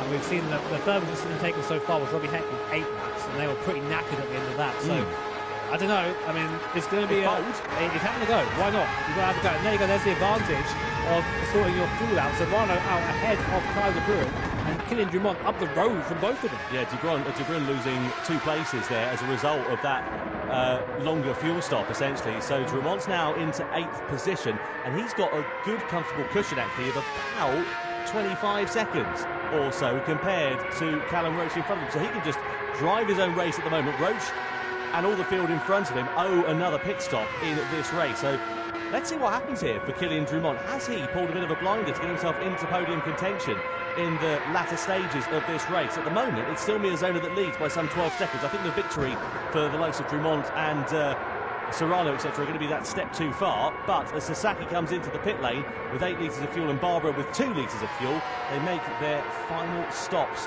seemingly, in this race.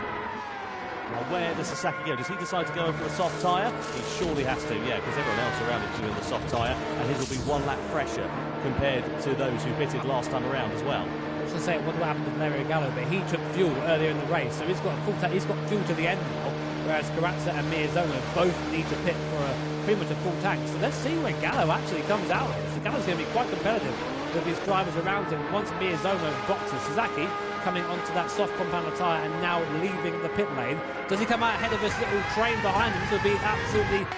he needs that. No, he doesn't. Behind Serrano, and not just about coming out ahead of Kai de Bruin, but Sasaki back into the pack now. So you're seeing what the lack of fuel saving has done. Even though Sasaki led most of the start of this race here after Miyazono boxed, that was it. He didn't quite save the fuel in the right way, and now he's back in the pack again.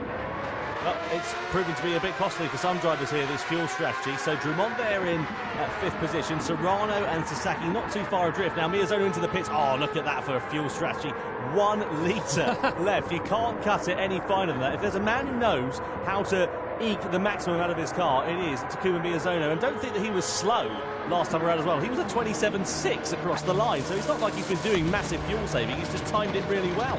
Yeah, I mean, like, looks at that hard compounder tyre now. Now, here's the agonising part of the drive. You just have to wait for this fuel to go in.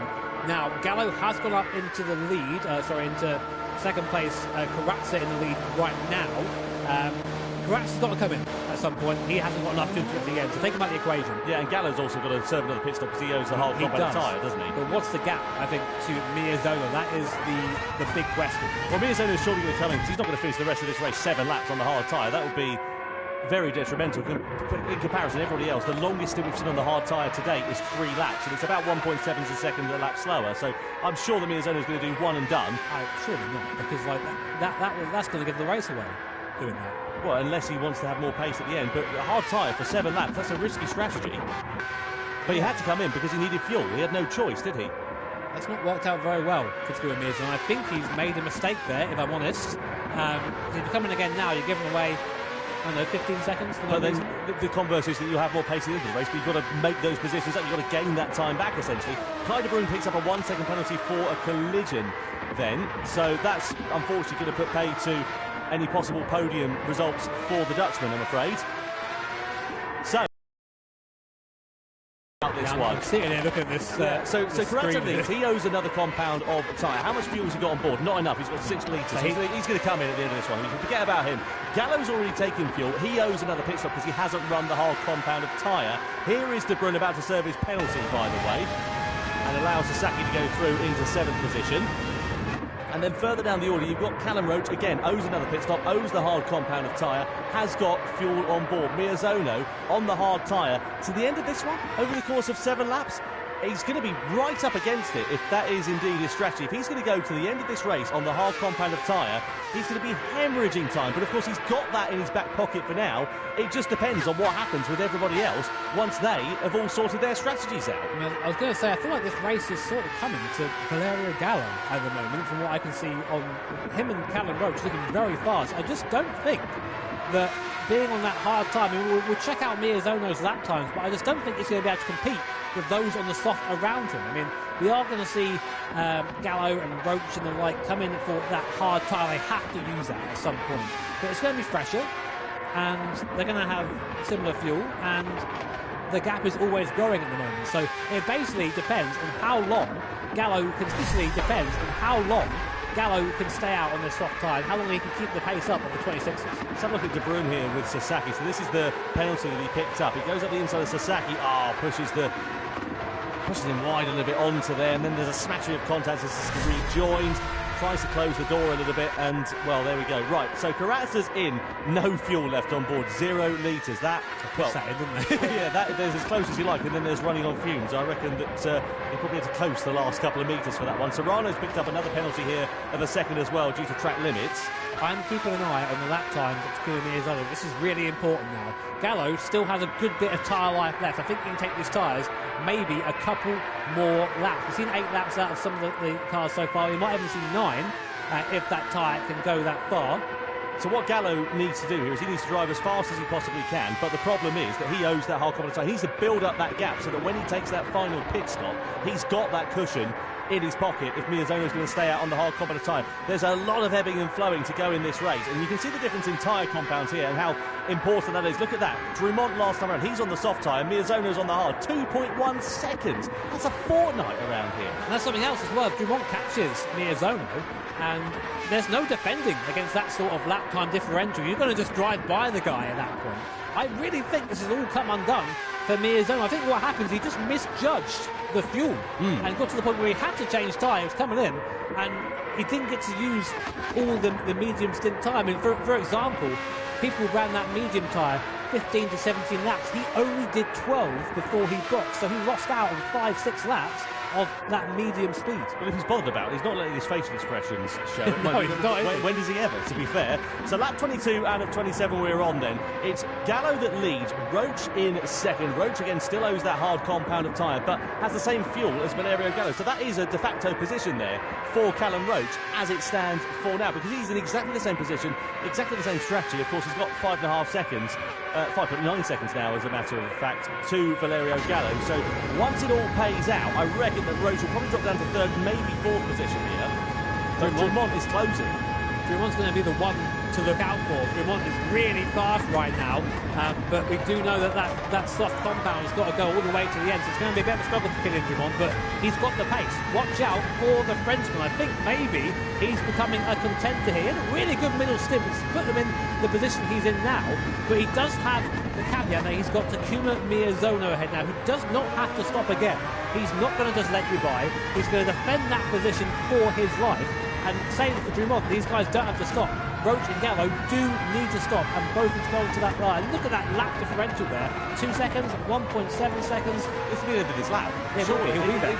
There's nothing that Miyazono is going to be able to do here, and Drumont's just going to go driving on by. So I said about the fuel strategy and Miyazono eking it out as long as he possibly could, and that could prove to be to his undoing here, because Miyazono significantly slower than Drumont. He got the carrot very well and truly dangled in front of him for a potential race victory, or at least a podium here this afternoon. And don't forget, of course, points all the way down to 6th place and the World Finals to come at the start of December. So every position is going to be absolutely critical.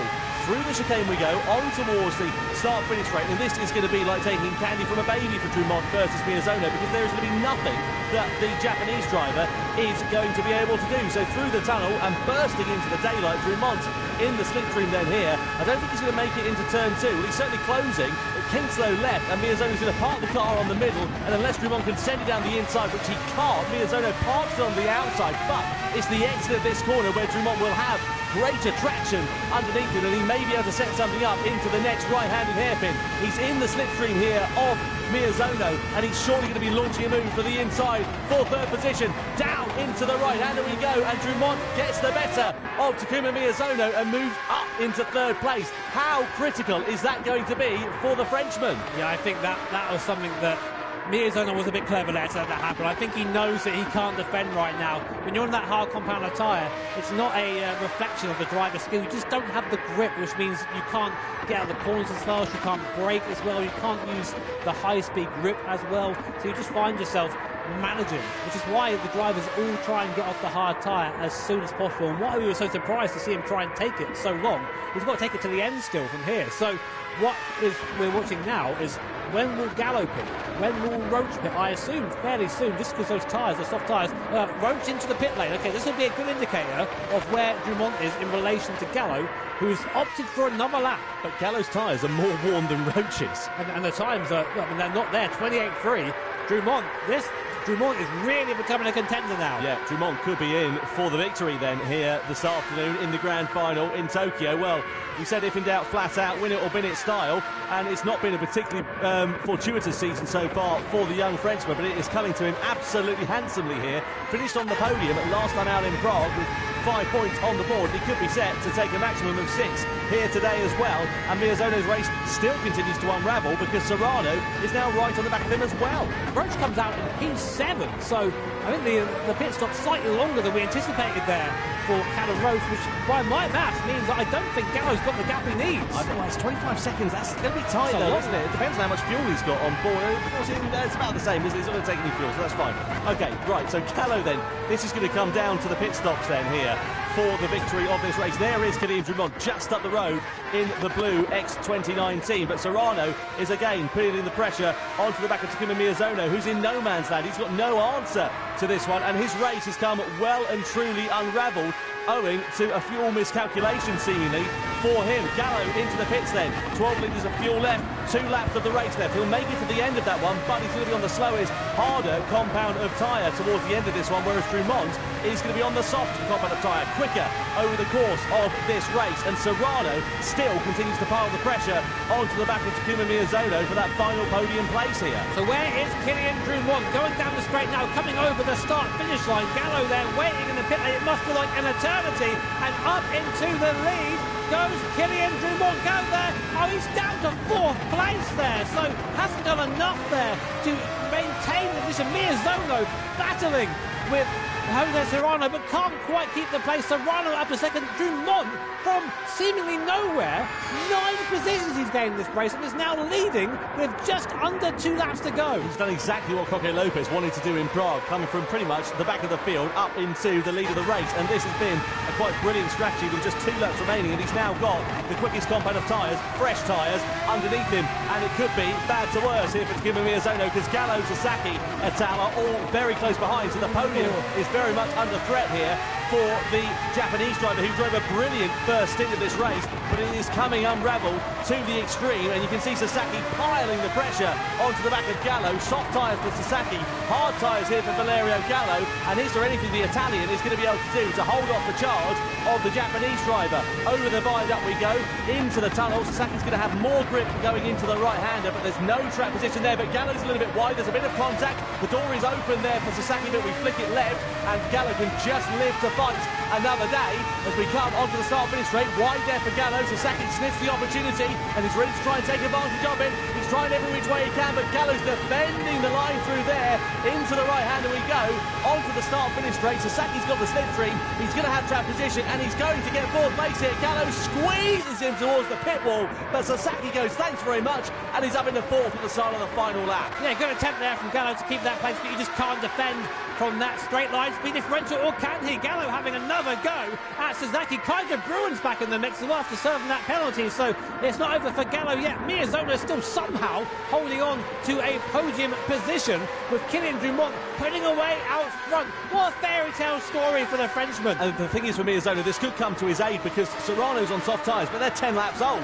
They're absolutely clapped out. That's the problem though, is the soft tyres are now beginning to fall off a cliff. Look at the rear tyres here for Drumont and Serrano, 17-18%. We've only got 1 lap remaining, so it's still not possibly out of the question here for Takuma Miyazono to get second. Is the victory still within his grasp though? There is Kylian Drumont, and the gap is shrinking down, a 28 flat for him. Miyazono last time around a 28.4, but Miyazono still on the back of Serrano. He needs to dispatch him as soon as he possibly can. I think the victory's going to be out of the question, but second place could be on the cards at crucial points going into the World Finals as well. If he can find his way through up the inside, it's going to be a tall order, but Kylian Drumont though has timed this one to absolute perfection. What a drive and what a strategy for the young Frenchman as he comes through the tunnel for the final time. Kylian Drumont takes his first victory of the season in the Gran Turismo World Series. The Frenchman is on top in Tokyo. It's Jose Serrano in second, Miyazono takes third, Gallo in fourth, just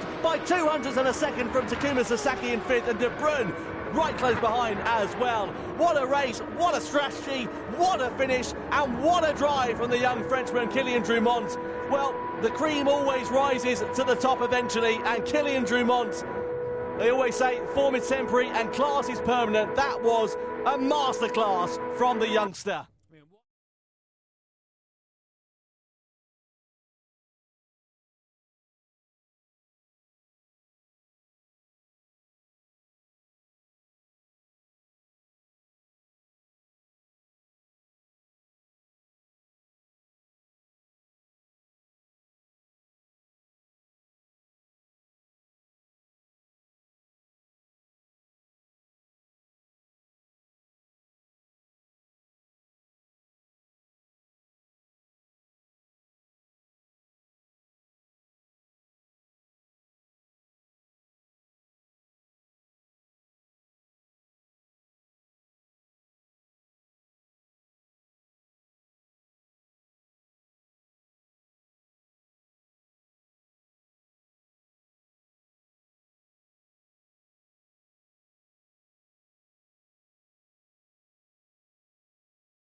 And the drivers are already out on the circuit as we get ready to go for a 28-lapper at the Red Bull Ring in Austria. Who will be claiming the checkered flag and those all-important points as we have our first look at the grid. Starting on pole position, it is Mohamed Badima in the Ferrari 458. Porsche represented by Benjamin Hengste from Hungary on the front row of the grid. Daniel Fenton heads row 2 with Mercedes-AMG and Kilian Drumont in the Subaru BRZ. Alongside row 3, Thomas Laboutelle in the BMW M6. And then next up, it is Paul Ura in the Mazda RX Vision Gran Turismo concept. Then it's Jose Serrano, 7th on the grid, ahead of Randy Roush in the Chevrolet Corvette C7. Nico Romero heads Genesis's charge. He lines up 9th position with Daniel Penco, the Spaniard, alongside him. Next up, it is Mateo Estevez in 11th place. And 12th and last on the grid will be Coque Lopez in the Lexus. Won last time out a few weeks ago, just to remind you. Now, as you can see, the weather conditions far from ideal. It is sopping wet out there. No choice for these drivers here, Jimmy, to start on the wet compound of tyre. No, you have to do that, otherwise you'd just be completely gripless for the first couple of laps or so. But Badima out front in that Ferrari, feeling fast, obviously, as he said a bit earlier on. So if you're him, really, ideally, you want to just eyes forward and try and build as big a gap as you can whilst the car is feeling good. Of course, tyre wear on as well here. So easy to burn these wet tyres if it gets into difficult conditions. But I think it's going to be a fun race, this one, Tom. Yeah, we'll see what happens, because, of course, it can dry out. There is that possibility with the dynamic weather. Will someone go on to the intermediate tyres? Will they make a gamble and go straight onto the dry compound tyres? We'll wait and see what is going to happen over the course of this 28-lap race. But round 2 of the 2024 Gran Turismo World Series is about to begin. We're ready to go racing here in Prague as Mohamed Badima and Ferrari will lead the field across the line. And we are underway then here at the Red Bull Ring, as we head up towards the first corner. Badima, Hengste, then Fenton, Drumont, Laboutelle. Don't expect any rash moves in towards turn 1, out of turn 1, into turn 2, and then the heavy braking zone of turn 3 is where we should see drivers getting themselves in position for the first overtakes. You saw Fenton there running a little bit wide on the exit of turn 1. That's left him under attack already from Kilian Drumont in the Subaru as we head up the rise in towards turn 3. Badima's got the lead. Second place there for Hengste, looks pretty sure. But what about what's happening further behind? Drumont right on the back of Fenton. Don't think he was able to launch a move, but you got Laboutelle and Ura in position there, side by side. 5th place for Laboutelet as he drags alongside and then past the Mazda and up through into 5th place. Irene Darouche in the background in the Chevrolet going around the outside perhaps of Paul Ura, and Mazda who's looking to the inside of Laboutelet. Cars getting very close, contact there between Hensey and Badima at the head of the field. Estevez there having an awful time, I think, spinning down at the at T4 there at the back of the pack, so bad to worse for him. But meanwhile, the mid-pack is everyone for themselves. Contact again, I think, this time between Darouche and Drummond. These guys are fighting for their lives whilst racing each other out there. Horrible conditions to drive in these, but this really shows the talent of these drivers, and it shows the strengths and weaknesses of the cars too, as Drummond just struggles to get the throttle there out there. The Subaru Fenton hangs on in 3rd for now. You can throw a blanket over these drivers, they're so close to one another from 3rd place back. Badima, meanwhile, has pulled out a 1.3 second advantage over Hensey on this first lap. Then the cork in the bottle is Daniel Fenton at the moment, the Mercedes driver who we ride on board with, and we're not even at the end of the first lap. Out of the final corner we go then. Is anybody going to think about a lunge in towards turn 1? You'll be brave if you think about doing that, because it could leave you under threat in towards turn 3. Drummond, though, decides that discretion is the better part of valour, looks for a half move up the inside, but eventually ducks back into the wheel tracks of the Mercedes. He's trying to line it up on the exit of turn 1 and into that braking zone of turn 3. Yeah, that AMG is just a roadblock right now. No one can find a way around. On board now with Paul Ura in that Mazda, of course, highlighted by that rotary engine. Look in the mirror there in the bottom right-hand corner, you can just about see that BMW being pushing along Paul Ura. Laboutelet on the outside, they all try and break off line, just about managing to keep out of each other's way. Darouche there getting by Drummond, so Darouche up into 4th place. Now Ura's following through as well. That Subaru really struggling on the straights here. Unfortunately, this is not a circuit. You want to have a car that's slow in a straight line. Yes, left him under attack here from Laboutelet. Moves under braking there to Drummond and leaves no room for his countryman. Laboutelet's going to try and rough it around the outside. I don't think he had much choice in the matter, but he's turned it into an opportunity. He's got ahead of Drummond and he's almost side by side with Ura. Just has to back out of it again on the exit of that corner and duck back into the wheel tracks, but that was very close and aggressive racing. Ura's a little bit wide. That's left the door open for Drummond to go through into 6th place or 5th place possibly, but no, not for now.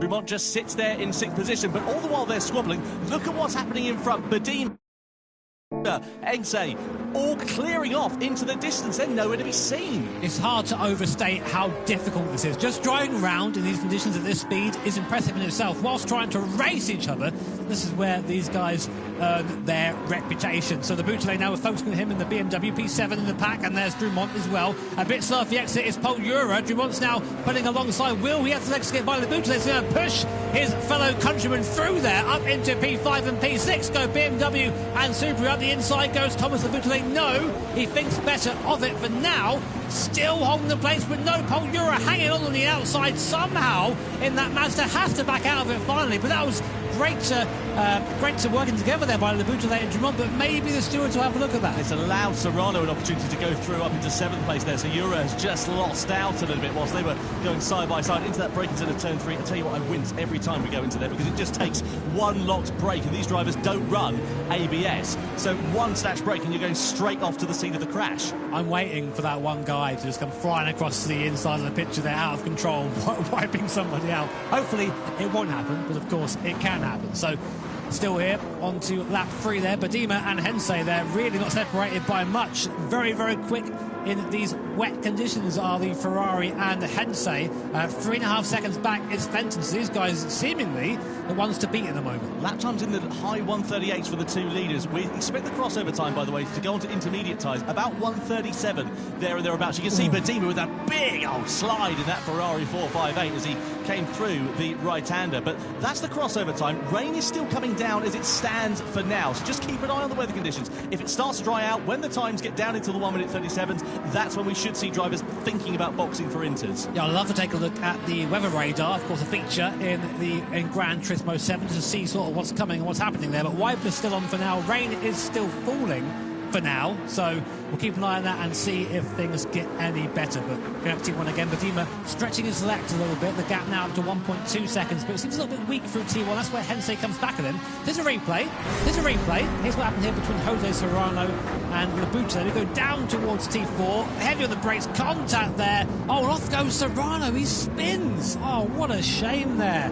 But he's run after such a strong showing at the Montreal round. Yeah, a bit of a hand-fisted attempt there for the Spaniard, I'm afraid to say, as he went into the braking zone of turn 4. Labute, we ride on board with him and Drummond, all out of shape there, and then contact spins round Drummond. Oh, Killian, what on earth is going on with your 2024 season? He made a mistake in the Nations Cup, if you remember, back in Montreal, and it goes from bad to worse for him. He must have walked under a stepladder or, I don't know, something along the lines of that, you know, to the black cat or something today, because it's just not working out at all. I'd love to see a replay of that, but I think Labute there was quite heavily involved in that incident there, but we'll comment on that when we see more. For now, and there you go, the stewards having a look at that. We have live stewards here at the event, straight into the action, straight into the investigation, and we'll get back to you as soon as we know more. But that does put, as you say, Killian Drummond at the back of the pack, and Koke Lopez will be happy with that because he's gained enough place out of it, but not moving forward. Someone who is moving forward is Estevez for Honda, up to P7 right now after starting from the back of the grid. So great racing so far from Estevez. Can he continue? We have a look at the weather radar in our commentary box, and there's a little bit of a break in the weather we can see coming along the way in a few moments' time. So if that does start to ease off ever so slightly, we'll keep an eye on things and see what happens. There is Nico Romero driving for Genesis. As I mentioned earlier on, Genesis podium for them in the World Finals at the back end of 2023 in Barcelona. Can they repeat that feat over the course of this year? Just to remind you, as we now see the weather radar, you can see there heavy rain at the moment, but it is going to start to break a little bit later on in this one. So if that does happen, or when that does happen, I should say, then we'll see drivers changing their strategy and thinking on the fly. I love that we have that in the game. In real life, the weather radar is something you just don't want looking at, especially if you're in the grid. But anyway, here is a replay of what happened between Drummond and Labute. So we're coming down to T4 there. A bit of contact on the way in. Is there something? No, he loses it on his own. No, he doesn't. He almost does. Yeah, and the contact there with Labute just spins him around, but you can see all the way in. Really struggling with the rear of that Subaru, sorry. So I think that maybe that car just not quite the right car to be in these conditions, but still do want to come back from this Drummond, but back of the field for now. Unfortunate there for Killian as he sits down at the back of the field in 12th position for now. There is Hensei. Tell you what, he's keeping Badima honest, actually, isn't he, over the course of this first few laps in both of their first races in the Gran Turismo World Series. They're driving like they've been here for a fair amount of time. You can see 4.2 seconds there and thereabouts over some parts of this lap that they put into Daniel Fenton, who sits in 3rd place. You can see Labute getting a 3-second penalty for that collision with Killian Drummond. Well, we wondered if the stewards might have a look at it, and they have, and they've decided to hit Labute with a 3-second penalty, which is going to drop him down to about 10th place there and thereabouts once he served it. I mean, yeah, it was fair. He spun Drummond, ended his race pretty much, so yeah, penalty there I think is fair in that situation. So meanwhile, in the mid-back, Paul Euro will be the first person to gain from Labute's penalty. You can see that 3 seconds above the top of his car there. As he comes to the penalty zone, he'll be forced to brake for 3 seconds. So you lose a lot more than that in reality. And then, of course, the time getting back up to speed again is massive, especially given around here a lot of high-speed acceleration zones. But on board with Paul Euro, looking a little bit flustered, I think, at the moment. Not looking like he's very comfy. That Mazda proving difficult in these conditions so far. Almost collects the back of the Labute there, picks up his own penalty. But we've seen a lot of drivers doing that, just sort of being off the corner, trying to avoid too much rotation, trying to get it all in one hit and accelerate in one straight line instead of accelerating with a bit of lock-on, because that's an easier way of just getting traction that way. Just brought Estevez a little bit closer in that Honda there as well. That Honda's not been particularly fast, actually, so far this week, especially in these wet conditions. You can see Estevez struggling with the traction as he comes out of turn 4.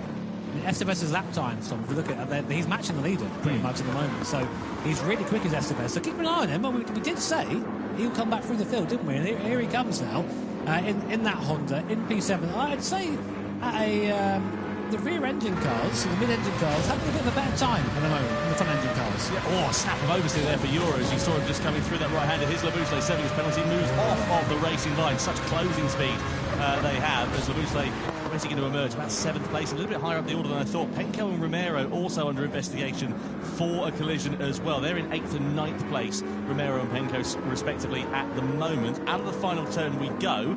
and across the timeline. So it's all pretty quiet on the Western front as it stands for now, but it's going to bubble up a little bit later. Where are we at in terms of lap times? We're still in the low 138s at the moment, so we're not close enough for a changeover. The rain is still falling down, but at a lighter intensity than it was. Let's have a look and see if we can work out what happened here with Romero and Penko into turn 4, downhill on the braking, Penko on the inside, bit of contact there with Romero. I don't think that cost me much, really. That's all right. It's just racing, that one. That's right. I say that, and the stewards are going to say it isn't that. Well, no further fraction. There you go. Finally, I've got one right after all this time. It's taken 8 years, how long it's been. Oh, Lopez there, forgetting that it's the pedal on the left that slows you down. Or you've got a clutch, I guess, but slows you down too. And back down to 12th place. He goes behind Kylian Drummond. Coque Lopez is struggling big time in that Lexus. Yeah, I wonder if he's going to try and launch an attack immediately on Kylian Drummond and get himself ahead. Down into the braking zone we go. Closes right up on the back of the Subaru, and it's just not working out at all here for Coque Lopez. He doesn't look comfortable.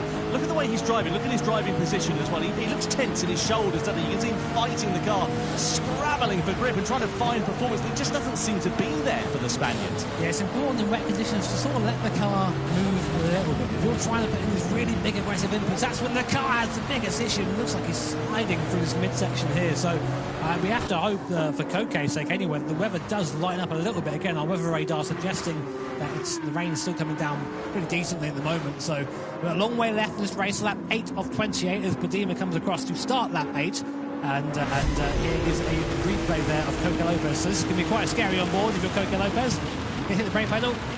Nothing's happening. Got to get out of the way. Oh, you can imagine just a feeling there of, am I about to wipe someone out? No, but I am now lost. Yeah, that'll make you twitch like a rabbit's nose, wouldn't it? Unfortunate there for Coque Lopez, and just about managing to avoid contact into turn 3. Now Serrano versus Drummond. Drummond starting to come together in this race. 8th lap out of 28 we are on here in the Manufacturers' Cup Grand Final. Jura versus Estevez a bit further up the road. Estevez now finding that pace. He got ahead of Laboutelet a couple of laps ago. Now his next target is going to be the Spaniard. So out of turn 3 and into turn 4 could be the opportunity that the Honda driver is looking for as he makes his recovery through the field following the difficult qualifying. Side by side we run. Estevez is going to be on the outside into the downhill braking zone. There's a bit of hip and shoulder and a bit of contact. That's going to run Estevez a little bit wide, but can he find traction on the exit of the corner to get ahead of Jura? Side by side they go through into the next left-hander. Estevez is going to have track position here if he can just firm it on the inside, but has he got the grip there to get ahead of Jura? No, Jura sweeps around the outside and holds on to 5th place. What an impressive drive so far by Estevez. This guy started in P11 and is up to P6 and challenging Paul Jura in P5. I think he's got the pace to get by, but Paul Jura, very experienced in Gran Turismo 7, just putting the car in the right places right now, but the pace isn't there for him. It's just a matter of time, I think. Drummond just losing a position there to Jose Serrano for 10th position as well. On board we ride here with Thomas Laboutelet. Pole position for BMW back in Amsterdam. That seemed like ever such a long time ago, no? There was a bit of contact, isn't there, going through that final corner. Estevez now under a bit of pressure. Meanwhile, Laboutelet versus Estevez as we come across the timing line to begin lap 9. Laboutelet with the inside line with track position, with the grip under braking, but does he want to get ahead of Estevez, or does he want to leave himself open to the opportunity into turn 3? Estevez run to the curb on the outside. Laboutelet's going to try and pick up his slipstream here on the exit of turn 1 and then run it for a move surely on the inside into turn 3. The Frenchman closes up onto the back of the Argentine then. Estevez defends track position on the inside and just holds on to 6th place for now. So nice, clean, fair racing in the mid-pack here. So the rain's getting a little bit lighter, but we've still got a heavy rain cell coming in there from the south, and the wind is blowing a north direction, so it's bringing that rain cell across. So it's not quite done in terms of rain, but already though some of these guys searching for the water, it seems, and these wet tyres they've been on since the start of the race. They're going to start to wear somewhat. But if you're Estevez right now, you're in a bit of a tricky situation because you're trying to overtake Paul Jura. Whenever you do that, you put yourself back into the clutches of the car behind Laboutelet. We've seen him, he's elbows out all the way as Laboutelet in this race. So definitely one to watch out for. But Estevez needs to try and focus and try and put a car between him and that BMW behind. Got to be careful as well. You don't want to squabble too much because look who's going to clear off into the distance. Paul Jura doesn't need a second invitation to build a bit more of a gap over those two drivers. And and Estevez there wide on the exit. That could leave him under threat from Laboutale. Maybe not into these last couple of corners, but perhaps across the timeline and into turn one again. I was going to say, speaking of turning off into the distance, the leaders now are 5 seconds ahead of the rest as Laboutale dives up the inside of the last corner. Not usually a place to see an overtake there. Up into 6th place goes Laboutale. So that was a nice move there. But these guys have been sort of bashing and crashing into each other a little bit. So we'll see if the stewards have anything to say about any of the racing. To me, it's all fair racing right now. Great move by Laboutale. But now the question is, can you make up the time to Paul Ura in front? The gap now about 1.8 seconds, just about out of the slipstream range. It's got to be all power from that BMW, which we know has got plenty of as it bears down on the Mazda in front. But yeah, Medema and Hensei, first and second, 6.5 seconds ahead of Fenton for Mercedes in third. So it's looking good for Ferrari and Porsche right now. Well, hugely impressive as well for Hensei to just stick it onto the coattails of Medema, not launching any moves, not getting himself into any trouble, just keeping himself there ready to try and pounce. Let's have a look here. Estevez, he just ran a little bit deep, didn't he? And then Laboutale said, thanks very much. There's a tiny bit of contact out of that penultimate corner, into the final turn. Laboutale up the inside and through into 6th position. Didn't need a second rotation there. His next target will be trying to close up onto the back of Paul Ura for 5th position. Meanwhile, back at the front, you've got Medema and Hensei still close to one another. This has been the story of the race. It is a little bit closer than it was last time around. So I wonder if Hensei wants to just try and lead the race at this point, maybe. Might be a mistake from Medema as well. Of course, that gap is now down to only a tenth of a second. And that Hensei makes the mistake, gets onto the silly part of the circuit, recovers it well. But that would have been a nerve-wracking moment there for Benjamin Hensei and Team Porsche. The gap back up now to 0.6 of a second, much to the delight, I'm sure, of Mohamed Medema in front in that Ferrari. But we're seeing the pace. We're seeing the pace come through now for Hensei and Team Porsche. That's going to be a wake-up call, I think, for Mohamed in front. He's going to be, okay, cool, right. This guy is quick behind me now. I need to focus. I can't be making silly mistakes and letting that gap come down again. I'll tell you what, I can't remember the last time we saw a driver, though, come into the Gran Turismo World Series and just perform as well as Mohamed Medema has done, and also for Benjamin Hensei as well, actually, for that matter. These two have just been parachuted into this season, and it's like they've been here for years. Yeah, they've done amazing so far, but the race is far from over. And to prove that, here are people squabbling for position in the midfield. Romero and Benko looking up the inside of that Genesis. Not going to get a good run off the corner there. Here comes Kylian Drumont in the Subaru trying to recover after a spin earlier on. But again, just hasn't quite got the legs in that thing. Any corner exit, any acceleration zone, it just goes backwards. It must have been so frustrating. But that is the Manufacturers' Cup. Not all cars have the same strengths in the same places. And there's Drumont, big dive up the inside. Penko there also having contact with Romero in the Genesis, and there's still contact, nearly spinning out. Penko is Drumont. They all seem to somehow get out of the corner, but that was a bit of a mess down there. That's the thing, is when these cars are finger, basically, they are just on the ragged edge of adhesion. You can see Penko has now lost out here to Jose Serrano, who's having something of an anonymous race, it must be said, in that Toyota. Let's have a look at the lap times. Where are we at in terms of that, the weather? It's still in the sort of mid-138s, nothing really to write home about, certainly not change over to intermediates time for the drivers, despite the fact the rain has definitely decreased in intensity. So we'll keep an eye on that over the next few laps or so and see how this circuit develops, whether the pace does start to pick up. There'll be a couple of drivers out there really, I think, hope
hoping for that penalty, and Leboutillet giving another 1 second penalty. Do you reckon that was for that little bump into the last corner? Because that would have unsettled Estevez, and basically you refer to it as a bump and run, which if you're driving a stock car is great. Here, not so much. So that may be for that, and we'll come back to you when we can confirm that entirely. But another penalty for Leboutillet. He's costing himself here a good result. Yeah, he's been in the water a little bit over the course of this race, hasn't he? Let's be completely fair. We're still not quite at the halfway stage of this first race. There's plenty of action left to come. You can see Nico Romero there, just up ahead of Kylian Drumont. 8th, 9th, 10th then for Romero, Drumont and Serrano as it stands for now.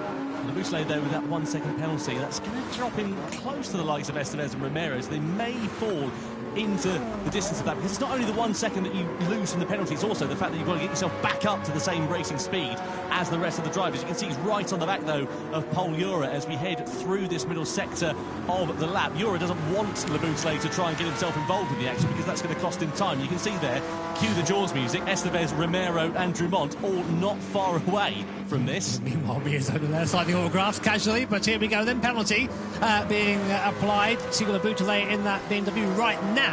Can Estevez make the most of it? It's going to have the overspeed a lot quicker, right onto the back of that BMW, but not quite close enough to make the move at that point. And I tell you what, Estevez will be ruined that. He really wants to get by Leboutillet. He had that pace, but actually saying that, since Leboutillet got past, he did manage to open up a little bit of a gap. So maybe the charge starting to wane a little bit there for Estevez and the Honda.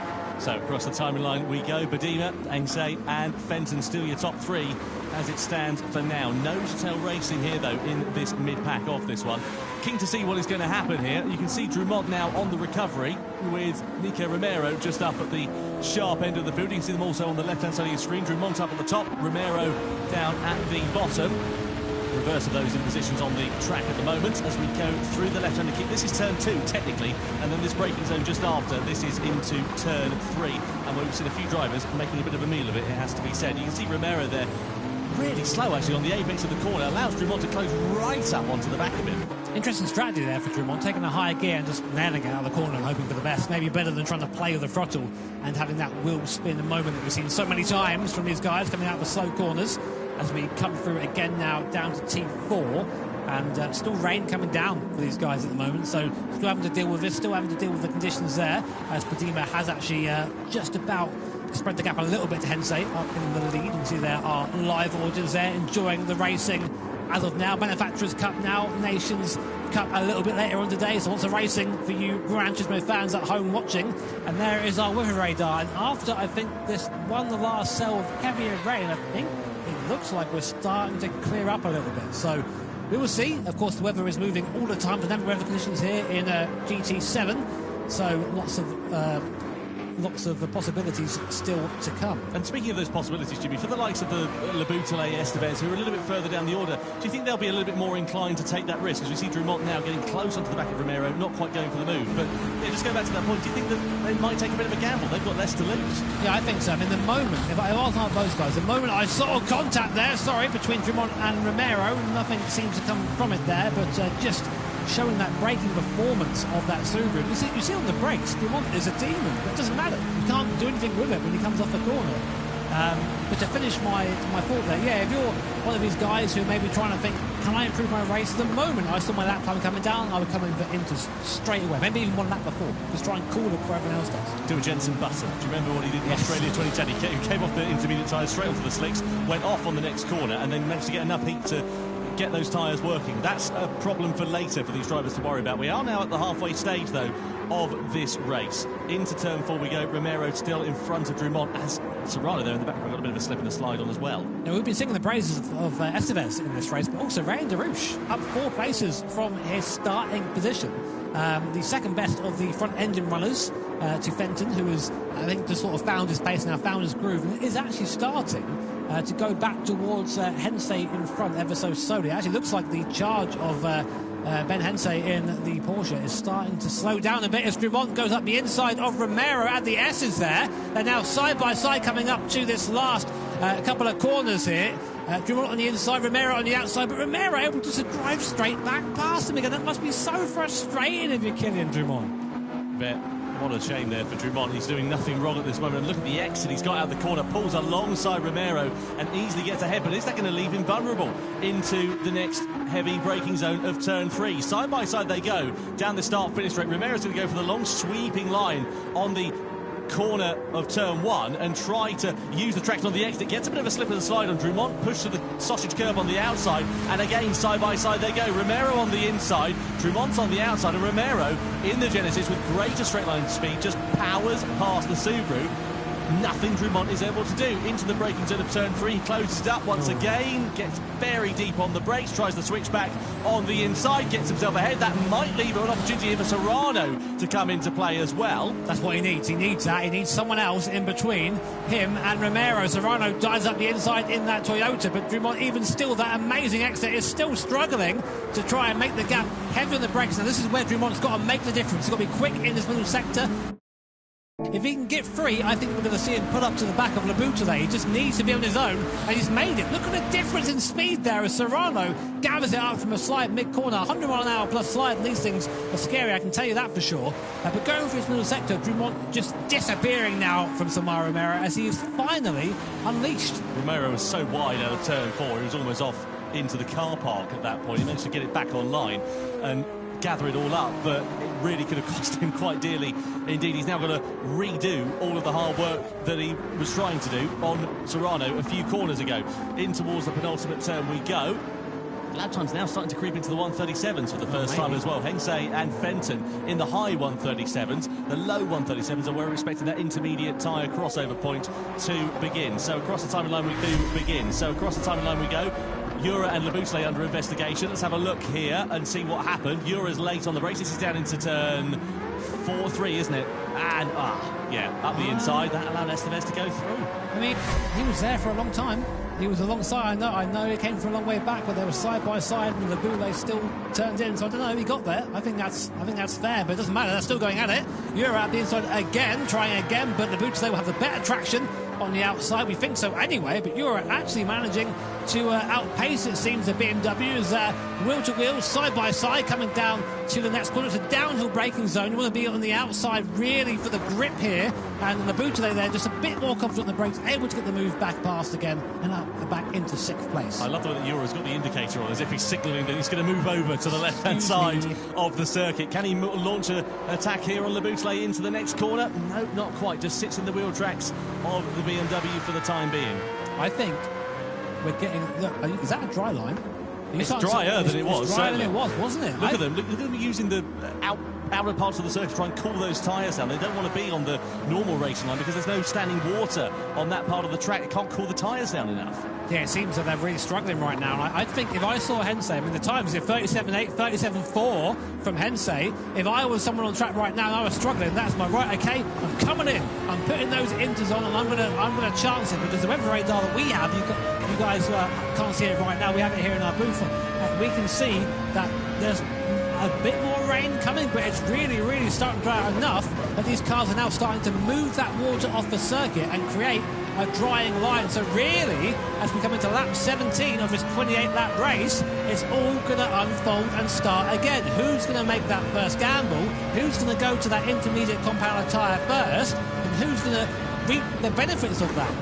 So, who is going to roll the dice then? Let's see what happens surely at the end of this lap. Some of the drivers that are a bit lower down, they've got to come in, they've got to take a gamble because it's their opportunity to try and use that pace advantage that they may have from switching onto the intermediate tyres. I don't think anyone's going to be quite as bold as to go onto the dry tyres, but if you look at the weather radar though here, Jimmy, there's not much rain on the horizon, not much on the forecast. Do you just chance it, stay out on the wet tyres for a little bit longer, then go onto the dry tyres at the first available opportunity and try and miss a pit stop? Because what you're going to lose, what, 10, 12, 14 seconds maybe from a pit stop?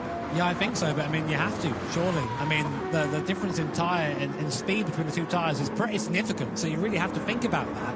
And yeah, again, looking at the timings, I mean, the worst person to be right now is Mohamed Badima, because you're out front, you're the one basically giving the info to everybody else. This is where it gets really difficult. But if I was Coque Lopez, I'd be like, you know what? I'm coming in right now. Why the hell not? I'm 26 seconds off the lead.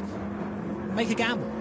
Yeah, well, he's got nothing to lose, hasn't he, Coque Lopez? And I tell you what, the gap for the race leaders come down a little bit. Yeah, let's see who has come into the pit lane at the end of this lap. We look at Labuschagne Nuret. Yeah, Mateo Estevez in the Honda has come in for another set of tyres. Now, which way is he going to blink? Is he going to go onto intermediate tyres? Surely that's got to be where the sensible money is for the Honda driver. Or does he just gamble and go straight for the dry tyres? I don't think he'll be able to get the heat into them. Let's see which way the Argentine goes. Yep, it is onto the intermediate tyres then. So nicely done for Mateo Estevez in the Honda. Exits out of pit lane, and he is the first driver in the now drying conditions with 9.5 laps remaining to change over onto the intermediate tyres. So now everyone is going to be watching Mateo Estevez and what his pace is like. You can see a little bit, of course, lap time and like when you're driving around here in these live events. So if Estevez now is starting to set purple lap times, purple sector times, you're thinking, right, okay, now is the time to come in, now is the time to switch to that compound of tyre. Someone else who might consider that, these guys, Dumont and Serrano, a bit further down the field than they would usually like to be, but we know these cars are strong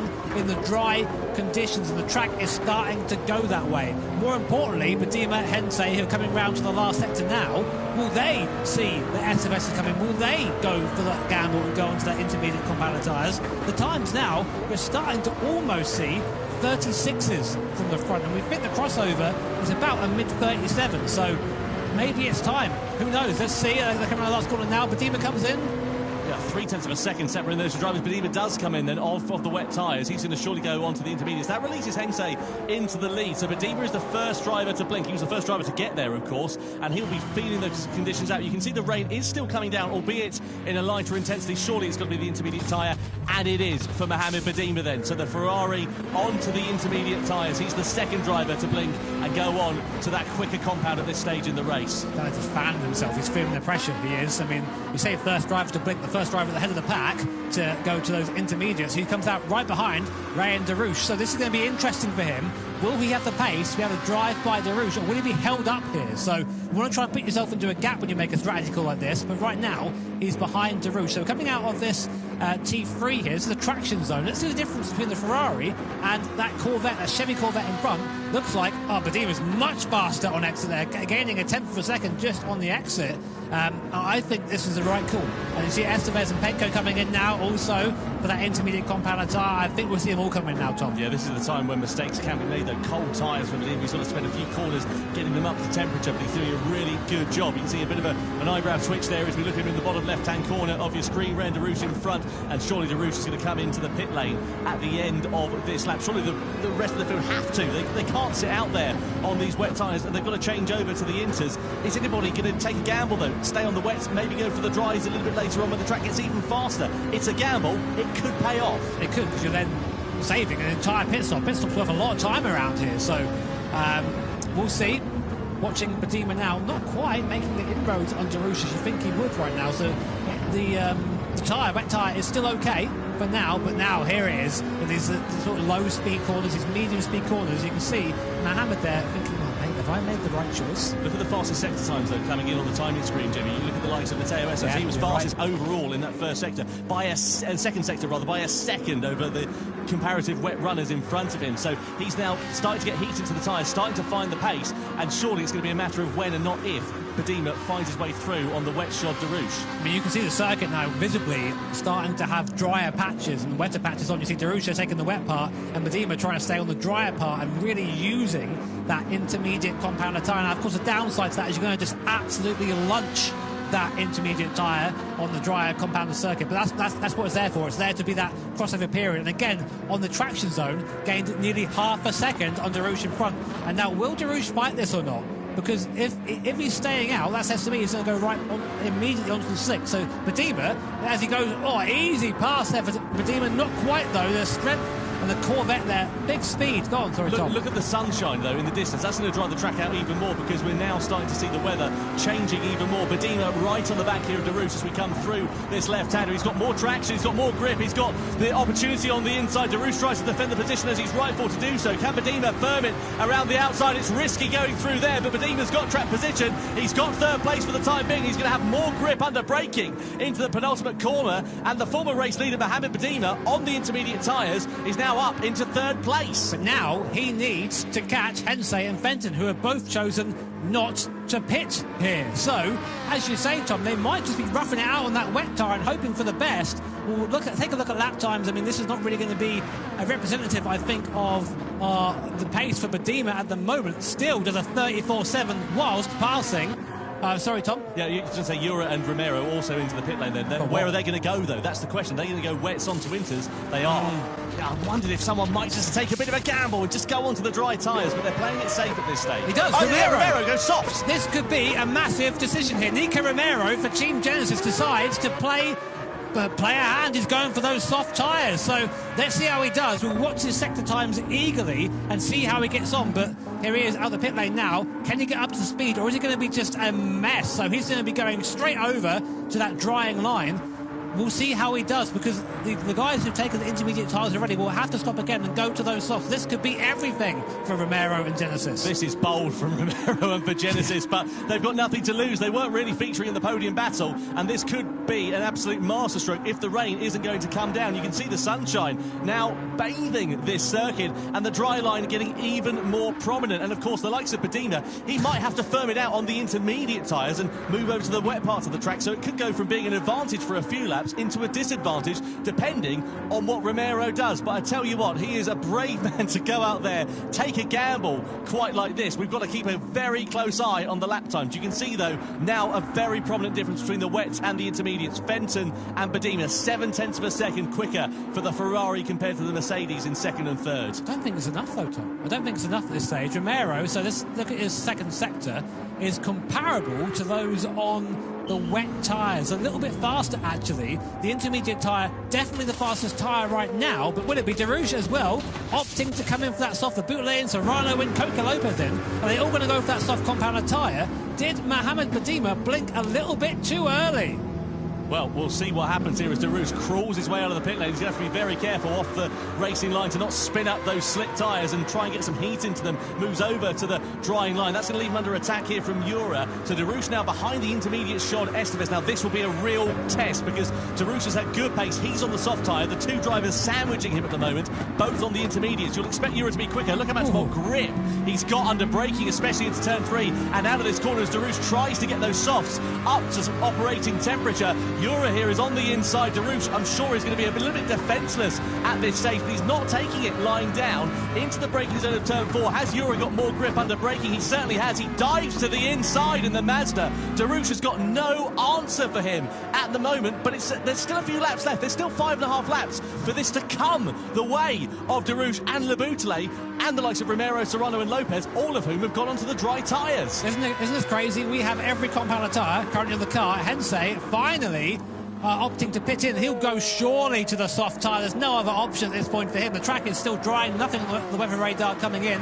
Fenton opting to stay out again. This is going to promote Badima back up into yet a soft there for Hensei. So this is going to be a crazy finish. We're going to have to check the gaps once we get them go through the sectors. But right now, Badima 1.7 off the lead. Hensei back out on that soft compounded tyre. Where does he come out? Kylian Drummond, who's not pitted, is still in P4 at the moment, just behind this battle. And the gap is about 10 seconds between Fenton, the leading car, and Hensei, who's just come out of the pit on the softs. So 5 laps left of this race. This is going to be the longest 5 laps of Badima's life. He has got to drive so carefully to keep those intermediate tyres in the right operating window, depending on if those soft tyres that a lot of other drivers are on, the likes of Hensei, etc., are going to be able to try and close up. So I've checked the timings. Romero is the fastest man on circuit right now on those soft tyres. The soft tyre is a tyre to be on. Look at Darush on the inside of Jura then. Soft tyre there for Darush. He's got some heat into it after just one lap. He now deposes the Mazda down into 7th place. And his next target is going to be Matteo Estevez. He's going to drive by him like he's standing still. But importantly, is there enough time? Is there enough time left? There's about 6 laps left here. You need at least a second of that plus the overtake for Hensei. He's the one we're watching right now in P3 to try and catch Fenton and Badima. So right now, Estevez, Darush and Jura all of them, Darush on the soft tyre, Estevez and Ura on the intermediate tyre. For this middle sector, you can see Darush just hasn't quite got the speed. Ura can go around the outside, but as soon as he hooks into that dry tarmac, that Chevrolet just absolutely takes off. Fenton coming in, too late for Fenton. He's really going to lose out here, I think. Yeah, I think you could be right. Could possibly cost him a podium here as we look at this battle. 3 drivers all squabbling for position on 3 different compounds of tyre as well. Darush then on the soft, Ura and Estevez on the intermediate tyres. Through the final corner we go. Darush with more traction, more speed underneath him. He's going to out-drag Ura for the time being as we come down this start-finish straight, though. Ura moves onto the wet part of the circuit to try and cool those intermediate tyres down. Estevez also following suit as well. Keep an eye out for Laboutelet, who's on the soft tyres in the BMW. He could be a real cork in the bottle at the moment, and he could power past the likes of Estevez and Ura. So, at the front, we've got a 9.5-second gap here. Badima, he can't pit again. He can't afford to. He's not got the time in his pocket on those intermediate tyres. He's got to run this to the end of the race as we go side by side here between Estevez and Laboutelet for 7th place, and Laboutelet on the soft tyres. More grip under braking, and 7th place is his for the taking into turn 3. 33.7, last lap for Badima, our leader. Laboutelet on the soft tyres in P7 does a 31.4. That's 2 seconds a lap faster. There is enough time for Hensey to catch Badima here with 4.5 laps left of this race. M Prague, the grand final, on board with Laboutelet on that soft tyre, trying to find his way around Paul Ura. Should be easily said and done. It goes round the outside, up he goes. Hensey's just gone 7/10 of a second faster in the middle sector than Badima on this 1 lap alone. That is an absolute meteoric amount of time for Hensey. Jimmy's rubbing his hands together with glee because this is setting up an absolute treat into the final stage of this one, but nose-to-tail action for 4th place. Could possibly be the final place on the podium because look at Drummond, he's on the wet tyres. They are not the compound to be on at the moment, and he is going to be a sitting duck compared to the soft-shod Fenton, Laboutelet and Darush behind him, and Drummond is surely going to be losing out in a space of a few hundred metres as we head in towards the braking zone of turn 1. This is amazing racing. 3rd, 4th and 5th all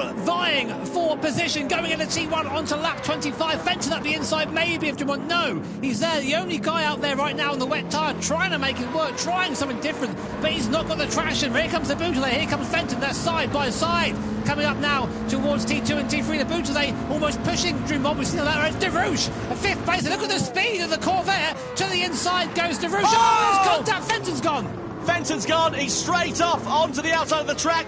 Drummond with nothing going as well. No grip for him on the wet shod Subaru, and unfortunately for Daniel Fenton, he's put in a brilliant race in his debut event, and it all comes to nothing, sadly, for him. Meanwhile, at the sharp end, the gap up to nearly 10 seconds as we see Ura versus Drummond side by side. This will be easy for Ura because he'll have more grip under braking on the intermediate tyres, but Hensey made a mistake on that last lap. He was quickest overall in the 2nd sector, but the 3rd sector, he must have made an error because he was about a second slower than Badima last time around, and that could be the catalyst which may cost him a chance of victory. But did you see Ryan Darush there, Tom? He went from, I think, 6th or 7th to 3rd in 1 corner. Amazing run there. However, the stewards not so happy about them there. However, the stewards not so happy about that. I wouldn't be either if I was Fenton. Here's a replay. Look at Darush. He's in 6th place right now. Super close. Makes the most. Goes around the outside of the Laboutelet. Goes around the inside of Fenton. Breaks into the contact. Hits through this. Oh, this is all messy. I think. You know what I think happened? I think that there was a bit of contact. I think Fenton braked on the wet part, on the slicks. You could argue, like it. Well, you could argue that Darush hit the back of Drummond. Maybe that upset the balance of Hensey's car. Either way, well, the stewards have got more angles. Let's have another look at it later on and see if we can pick the bones out of it. Meanwhile, Darush versus Laboutelet then. 2 soft compound of tyres. This is the final battle for the final podium place, and of course, all important World Series points over the course of this season as well. So this doesn't just mean a matter of pride, it means a matter of their championship position. Meanwhile, at the sharp end, I think Badima is going to have enough left in his pocket as it stands for now. 8 seconds the gap he has got over Hensey. If Hensey hadn't made that mistake a couple of laps ago, he could be in with a bit more of a shout, but at the time being, I don't know. We'll see, Tom. Fastest lap so far from Craig Lopez is a 30.5. Fastest lap from Badima is a 33.5. That's 3 seconds of that faster. There is still time for Hensey to get there. Laboutelet the inside. Darush makes a mistake, gets onto the wet part of the circuit. The slicks cannot deal with the water, and he slides out there. And Laboutelet, after hitting pretty much everyone in this race so far, up to P3. Will he stay there? Stewards' inquiry ongoing at the moment. But Hensey, that is the battle we need to keep an eye on. It's 6.6 seconds, the last lap there. There is Badima. Right now, you can't see Hensey. So right now, it's in good, okay. For this run my laps, he's got 2 laps at the line left here, putting over onto that wet part of the circuit to try and cool down his engine. Look at the time, Tom, 34.2. He's losing time. Those tyres are starting to fall apart. What is Hensei's time? 31.7, 3 seconds faster. It's still on. It's game on. You're absolutely right. The track is getting faster and faster over the course of this one. Badima, 5.6 seconds, the advantage he has over Hensei, but he's just going to be hemorrhaging time. You can see him there moving over, trying to keep those inters cool. But is it all going to be in vain? Look at that in the background. You can see Hensei in the Porsche. Could it be game on? And now Badima's struggling to slow the car down into turn 3. This is the pressure really getting to Mohamed Badima. Hensei there, meanwhile, he's on the opportune compound of tyre at the right moment in this race, but he has got 5.5 seconds of a gap to close up onto the back within a lap and a half. So we need to see a gap of 3 seconds or less realistically for Hensei to have a go on the last lap, but that's 3 seconds plus the overtake, which, to be fair, should be fairly easy. But there's only one dry line there. If you can defend that dry line, there's no way these soft tyres can deal with that water. The moment they go offline, as we saw with Ray and Darouche just in the last lap, the car, you're just a passenger. But look how much faster the progression there, from being a second lap slower on lap 24 to being 3 seconds a lap faster on lap 26. And Badima now comes to the last sector. It is going to be so close to the line. One locked brake, one snatched wheel, one run off of the normal racing line. It could be curtains then for Benjamin Hensei. No further action between Darouche Drumont and Daniel Fenton. A racing incident then. It is deemed for that. Meanwhile, the battle for the race lead well and truly on as we begin the final lap. Mohamed Badima for Ferrari on the intermediate tyres. Benjamin Hensei on the soft compound of tyre. We come across the timing line. 3 seconds is the gap between these top two. It is winner takes all stakes and 6 points in the World Series up for grabs. The way it's going to be right now is Hensei is going to catch Badima right at the end of the last lap. Badima will know that Hensei is coming. He'll have one eye in the mirror, but he needs to focus forward if he wants to take this for Ferrari. This will be by far Ferrari's best result here in the Manufacturers' Cup if he can just hang on for half a lap more. But look, the gap now down to 2 seconds. Crucially though for Hensei and for Badima, Hensei is out of slipstream range at this point. He's not close enough to launch an attack at the moment. He'll be closed up right in this middle section. This is going to be a real Achilles heel for the intermediate shot Ferrari through these medium speed left-handers here. Yeah, this is where the Ferrari is going to struggle the most. This is where Hensei can close the gap. 1.5 seconds now is the gap between Ferrari and Porsche. He'll be victorious here in Prague. Only a few more. Hang on. Labouchelet and Darouche under investigation. Darouche is down to 9th place. There's clearly something's gone on between those two drivers. Badima driving. He's got a few corners remaining, but the gap is now under a second. And Hensei there can sniff the opportunity of victory. It's within his grasp. Badima moves over off the racing line. There's 2 corners now remaining. It's Ferrari versus Porsche. It's Badima versus Hensei. It's winner takes all stakes. Badima goes to defend the final corner. Hensei goes for the move on the outside. It's a drag to the line in the Manufacturers' Cup. Is it Badima and Ferrari? Is it Hensei and Porsche? Badima has done it! Fantastic! Mohamed Badima wins for Ferrari in Prague in the Manufacturers' Cup Grand Final from Benjamin Hensei and Thomas Labouchelet. I tell you what, a longer final lap any other circuit and Badima would have lost the racing lead. 0.0092 of a second separating Ferrari and Porsche at the end. What a drive from Mohamed Badima. What a debut there, taking Ferrari to the top step of the podium for the first time ever in the Manufacturers' Cup. But what a drive also from Benjamin Hensei. Again, first time here at a World Series event, performing at that level, almost taking the win for Porsche. But more importantly, another second place for Team Porsche. Looking good for those guys in the standings. We'll get those to you very shortly. But can't take anything away from Mohamed Badima. Imagine that feeling, knowing you're on the wrong tyre, seeing that Porsche.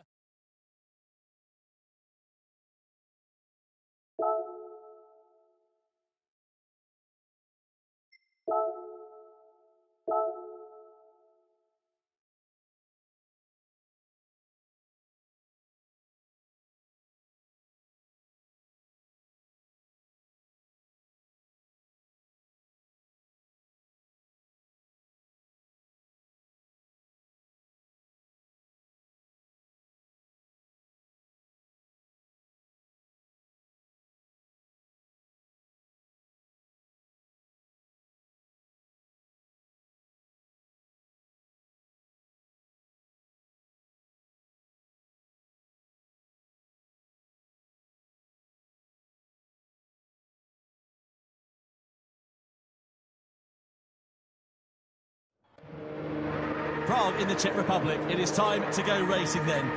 Drivers are lined up on the grid here at Dragon Trail Seaside. Who will be claiming the checkered flag, though, in 32 laps' time? Well, Takuma Miyazono did it a few weeks ago in Montreal. Can he make it? 2 wins from 2 rounds here tonight. Valerio Gallo also joins him on the front row of the grid. Row 2 is headed by Takuma Sasaki. And alongside him is Callan Roach, 4th place for the American driver.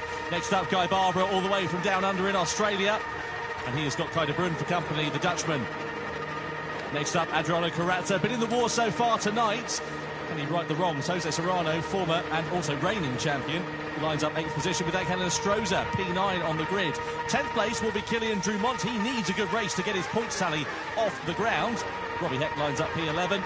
And then completing the grid is another former and also reigning champion, part of the Team Spain outfit that won it last year, Coque Lopez. Now, interestingly here, Jimmy, drivers going on the medium tyres, all but Coque Lopez down in 12th. Yeah, I mean, I think if you're Coque Lopez, now you've just got to make something happen because you're in P12, you've got 11 of the fastest Gran Turismo drivers in front of you. The only way you're going to pass them easily is with that tyre advantage. But we know the start of his races, being on that soft tyre maybe isn't the best choice. If you have traffic ahead of you, you end up burning up and not getting the best life out of that tyre. But we'll see what happens.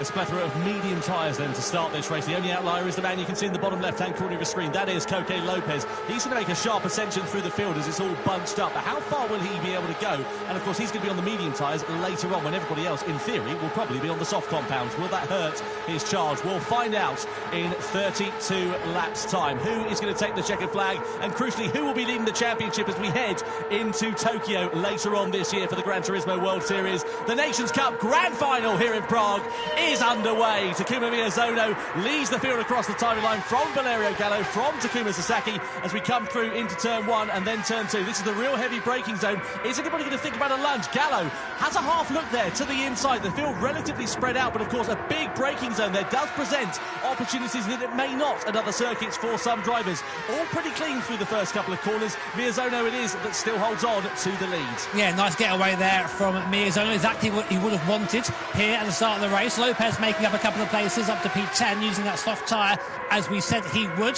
So Miyazono, Gallo, Sasaki, Roach, Barbara, Kai de Bruyne make the top 6 as we go down to the first big overtaking spot of the lap. Now they're up to speed. The first hairpin. Is anyone close enough for a move? Will anyone chance it on this medium compound tyre? No line astern so far. As I say that, Guy Barbara has a bit of a half look. Guy Barbara, I've got to say, driving very well recently, putting himself in the top of his order and being in the top 5. But of course, long race to go here, lots of strategy to go as you go through the chicane for the first time.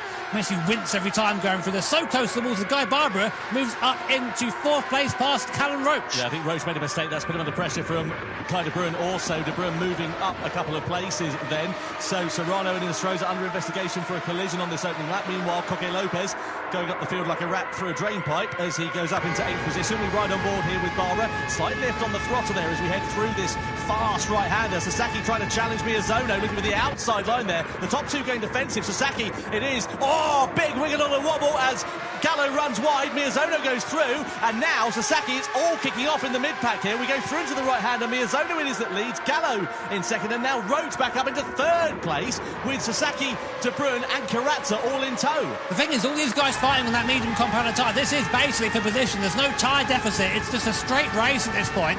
Guy Barbara, as you say, getting shuffled down. Look back from Valerio Gallo, now under attack from Sasaki and Callan Roach back in. Kai de Bruyne pushing the American along. Sasaki looking to the inside for a move, maybe defended, maybe a little bit late there. By the back, who is that? It's Guy Barbara. He's round. Off goes the Serrano as well, off into the barrier there. What happened to Guy Barbara? Oh, dearie me. It was inevitable that something was going to kick off. Look at this. You can't go 2 by 2 through that chicane either. Oh, I thought Gallo was going to end up in the wall at one point there, but somehow he managed to avoid it. Look at this. De Bruyne versus Carazza. They go side by side through into the final corner. Heck versus Roach further back there as well. De Bruyne now up into 3rd. Carazza relegated down to 4th. Yeah, I mean, that was just chaos through there, wasn't it? Miyazono, through all of that, has gained a little bit of a gap. We'll see. It's Coque Lopez and Guy Barbara involved in that, so we'll see what the stewards make of that. Gallo now, of course, down to 5th place. It always seems to happen to Valerio. Going for a very strong move there on Adriano Carazza. Carazza lets it happen.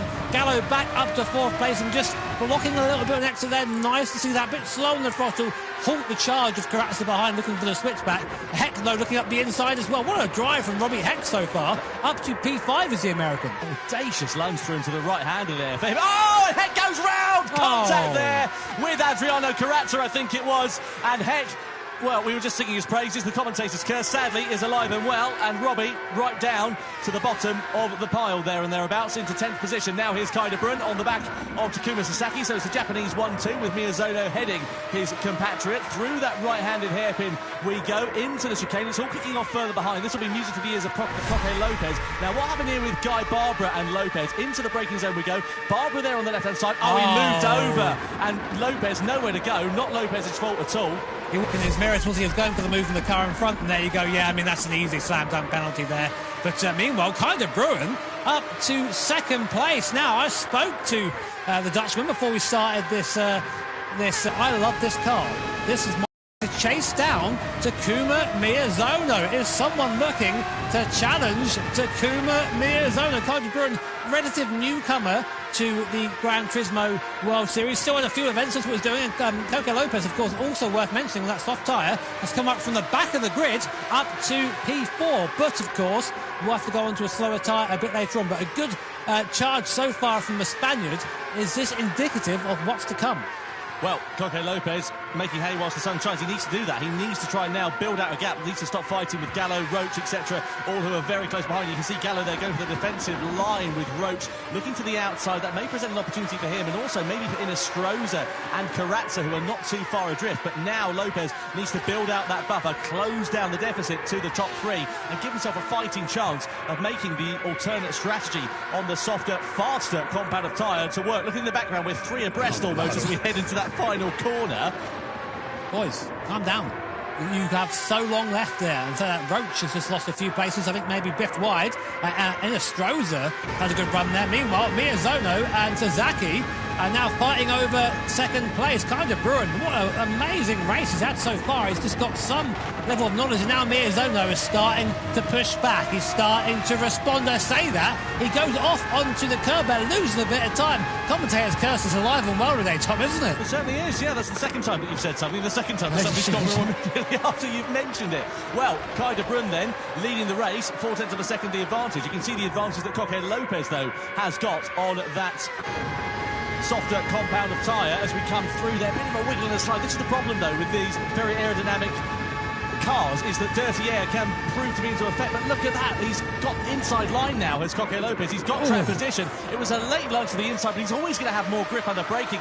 Lopez is now through into 3rd place. You can see there he's been racing motorbikes since he was 5 years old, so he's not a stranger to throwing his way into danger, and especially through that chicane. You can see that he's very committed indeed, and surely the race lead is a matter of when and not if for the Spaniards. He was at the back of Sasaki there, who's so committed in that dive. But now watch this, look at this extra traction that soft tyre affords. We reckon it's about 0.2 of a lap faster around here than the medium, but I think actually, if anything, it's a bit faster than that, maybe about 0.4, 0.5 of a second. As Coque Lopez now bears down on Sasaki in front. Kai de Bruyne, of course, leading this race on board. Now, great view here on board this X 2019, using those curves. See the exit there, just got better drive off the exit on these soft tyres, lining up Sasaki. We've got the inside here. Next corner's a right-hander. No, Sasaki comes across. Will he go for the dive on the inside? He does. Strong move there from Coque Lopez, right on the curb on the inside, up into P2. Goes a Spaniard from the back of the grid. Not messing about is Coque Lopez. That was a decisive lunge to the inside, a very committed part of the track. So much more grip he's got into braking. Of course, the caveat to that is on the soft tyre, they're going to wear out faster. So he'll come into the pit sooner. He needs to get himself into the lead, try and build out a buffer to make that strategy work. The medium shod runners, their race will come to them a little bit later on. De Bruyne, though, it is that leads. Through the hairpin we go. Helicopter overhead tracking these drivers as we flick it through the chicane. 13, 14, then into 15 and 16. One mistake can cost you very dearly indeed. Lopez there closing up onto the back of De Bruyne. when's he going to think about making that move? He needs to do it pretty soon. Have we ever seen anyone come from the back and overtake the field in any of these events? I don't think we have. Even with a tyre advantage, we've never seen it before. This is an absolutely amazing drive by Coque Lopez. So he's in the wheel tracks now of Kai de Bruyne. We're looking back from that rear wing of the Dutch drivers X 2019. Here comes Coque Lopez. Will he go for a move in the T1? No, not quite close enough, but I've got a feeling now, coming up to this next hairpin, he'll have a look. Still looking back from Kai de Bruyne. Can Coque Lopez go from last to first here at Prague in the grand final? Not quite close enough now. I wonder, I was just about to say, his tyres, they're going to be a little bit more worn now. This is the problem, is that they're great for 6 or 7 laps or so, but coming to sort of lap 8, 9, 10, they're going to start getting a bit worn, and that's the problem, is that performance advantage he had is going to be wearing pretty thin. You can already see his rears down to 40% relative to the medium shot runners around him, and now it leaves him under attack quite possibly here from Sasaki and Miyazono. Maybe he's starting to feel that a bit now, because he would have went for that move a lap ago. He didn't go for that dive this time. I was saying to him, I think he's going to do it. Didn't quite do it there. And Kai de Bruyne did a good job of holding on here. Kai, of course, up for 5 places from his starting position. Coque plus 10. The problem here for Sasaki and Miyazono is that now Kai de Bruyne's in front. If Lopez ends up being the cork in the bottle, so to speak, that allows de Bruyne to just clear off into the distance if Lopez starts holding them up as his tyres go off. Let's wait and see what happens. This has got to be it now. Look how close they all are. First, second, third and fourth, de Bruyne, Lopez, Sasaki and Miyazono all across the line in correct succession. Here they are then, Coque Lopez much faster than the last lap. Now has the overspeed, goes up into the lead. Last to first challenge completed by Coque Lopez here at the Nations Cup Grand Final at Prague. Can he now hold on? Can he pull away from his pack? That is the thing now he needs to do. He's got a little bit of tyre life left. Not much, but I think if he can just extend a couple of laps, make a little bit of a gap, go on to the medium compound tyre and defend, he's pretty much repaired the damage he didn't qualify. So what Lopez needs now is de Bruyne, Sasaki and Miyazono to start roughing each other up. But that moment there for Lopez has put him under pressure and under threat. You can see now de Bruyne is right in his wheel tracks. He pulls out of the slipstream as we head down into the hairpin bend, and de Bruyne is trying to get that buffer between himself and the other drivers who are on the same strategy. Sasaki biffs it into the back there. De Bruyne has to back out of the throttle. Lopez versus de Bruyne side by side. Lopez now back in front into the lead of the race there. Looks like he spun the tyres or something. He just didn't get out of the corner. He just couldn't quite get that traction down. Ended up holding up Sasaki behind. De Bruyne now drops down to third place. As Miyazono, of course, old hand around here, just sees the opportunity. I'll take that, thank you very much. And Coque Lopez opting to box then. Boxing for Coque Lopez at the end of lap 8. Will he go on to another set of softs, or will he go to a medium compound tyre? Let's see. Tell you who this has brought right back into the fray now here, Jimmy, as well, is Valerio Gallo, Angel Stroza and Adriano Carrazza. They've closed right up, courtesy of the fact they've all been squabbling amongst one another. It's pulled them back into that gap. So the battle for the podium becomes almost a 5-way scrap. Medium tyres then for Lopez as he exits out of the pit lane. So he'll be a little bit slower, but of course those tyres will go on for a little bit longer. So he now drops behind Guy Barbara, who, as we know, is a bit out of sequence courtesy of the crash and the contact that he had with Lopez a handful of laps ago. But being behind Guy Barbara now, if he can clear him, he's got a 5-second gap to drive into. He's got that fresh tyre, so she better drive into that, and this could...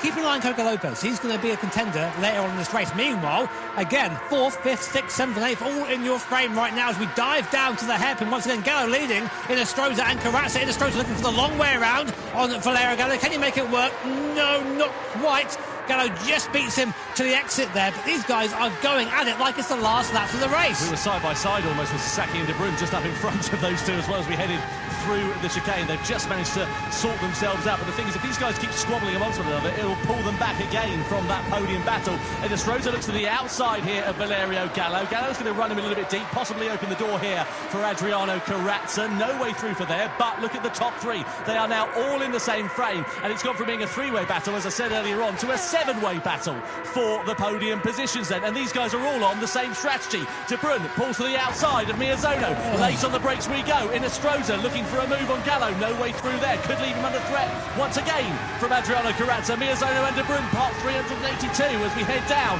in towards this right-hander. Miyazono looks for the move on the inside. Defends. Here comes de Bruyne. Says thanks very much and goes up into second place. Bit of contact in hip and shoulder between Stroza and Gallo. Drops Gallo now down behind Adriano Carrazza as well. What an amazing race so far. We have 8 cars right now squabbling for the lead, 10 laps into the grand final here at Prague. At the moment, Sasaki leads from de Bruyne and Miyazono, but these guys behind looking to make a move in Stroza, who's been a bit anonymous, I say, so far, now up into a podium position. Miyazono fourth, behind him is Gallo and Callum Roach. Carrazza there too, and Drumont. Look how close all these guys are, and we still have 22 laps to go for the lead. Kai de Bruyne up the inside, takes Sasaki back into the lead, goes the Dutch driver. It's action all the way so far. This is a corker of a race, isn't it? As you said, JP. Out of the final corner we go then. De Bruyne leads from Takuma Sasaki. Innestrosa was about 6 tenths of a second adrift of them across the timing line, but it only takes a couple of corners and a couple of spicy moves between these two to bring them right back into play then. Into the chicane we go. De Bruyne is that leads. There's Innestrosa. Gallo with Miyazono very close behind. Let's not forget, a lap or so ago, Miyazono was in the lead of this race. He's now down into 5th position. Blink and you'll miss it stuff here in the Nations Cup Grand Final.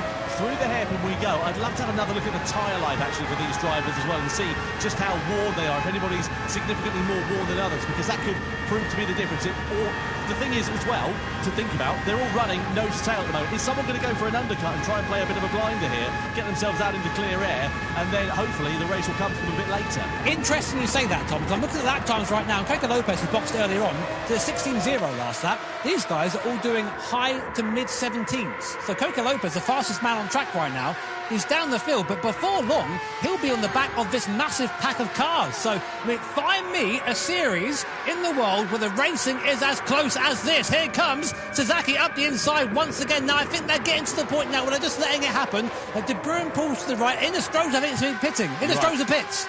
Yeah, first to blink. Yeah, so he is the first to blink. He's going to go for that undercut then. Where's he going to go in terms of his strategy? Does he go for mediums? Does he go for soft? Surely it'll be a soft strategy to the end of this one. He'll need another pit stop, and he does. Yeah, absolutely no surprise there at all for Angel Innestrosa. The crucial question is, where's he going to emerge? Is he going to be in clear air, or is he going to be in traffic? Comes out. Oh, it's not brilliant for him because he's got Drumont and Serrano right up in front of him, and they're involved in their own battle, in their own race. Yeah, well, that happened. Kai de Bruyne back to lead, and Valerio Gallo back up into third place. Kai de Bruyne there, sideways, gets the wheels lit up coming out of the hairpin. That allows Sasaki back onto the rear spoiler of the Netherlands flags draped X 2019. Here's Takuma Miyazono having to lift the throttle. Look at the overrun he's got now. He's side by side with Valerio Gallo. They're all going for the move down here. Kai de Bruyne goes defensive into the right-hander. 3 wide then as we go through. Gallo on the inside there. 2x2. This is not going to end well, boys. They were out coming through to the chicane now. Who's going to blink first? Kai just about gets back into line again. Oh,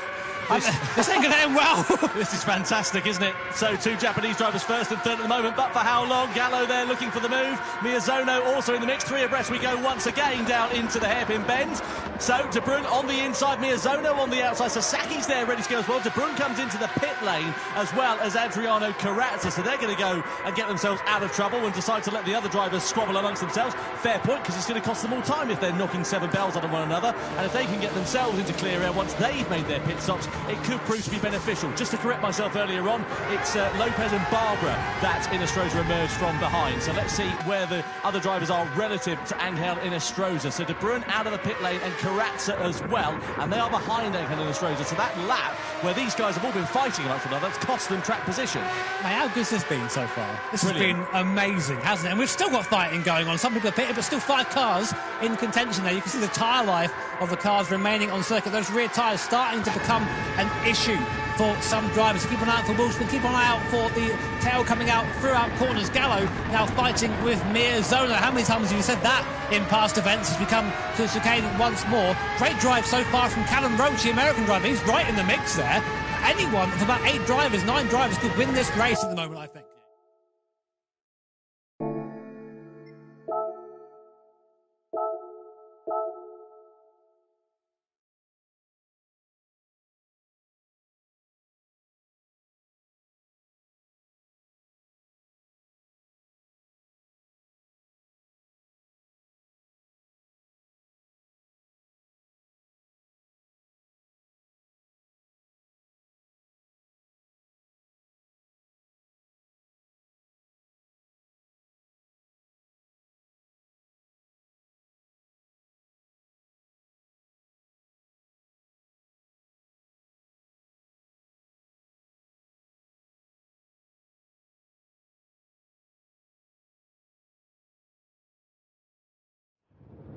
Prague in the Czech Republic. It is time to go racing then.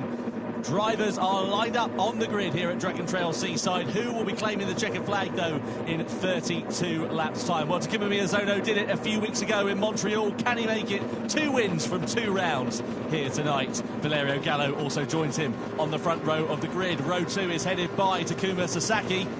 Alongside him is Callan Roach, 4th place for the American driver. Next up, Guy Barbara, all the way from down under in Australia. And he has got Kai de Bruyne for company, the Dutchman. Next up, Adriano Carrazza, been in the war so far tonight. Can he right the wrongs? Jose Serrano, former and also reigning champion, lines up 8th position with Helen Stroza, P9 on the grid. 10th place will be Killian Drumont. He needs a good race to get his points tally off the ground. Robbie Heck lines up P11. And then completing the grid is another former and also reigning champion, part of the Team Spain outfit that won it last year, Coque Lopez. Now, interestingly here, Jimmy, the drivers going on the medium tyres, all but Coque Lopez down in 12th. Yeah, I mean, I think if you're Coque Lopez now, you've just got to make something happen, because you're in P12, you've got 11 of the fastest Gran Turismo drivers in front of you. The only way you're going to pass them easily is with that tyre advantage. But we know the start of these races, being on that soft tyre maybe isn't the best choice. If you have traffic ahead of you, you end up burning up and not getting the best life out of that tyre. But we'll see what happens. A plethora of medium tyres then to start this race. The only outlier is the man you can see in the bottom left-hand corner of your screen. That is Coque Lopez. He's going to make a sharp ascension through the field as it's all bunched up. But how far will he be able to go? And, of course, he's going to be on the medium tyres later on when everybody else, in theory, will probably be on the soft compounds. Will that hurt his charge? We'll find out in 32 laps' time. Who is going to take the checkered flag? And, crucially, who will be leading the championship as we head into Tokyo later on this year for the Gran Turismo World Series? The Nations Cup Grand Final here in Prague is underway. Takuma Miyazono leads the field across the timing line from Valerio Gallo, from Takuma Sasaki, as we come through into turn 1 and then turn 2. This is the real heavy braking zone. Is anybody going to think about a lunge? Gallo has a half look there to the inside. The field relatively spread out, but of course a big braking zone there does present opportunities that it may not at other circuits for some drivers. All pretty clean through the first couple of corners. Miyazono it is that still holds on to the lead. Yeah, nice getaway there from Miyazono. Exactly what he would have wanted here at the start of the race. Lopez making up a couple of places up to P10 using that soft tyre as we said he would. So Miyazono, Gallo, Sasaki, Roach, Barbara, Kai de Bruyne make your top 6 as we go down to the first big overtaking spot of the lap. Now they're up to speed. The first hairpin. Is anyone close enough for a move? Will anyone chance it on this medium compound tyre? No line astern so far. As I say that, Guy Barbara has a bit of a half look. Guy Barbara, I've got to say, driving very well recently, putting himself in the top of his order and being in the top 5. But of course, long race to go here, lots of strategy to go through the chicane for the first time. Makes you wince every time going through this. So close to the walls that Guy Barbara moves up into 4th place past Callan Roach. Yeah, I think Roach made a mistake. That's been under pressure from Kai de Bruyne. Also, de Bruyne moving up a couple of places then. So Serrano and Inestrosa under investigation for a collision on this opening lap. Meanwhile, Coque Lopez going up the field like a rat through a drain pipe as he goes up into 8th position. We ride on board here with Barbara. Slight lift on the throttle there as we head through this fast right-hander. Sasaki trying to challenge Miyazono, looking for the outside line there. The top 2 going defensive. Sasaki, it is. Oh, big wiggle on the wobble as Gallo runs wide, Miyazono goes through, and now Sasaki is all kicking off in the mid-pack here. We go through into the right-hander, Miyazono it is that leads, Gallo in second, and now Rhodes back up into 3rd place with Sasaki, de Bruyne and Carrazza all in tow. The thing is, all these guys fighting on that medium compound tyre, this is basically for position. There's no tyre deficit. It's just a straight race at this point. Guy Barbara, as you say, getting shuffled down. Look back from Valerio Gallo, now under attack from Sasaki and Callan Roach back in. Kai de Bruyne pushing the American along. Sasaki looking to the inside for a move, maybe defended, maybe a little bit late there by Vader back. Who is that? It's Guy Barbara. He's round. Off goes the Serrano as well, off into the barrier there. What happened to Guy Barbara? Oh, dearie me, it was inevitable that something was going to kick off. Look at this, you can't go 2 by 2 through that chicane either. Oh, I thought Gallo was going to end up in the wall at one point there, but somehow he managed to avoid it. Look at this, de Bruyne versus Carrazza. They go side by side through into the final corner. Heck versus Roach further back there as well. De Bruyne now up into 3rd. Carrazza relegated down to 4th. Yeah, I mean, that was just chaos through there, wasn't it? Miyazono, through all of that, has gained a little bit of a gap. We'll see. It's Coque Lopez and Guy Barbara involved in that, so we'll see what the stewards make of that. Gallo now, of course, down to 5th place. It always seems to happen to Valerio. Goes for a very strong move there on Adriano Carrazza. Carrazza lets it happen. Gallo back up to 4th place and just blocking a little bit of an exit there. Nice to see that. A bit slow on the throttle. Halt the charge of Carrazza behind, looking for the switchback. Heck, though, looking up the inside as well. What a drive from Robbie Heck so far. Up to P5 is the American. audacious lunge through into the right-hander there. Oh, and Heck goes round! Contact there with Adriano Carrazza, I think it was. And Heck, well, we were just singing his praises. The commentator's curse, sadly, is alive and well. And Robbie right down to the bottom of the pile there and thereabouts into 10th position. Now here's Kai de Bruyne on the back of Takuma Sasaki. So it's a Japanese 1-2 with Miyazono heading his compatriot. Through that right-handed hairpin we go into the chicane. It's all kicking off further behind. This will be music to the ears of Koke Lopez. Now, what happened here with Guy Barbara and Lopez? Into the braking zone we go. Barbara there on the left-hand side. Oh, he moved over. And Lopez nowhere to go. Not Lopez's fault at all.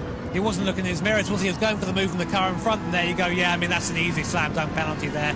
But meanwhile, Kai de Bruyne up to second place. Now, I spoke to the Dutchman before we started this show tonight, and he was saying that I love this car. This is my car, this is my track, and he's up 4 positions from his qualifying slot, and now looking to chase down Takuma Miyazono. Is someone looking to challenge Takuma Miyazono? Kai de Bruyne, relative newcomer to the Gran Turismo World Series, still had a few events as was doing, and Koke Lopez, of course, also worth mentioning on that soft tyre, has come up from the back of the grid up to P4, but of course we'll have to go on to a slower tyre a bit later on. But a good charge so far from the Spaniard.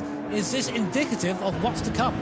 Well, Koke Lopez making hay whilst the sun shines. He needs to do that. He needs to try and now build out a gap. He needs to stop fighting with Gallo, Roach, etc. All who are very close behind. You can see Gallo there going for the defensive line with Roach looking to the outside. That may present an opportunity for him, and also maybe for Inestrosa and Carrazza, who are not too far adrift. But now Lopez needs to build out that buffer, close down the deficit to the top 3, and give himself a fighting chance of making the alternate strategy on the softer, faster compound of tyre to work. Look in the background, we're 3 abreast almost as we head into that final corner. Boys, calm down.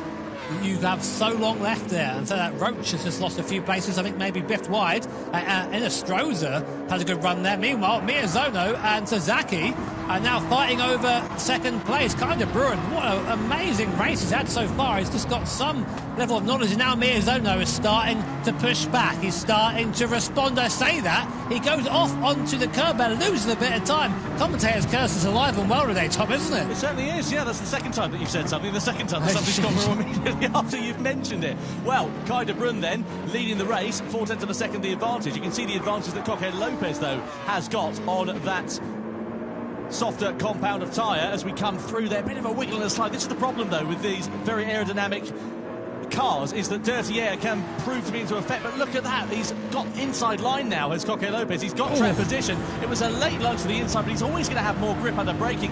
Lopez is now through into 3rd place. You can see there he's been racing motorbikes since he was 5 years old, so he's not a stranger to throwing his way into danger, and especially through that chicane. You can see that he's very committed indeed, and surely the race lead is a matter of when and not if for the Spaniards. He nearly at the back of Sasaki there, who's so committed on that dive. But now watch this, look at this extra traction that soft tyre affords. We reckon it's about 0.2 of a lap faster around here than the medium, but I think actually, if anything, it's a bit faster than that, maybe 0.4, 0.5 of a second as Koke Lopez now bears down on Sasaki in front. Kai de Bruyne, of course, leading this race on board. Now, great view here on board this X 2019, using those curves. See the exit there, just got bare drive off the exit on these soft tyres, lining up Sasaki. We've got the inside here. Let's call it a right-hander. No, Sasaki comes across. Will he go for the inside? He does. Strong move there from Koke Lopez, right on the curb on the inside, up into P2. Goes a Spaniard from the back of the grid. Not messing about is Koke Lopez. That was a decisive lunge to the inside, a very committed part of the track. So much more grip he's got under braking.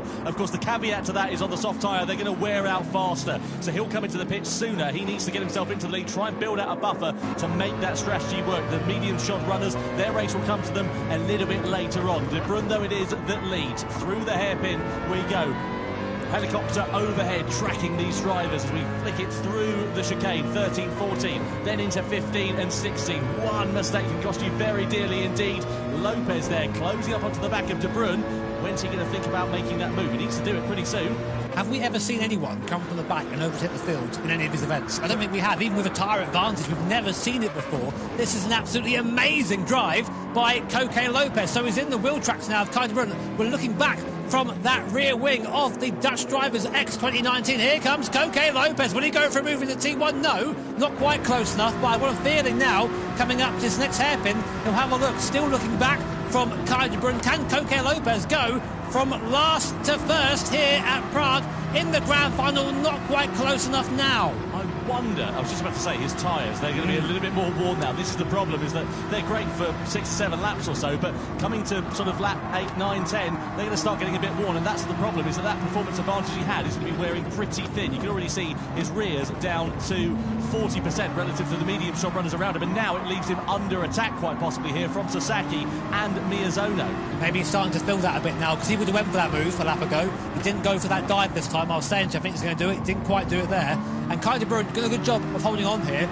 Kai, of course, up for 5 places from his starting position. Koke plus 10. The problem here for Sasaki and Miyazono is that now Kai de Bruyne's in front. If Lopez ends up being the cork in the bottle, so to speak, that allows de Bruyne to just clear off into the distance if Lopez starts holding them up as his tyres go off. Let's wait and see what happens. This has got to be it now. Look how close they all are. First, second, third and fourth, De Bruyne, Lopez, Sasaki and Miyazono all across the line in quick succession. Here they are then, Koke Lopez much faster than the last lap now, has the overspeed, goes up into the lead. Last to first challenge completed by Koke Lopez here at the Nations Cup Grand Final at Prague. Can he now hold on? Can he pull away from his pack? That is the thing now he needs to do. He's got a little bit of tyre life left. Not much, but I think if he can just extend a couple of laps, make a little bit of a gap, go onto the medium compound tyre and defend, he's pretty much repaired the damage he didn't qualify. So what Lopez needs now is De Bruyne, Sasaki and Miyazono to start roughing each other up. But that moment there for Lopez has put him under pressure and under threat. You can see now De Bruyne is right in his wheel tracks. He pulls out of the slipstream as we head down into the hairpin bend, and De Bruyne is trying to get that buffer between himself and the other drivers who are on the same strategy. Sasaki biffs it into the back. De Bruyne has to back out of the throttle. Lopez versus De Bruyne side by side. Lopez now back in front into the lead of the race there. Looks like he spun the tyres or something. He just didn't get out of the corner. He just couldn't quite get that traction down. Ended up holding up Sasaki behind. De Bruyne now drops down to third place as Miyazono, of course, old hand around here, just sees the opportunity. I'll take that, thank you very much. And Koke Lopez opting to box then. Boxing for Koke Lopez at the end of lap 8. Will he go on to another set of softs, or will he go to a medium compound tyre? Let's see. Tell you who this has brought right back into the fray now here, Jimmy, as well. It's Valerio Gallo, Angelo Stroza and Adriano Carrazza. They've closed right up, courtesy of the fact that they've all been squabbling amongst one another. It's pulled them back into that gap. So the battle for the podium becomes almost a 5-way scrap. Medium tyres then for Lopez as he exits out of the pit lane. So he'll be a little bit slower, but of course those tyres will go on for a little bit longer. So he now drops behind Guy Barbara, who, as we know, has been out of sequence courtesy of the crash and the contact that he had with Lopez a handful of laps ago. But being behind Guy Barbara now, if he can clear him, he's got a 5-second gap to drive into. He's got that fresh tyre, so she better drive into that, and that this could keep in line Koke Lopez. He's going to be a contender later on in this race. Meanwhile, again, 4th, 5th, 6th, 7th and 8th all in your frame right now as we dive down to the hairpin. Once again, Gallo leading, Inestrosa and Carrazza. Inestrosa looking for the long way around on Valerio Gallo. Can you make it work? No, not quite. Gallo just beats him to the exit there, but these guys are going at it like it's the last lap of the race. We were side by side almost with Sasaki and De Bruyne just up in front of those two as well as we headed through the chicane. They've just managed to sort themselves out, but the thing is, if these guys keep squabbling amongst one another, it'll pull them back again from that podium battle. And Estrada looks to the outside here of Valerio Gallo. Gallo's going to run him a little bit deep, possibly open the door here for Adriano Carrazza. No way through for them, but look at the top 3. They are now all in the same frame, and it's gone from being a 3-way battle, as I said earlier on, to a 7-way battle for the podium positions then, and these guys are all on the same strategy. De Bruyne pulls to the outside of Miyazono. Late on the brakes we go. Inestrosa looking for a move on Gallo. No way through there. Could leave him under threat once again from Adriano Carrazza. Miyazono and De Bruyne part 382 as we head down in towards this right-hander. Miyazono looks for the move on the inside defence. Here comes De Bruyne. Says thanks very much and goes up into second place. Bit of contact in hip and shoulder between Inestrosa and Gallo. Drops Gallo now down behind Adriano Carrazza as well.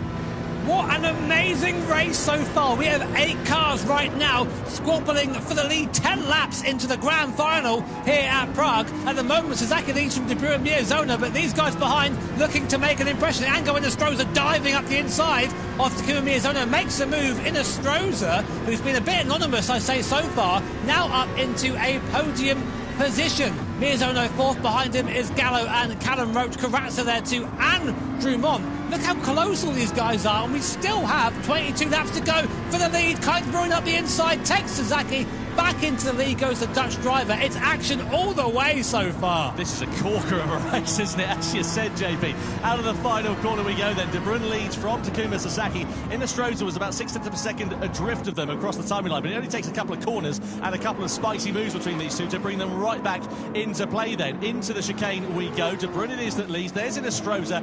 Gallo with Miyazono very close behind. Let's not forget, a lap or so ago, Miyazono was in the lead of this race. He's now down into 5th position. Blink and you'll miss it stuff here in the Nations Cup Grand Final. Through the hairpin we go. I'd love to have another look at the tyre life actually for these drivers as well and see just how worn they are, if anybody's significantly more worn than others, because that could prove to be the difference.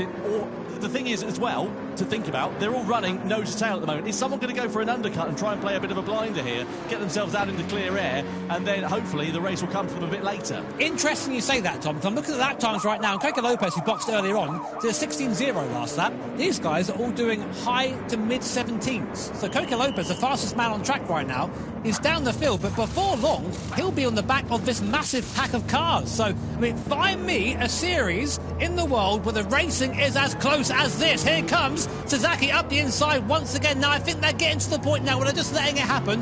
De Bruyne pulls to the right. Inestrosa, I think, is pitting. Inestrosa pits. Yeah, first to blink. Yeah, so he is the first blink. He's going to go for that undercut there. Where's he going to go in terms of his strategy? Does he go for mediums? Does he go for softs? Surely it'll be a soft strategy to the end of this one. He'll need another pit stop, and he does. Yeah, absolutely no surprise there at all for Angel Inestrosa. The crucial question is, where's he going to emerge? Is he going to be in clear air, or is he going to be in traffic? Comes out, it's not brilliant for him because he's got Drummond and Serrano right up in front of him, and they're involved in their own battle, in their own race. Yeah, well, that happened. Kai De Bruyne back to lead, and Valerio Gallo back up into 3rd place. Kai De Bruyne there, sideways, gets the wheels lit up coming out of the hairpin. That allows Sasaki back onto the rear spoiler of the Netherlands flags draped X 2019. Here's Takuma Miyazono having to lift the throttle. Look at the overrun he's got now. He's side by side with Valerio Gallo. They're all going for the move down here. Kai De Bruyne goes defensive into the right-hander. 3 wide then as we go through. Gallo on the inside there. 2x2. This is not going to end well, boys. They were out coming through to the chicane now. Who's going to blink first? Kai just about gets back into line again. This ain't going to end well. This is fantastic, isn't it? So 2 Japanese drivers first and third at the moment, but for how long? Gallo there looking for the move. Miyazono also in the mix. 3 abreast we go once again down into the hairpin bend. So De Bruyne on the inside, Miyazono on the outside. Sasaki's there ready to go as well. De Bruyne comes into the pit lane and get themselves out of trouble and decide to let the other drivers squabble amongst themselves. Fair point, because it's going to cost them all time if they're knocking 7 bells out of one another, and if they can get themselves into clear air once they've made their pit stops, it could prove to be beneficial. Just to correct myself earlier on, it's Lopez and Barbara that Inestrosa emerged from behind. So let's see where the other drivers are relative to Angel Inestrosa. So De Bruyne out of the pit lane and Carrazza as well, and they are behind Angel Inestrosa. So that lap where these guys have all been fighting amongst one another, that's cost them track position. Mate, how good's this been so far? This Brilliant. has been amazing, hasn't it? And we've still got fighting going on. Some people are pitted, but still 5 cars in contention there. You can see the tyre life of the cars remaining on circuit. Those rear tyres starting to become an issue for some drivers. Keep an eye out for Wilson, keep an eye out for the tail coming out throughout corners. Gallo now fighting with Miyazono. How many times have you said that in past events as we come to the chicane once more? Great drive so far from Callum Roach, the American driver. He's right in the mix there. Anyone of about 8 drivers, 9 drivers could win this race at the moment, I think. Yeah, he's having a cracker, isn't he, Callum Roach? This is brilliant for him, as you say. Robbie Heck also not doing too badly in 6th position. He's not quite involved in this leading group, but nonetheless still up inside the top 6 at the moment. If the checker flag fell now, he would score a point. You know who's been the fastest man on track for the last few laps? Would it be Coco Lopez? It's Coco Lopez by quite a bit. So Coco Lopez, his race is coming back alive. Heck decides to box then for that a fresh set of tyres. Roach goes up into 4th place, overtaking Killian Drummond. Sorry, that's where he was before. Apologies. But Miyazono and Gallo, I think they're starting to think, right, okay, guys, we've got to really just focus a bit now. All this fighting, as you said before, all this changing of position, all this squabbling going to corners. It's great TV. We want to see more of it, but of course it does actually harm their races in the long run. Look what it's done for Lopez as well now with their pit stop there for Robbie Heck, because that's given him from a 5-second to now a 7-second buffer, which he can just go and clear off and drive his own race. This is working out really nicely here for Coco Lopez. Let's see how it works out later on in the race. We're getting towards the halfway stages of this one. Not quite there as it stands for now. These guys have sort of quietened down a little bit now at the top. Well, think, Coco Lopez is 7 seconds off these guys, and he's made a pit stop. Yeah. These guys have not made a stop. That is the time he's made up. So I think maybe they've cottoned onto this and gone, okay, we're actually now at threat from Coque Lopez. What a story that would be, eh? Starting from the back of the field and working his way back up, just using those years of experience, those years of knowledge. That is why Coque Lopez, you can never count him out at these events. Still on board with Kylian Dumont. Will we see some more people pit? We do. Gallo, Roach and Miyazono, or Sasaki opting to stay out though. Will this hurt him? Let's see what happens then for Takuma Sasaki. He's the only outlier. Everybody else, as you said, into the box. Dumont also in as well. Lopez is now going to think Christmas has come early because he can have a nice fresh as the rest of the field comes barreling on through. And you can see what that's cost Takuma Miyazono as well. Now, where is Serrano? He's just sort of in the middle of this group at the moment. You can see him right on the back there of Valerio Gallo. So Miyazono with, what, 2.1 seconds to Adriano Carrazza. It's working out all right for them so far. But look at that there for Coque Lopez. The only problem he's going to face is this man here, Angel Estrada, who's on a quicker compound of tyre. Oh, contact between the two. Estrada wasting no time. There's more contact. Estrada in the wall. Tries to go around the outside. I don't really know what he was thinking there. There was never going to be a move on there for Angel and Estrada. Just looked, I don't know. I mean, from my point of view, there was no space for that move to happen. It's always going to be a case of the unstoppable force and the immovable object in some cases for these drivers, isn't it? And unfortunately there for Angel Estrada, it's not worked out at all for him. He's now right in the back of the field. Again, it is good news, though, for Coque Lopez. I need to see a replay of that just to work out exactly what happened there. But, as you say, Coque Lopez now clear off. Well, Takuma Sasaki's played over 6,000 hours of Gran Turismo. Good news for him. He's got 7 seconds of an advantage at the moment over Lopez. Is that what 6,000 hours is worth? 7 seconds. Here's a replay then. What happened between Coque Lopez and Angel Estrada? Now, from my view, Estrada tried to force a gap where there wasn't one. He's not quite alongside there. Coque Lopez goes through the corner, has a wiggle and touches him. I just don't know. I mean, you're putting yourself in a position where there's going to be very risky out there, Tom. I think it's 61 half a dozen of the other, isn't it? Like you say, you're always a bit at risk when you're going on the outside of a corner. A moment like that, it's not Coque Lopez's fault. If you have a twitch on the rear, you have a twitch on the rear. There's nothing you can do about it. If you're in the wrong place at the wrong time as the driver trying to overtake, it's unfortunate, but I don't think it's penalty worthy. We'll wait and see what the stewards decide. We haven't seen that it's under investigation, so they may just deem it as a racing incident. That would be my take on it, but we'll wait and see what they can see with all of their different camera angles. I mean, I do hope not, because the Coque Lopez story is fantastic, and I do genuinely think it's just one of those things. But as you say, we'll wait for the stewards. They know better than we do, and we'll just rejoin the fight for now. Now, Sasaki, interestingly, staying out a bit longer now. By staying out, that gap to Coque Lopez is coming down. And the gap to Coque Lopez is the gap minus a pit stop. So once everyone's boxed once, guess who's going to be leading this race? Yeah, but also guess who's going to be on the slower compound of tyre at the end of this race. So I wonder how that's going to play out there for him. I don't think he is. I think he's going to go long on the medium and go to the soft for the end. That's what I think he's going to do. Good point. Yeah. That is a very interesting strategy call then for Coque Lopez. The problem he's got is Kai de Bruyne and Adriano Carrazza. They're all there on the soft compound of tyre, and they could really upset Coque Lopez's rhythm. Over the timing line we go. We're over the halfway stage now of this race. De Bruyne's going to surely have a lunge to the inside, and he does. Lopez deciding not to hold him up there. This is so clever. Lopez is just looking for race time right now. He knows these guys are going to be quicker. There's no point fighting them. There's no point doing what they all did to each other at the start of the race, slow each other up. If a move's being made, he'll just let it happen and then just try and stay with them for as long as possible. Use that draft, because any moment he's in the draft, he's getting basically free speed. He's getting 3 kilometres an hour that he wouldn't get before. So right now you can see closing up on the back of Kai de Bruyne. I doubt very much he'll go for that overtake. We'll probably let Carrazza go for the move. There you go, he gets out of the way. See, this is just 8,000 IQ driving from Coque Lopez. I'm really curious as to whether this is going to pay off for them. Well, yeah, let those two, as you say, in front, just go and biff it out amongst one another. The worst case scenario here for Coque Lopez is that Adriano Carrazza decides to back off the gas and slow up Lopez so that they can run their own race, exactly. Or a mistake comes into play for Lopez, perhaps. But at the moment, he's driving absolutely perfectly, as you say. Sasaki it is that still leads. He's going long on this medium compound of tyre. He's going to try and go to the soft compound as late as he possibly can to have as optimum tyre life. But the lap times between them, I mean, what's he, 1.5 seconds slower than the soft shot of Bruyne and Carrazza? Now they're hemorrhaging into that lead. Yeah, it's really, they're really slowing down now. Sasaki needs to think about what he's doing. Carrazza here practices 6 hours a day. Did you know that? I didn't know that. Practices what? It doesn't say. Yeah, practices what? I think weightlifting. You seen the guy?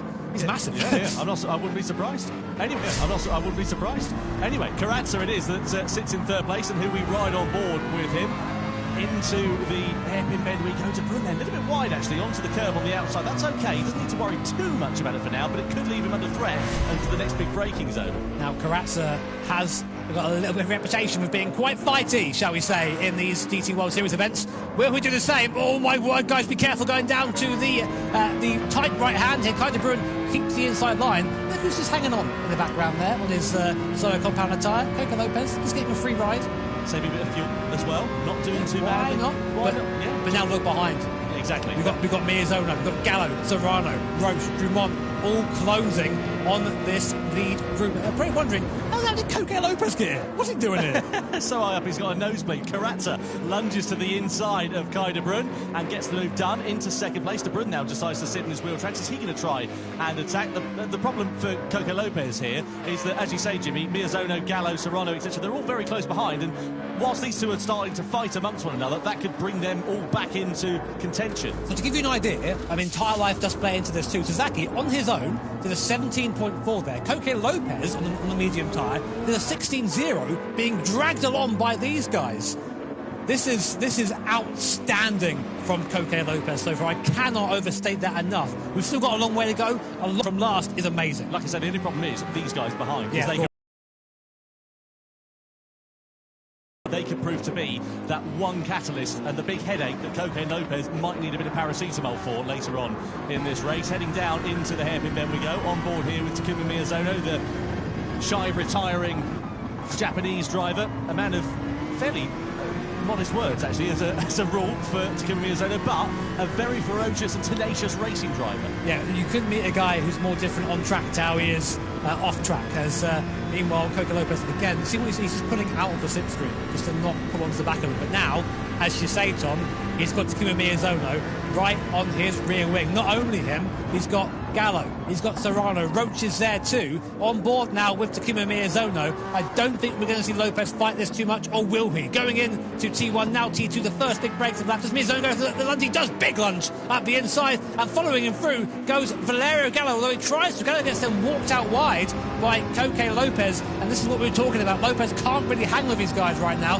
There's Serrano there as well, but at the moment now struggling for speed is Lopez. He needs to not fight it too much. The problem for these guys as well is look at Takuma Sasaki. That gap shrunk down to 1 second. It's going to be a half a second or so in the next few corners, because of course those medium tyres are going to be absolutely toast for Takuma Sasaki, and he's going to surely have to box before too long. So he's on a different strategy compared to the rest of them. Is he going to hold these guys up? I think going for the one stop is very, very brave from Sasaki. I think if I was him now, I'd box now and take the risk, because you're going to lose so much time just being steamrolled by all these guys behind, because they're going to have so much more pace than he is at this point. And finish again. Oh, look at them all now. The conversion back on first position. The top 9 drivers separated by less than a second and a half at this point. It is so close. De Bruyne there, inside line for him against Adriano Corazza. Sasaki's going to box. De Bruyne is going to go in as well. So he wants another set of soft boots to end this race. Or is De Bruyne actually going to go on to the medium compound tyre? Let's wait and see what his race is going to look like. I think to soft. No, he goes to medium. So he's done medium, soft, medium. Which is an interesting strategy for Kai de Bruyne. Let's see whether that pays off, because he'll have a little bit more tyre life compared to the soft tyres at the end of this race. About 6 or 7 laps we saw for those soft tyres. So Sasaki's car will be crying in pain at the end of this race. De Bruyne will have less one-lap pace, but also more tyre life towards the end of that one. Could this prove to be a good strategy for Kai de Bruyne? We'll wait and see. What it has done is release that cork in the bottle for the rest of the drivers in front at the moment. Miyazono now with a half-second advantage over Serrano and Gallo. If I was Lopez, I think I'd box now. Get into the box now and just go with that soft tyre and try and undercut these guys and just fight at the end, because there's not much more you can do. Valerio Gallo, again, despite I think being in every position apart from first so far, is now back again in third, chasing Serrano and Miyazono. I mean, these top 4 drivers are just stalwarts of the GT World Series. Amazing to see them all together yet again. Will they go for a move down into the hairpin? No, they don't. I'm just looking at the tyre life here for the medium shod drivers here, Jimmy. They were about 12, 13, 14 laps. As you see Gallo there on the outside of Jose Serrano at the exit of the final corner and gets the move done up into second. About 13, 14 laps for those drivers. Coco Lopez, he's just done lap 13.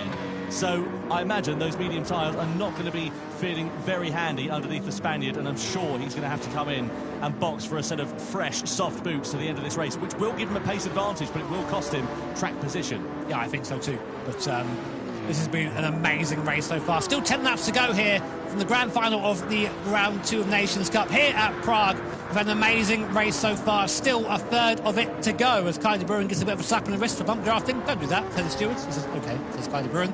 As we come in now to the bottom half of this course. Amazing downhill braking zone. Good place to remove if you're close enough. Gallo, not quite close enough to that right now. Serrano, look at his tyres, though. He was absolutely shot on the rear. He's done 2 laps longer than the likes of Gallo, than Miozono, etc. And his rears are going to be crying out in pain. I'm sure he's going to come into the pits at the end of this, or not the next lap. Otherwise, he's going to be a sitting duck. And the thing is, that then gives us a reference point for the other drivers who are on the soft compounded tyre towards the end of this one. And we're still at a point where any of these drivers can win this race. It's so close. I mean, again, I've not seen a race this close in the Nations Cup for a very long time. Kylian Dumont, Serrano, they're all boxing. Mozart and Gallo, they all box. Roach does not. Interesting. Callum Roach opts to stay out there.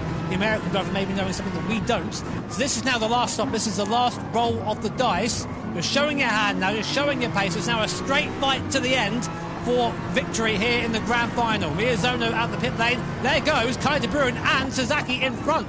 So Kai de Bruyne, though, of course, on that medium compounded tyre, actually ahead of Sasaki on that soft. So Kai de Bruyne able to keep that pace up at the moment on the medium, but I don't think he's going to be able to compare to Miozono and Gallo. No, I don't think so at all. No, well, the race will come to him at the end, as we said, but the problem is it leaves him a bit of a target on his back at the moment.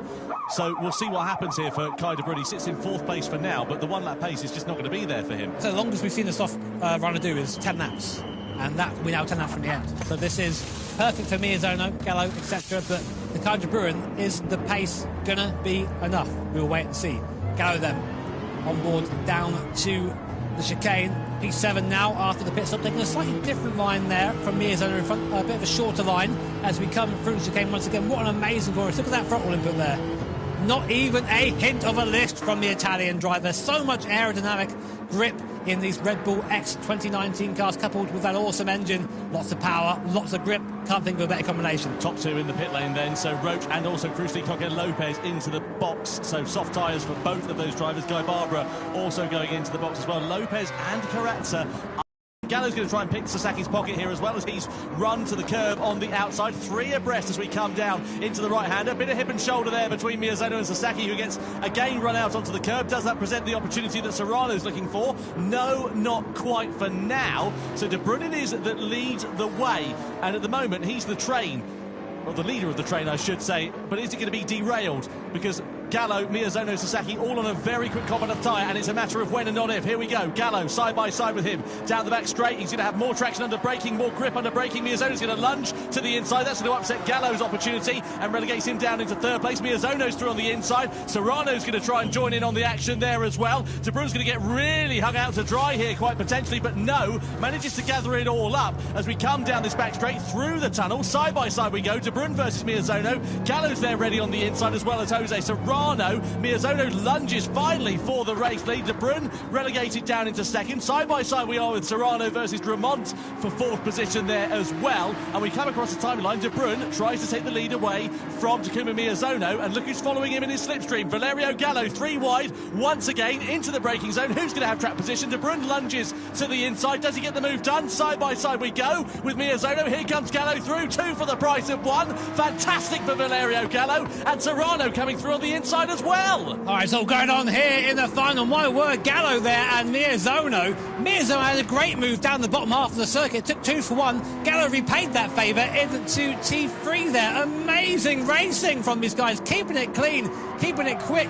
And in that, Kai de Bruyne still holding on that medium tyre for P3. But Gallo and Miozono, it's a fist fight between these two now. Both want to lead, both want to try and put a gap in front. Behind there, Serrano goes through from De Bruyne. De Bruyne forces his way up the inside, past everyone, up into 1st place. I think that was clean as well. Somehow got the car stopped and is still there fighting with the guys on the soft tyres, and he has to do that. He has to, because he's on that medium compounded tyre. He needs to slow up these guys as much as possible, and they're still squabbling. Kai de Bruyne, Serrano looking to the outside, looking all the way around the outside. Can he make that stick? He does. Serrano, what a move all the way around Kai de Bruin, and it's still going on, Tom. Look who's at the back of the train. Coque Lopez, fresh a soft compound of tyres right at the end of this race. It's going to set him up an absolute treat. Side by side we go, 3 wide. Once again, Serrano on the inside, Gallo in the middle, De Bruin on the outside. He won't have as much grip, but lunges his way through. He won't have as much grip, but lunges his way through as Gallo runs it wide. On the exit of the curve goes De Bruin.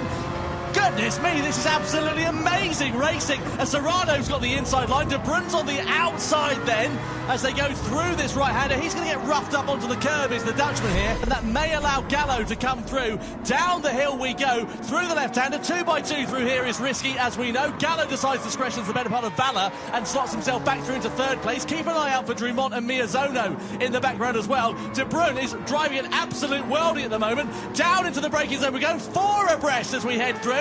Serrano's on the inside, he's through into the lead. Gallo's into second, Drumont now through into third, with Miyazono in fourth, and De Bruyn relegated down into fifth place. But look who's up into sixth position, Coque Lopez. Fresh soft tyres, he is in a prime position to win this race. Oh, something's got to give at some point, Tom. These guys are going at it like it's the last lap. There are still 6 laps to go. Serrano inside, Gallo in the middle, Drumont trying to now make his way around the outside. The Frenchman now starting to move up towards the front of the grid. Coque Lopez is in P4 on that soft tyre from the back of the grid. And now we go on to lap 27. There is barely a second covering all these cars on screen right now. They're 2-3 wide into the first chicane. Drumont is second. Oh, there's contact. Serrano's off into the barrier. We said something have to give there. I think that was contact between Drumont in the barrier. That's Suzuki and Miyazono. Yeah, oh my word! The 2 Japanese drivers have come to blows. Oh, there's Serrano doing a 52-point turn to get himself facing the right way. Carata's going to come through. It was always going to kick off, wasn't it? It couldn't continue like that. It's just not sustainable racing in that sort of direction. And now it's gone from a 7-way scrap down to a 3-way scrap. And here's Lopez now on the back of Valerio Gallo for second position. He's going to have more grip under braking. Does he make it into the hairpin? Not quite for now, but he's there, ready to pounce. We keep saying that Lopez started off in the back of the grid. Drumont started 10th. Here's the replay. Let's try and unpack what happened here, because a lot went on very quickly. So here's Serrano. Drumont on the outside here. Turns into the corner. There is contact there, but it's not. And then more again from Kai de Bruyn. That was a difficult one now. I don't know. I mean, Drumont definitely drove into the back of Serrano, but could you wager it was a bit of a weird line from Serrano? Well, look, it's under investigation. Let's see what the stewards team. Let's see the big losers in that, Callum Roach, and also, to a point, Kai de Bruyn as well. He got duffed up in the action there as well. So what are we now? 4 laps to go. Drumont, Gallo, Lopez for the win. Just a reminder, Drumont hasn't scored in the Nations Cup up until this point, and he threw the victory away a few weeks ago in Montreal. So grid position, Drumont +9. Gallo, where he started, Coque Lopez +9. Robbie Heck +7. This has been an amazing strategic race from the top 4 runners. Can Coque Lopez do something that has never happened here in the Nations Cup? Can Coque Lopez go from last to first and take the win here at Prague in the grand final? Still a few laps left to decide this. Gallo, I think Gallo is someone who's been the bridesmaid very often in these events, never the bride, so to speak. So can he change that here today? Through the chicane one more time. The pressure will be a little bit off now for these guys, because a lot of the train has unfortunately derailed, as so to speak. But now it's Drumont, Gallo and Lopez. Any one of these drivers can win this race. All of these drivers know how to win a race. It's going to be an insane finish, and only a few laps to go here at Dragon Trail. Well, who is going to be able to soak up the pressure like a sponge, and who is going to end up like a bit of a damn squib? Let's see what happens. Over the timeline we go. 3 to go then. Coque Lopez, we ride on board with the Spaniard, looking calm, controlled and cool as it stands. There is Valerio Gallo and Kilian Drumont. As we head through the chicane, just biding his time now is Coque Lopez, trying not to make too many mistakes. This guy Barbara just moves ahead of Kai de Bruyn for 5th position. That medium tyre has not worked out for de Bruyn in the latter stage of this one. Of course, not aided by the incident that we saw with Serrano and Drumont a couple of laps ago. It worked until it didn't, I think, is the way it's at. I think he could have really been a good contender at the end of this race, but, I mean, it just took the slightest of it. These guys were racing so close. It's almost like watching stock car racing, except run a circuit with cars with a ton of aero. But racing's still underway. Now, I get the impression that Gallo and Lopez are just sort of waiting. Now, neither of them want to lead to the last lap. No further action between Serrano and Drumont. Racing incident. You're calling it all right today, Jim. You've got the lottery numbers for next Thursday. I mean, sometimes you've got to be right. I mean, it's once in a millennium, but I'll take it. So Gallo there sits behind Drumont, not quite as wide of a line through there. You can see Lopez just not wanting to sit in the slipstream. As you said, Jimmy, he's biding his time. He doesn't want to pounce too early because, let's be fair, it's like a game of poker, this one. You don't show your hand quite too soon until you know that the other competitors are ready to try and show theirs. You want to take a guess who has the best tyres up the three? I would wager a guess that it's Coque Lopez. It is Coque Lopez. He was the last to pit, wasn't he, of course? This is just experience. This is what experience looks like. And we say here in the Gran Turismo World Series that speed will only get you so far. Experience pushes you over the top. So we have 2 laps left to run. Well, at the end of this one anyway. Drumont at the front, Gallo second, Lopez third, covered by only 0.6 of a second. Robbie Heck, though, on for a good result in P4. Kind of brewing and recovering. Guy Barbara, after his incident at the start of the race, is up to P6. Miyazono also trying to come back through the field. Now these guys are the closest they've ever been. Will Gallo go from up the inside? Is this him making his move? Gallo up into the lead, past Kylian Drumont. Maybe now this is it. This is the breakaway. Valerio Gallo is stating his intent. He wants to win this race. Off he goes out front. Drumont now is second. Lopez would have seen this. Will we now see a reaction? Look at the tyres there. 10% more on the rear for Coque Lopez. Doesn't sound like a lot. It's going to make a massive difference in the closing stage of this one. Drumont, interestingly, got the worst tyres compared to all of these top 3. Miyazono gets the better of Guy Butler. That's crucial because that's a point on the board in the World Series standings. Top 6 scoring points in this one, just to remind you. Across the timing line we go. Penultimate lap then we begin here, and Drumont goes defensive. Lopez going for that sweeping line around the outside as he lunged through into the chicane. Not for now. He needs to, I think this is getting towards the point now where it's time to make your moves, time to show your hand to the drivers around you. Coque Lopez did that to avoid the slipstream, so he could keep it flat and just keep it going from there. Here comes Gallo, here comes Drumont, here comes Lopez. What a race this has been so far. We are rapidly reaching the conclusion of the Nations Cup Grand Final here at Prague, and here are your contenders. We have Valerio Gallo, Kylian Drumont and Coque Lopez. 3 names you'll be familiar with if you watch these live events often. As we go down now again to the best ever taken spot on the course. Drumont goes round the outside. Can he make it work? I'm not sure. Gallo defending, he'll have the run round. Drumont will have the speed. Here comes Coque Lopez too. Gallo just about keeping the lead, and Lopez goes up by through past Drumont. So it's Gallo, Lopez, Drumont now as we come round to start the final lap of this race. Well, we've been watching the pot for the last 5 or 6 laps, and it's now starting to finally boil as we ride on board. Drumont there in third position. Lopez and Gallo up at the sharp end of this one. Former champions in the top 2 positions, let's remind you, as we begin the final lap of racing here in Prague for World Series in Gran Turismo in the Nations Cup. Down the start-finish straight we go, through the fast right-handed kink of turn 1, into the braking zone of turn 2. Lopez has a half look on Gallo, but no room at the inn. Yeah, no way he's going to let that happen. So now it's really one more overtaking opportunity, maybe 2 more for this lap, and Coque Lopez needs to set that up if he wants to win this race. Drumont there, just biding his time behind, I think. Gallo leads then as we come through the end of the first sector, down through this snaking section. This is where you get a bit of a draft. This is where you try and set up the move down the hill. Now, will Gallo try and back Lopez up into this downhill right-hander? Through the stake we go then. Lopez deep in the draft, gaining on Gallo in front. Looks to the inside. Gallo going defensive straight away, trying to break that toe. Very experienced driving the both of them. Will he have a move down here into the bottom? He does not know. So it's all now down to one corner, Tom. Yeah, the chicane is going to be the decider for this one. Who's going to be more committed? Will we see any mistakes coming through? Bit of a slip and a slide there for Valerio Gallo. Through the chicane we go. Nose to tail action between the top 3. Any one of them could win this one. Nice and easy for them all so far. Surely Lopez is going to have a lunge. Gallo goes defensive. Side by side we go for the race victory into the final corner. Here comes Drumont back through on the inside of Coque Lopez, sliding his way through.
contact as Lopez gets spun round by Kylian Drumont. Gallo wins the Nations Cup Grand Final here in Prague from Kylian Drumont, and Coque Lopez in third ahead of Robbie Heck and Kai de Bruyne. What a final couple of corners, and it was always going to be a watch pot that we had to boil, and unfortunately it boiled over for Coque Lopez. Look how much that means to Valerio Gallo. He's been trying to win a Nations Cup event here for so long, finally takes a victory. Coque Lopez just holding on for P3 there. Look how much that means to Valerio Gallo. You love to see that. That's how much dedication goes into the events, how much pressure these drivers feel when you cross the line and finally it's unleashed. What a race, best race you've seen I think ever in the Grand Turismo World Series. Amazing job from Valerio Gallo, from Kylian Drumont and for Coque Lopez, and you can see the outpouring of emotion there for Valerio Gallo. It hasn't been a particularly easy couple of seasons. He won the Nations Cup back in 2021, if you remember, and it's been a bit of a lean period since then. He's been there and thereabouts, but he's suffered a lot of misfortune along the way. He's been practicing day and night, hours and hours of practice to get himself up to this point, and finally he is able to reap the rewards of that one, and the outpouring of emotion was plain to see for all involved. Valerio Gallo is the winner of the Nations Cup Grand Final here in Prague, and he, as you can see, is down there on stage talking to Jules. Disappointment there for Takuma Sasaki. Anyway, let's go down to Jules and catch up with Valerio Gallo, the winner of the event here in Prague.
So then, drivers lined up, ready to go on the grid for the first race here tonight in the Nations Cup. This will decide the grid for the grand final. We're in production cars at Watkins Glen for our first World Series event of the season in Montreal, Canada. The crowd are on their feet and ready to go racing, and it's Takuma Miyazono in the Ferrari F50 who will line this one up on pole position. Takuma Sasaki on the front row of the grid, and the Maserati is alongside him. Then the second row headed by the Chevrolet Corvette of Kilian Drumont. Guy de Bruyne, the Dutchman, in the Ferrari F40 in fourth place. He's ahead of Valerio Gallo on row 3 in the Ford GT. Then you've got Jose Serrano in the Lexus LFA. Killian Roach in the Mercedes-Benz McLaren SLR, 7th on the grid, ahead of Coque Lopez in the Porsche 911 GT3. Angel Nostroza lines up P9 in the Lamborghini Diablo, ahead of Guy Barbara in the McLaren F1.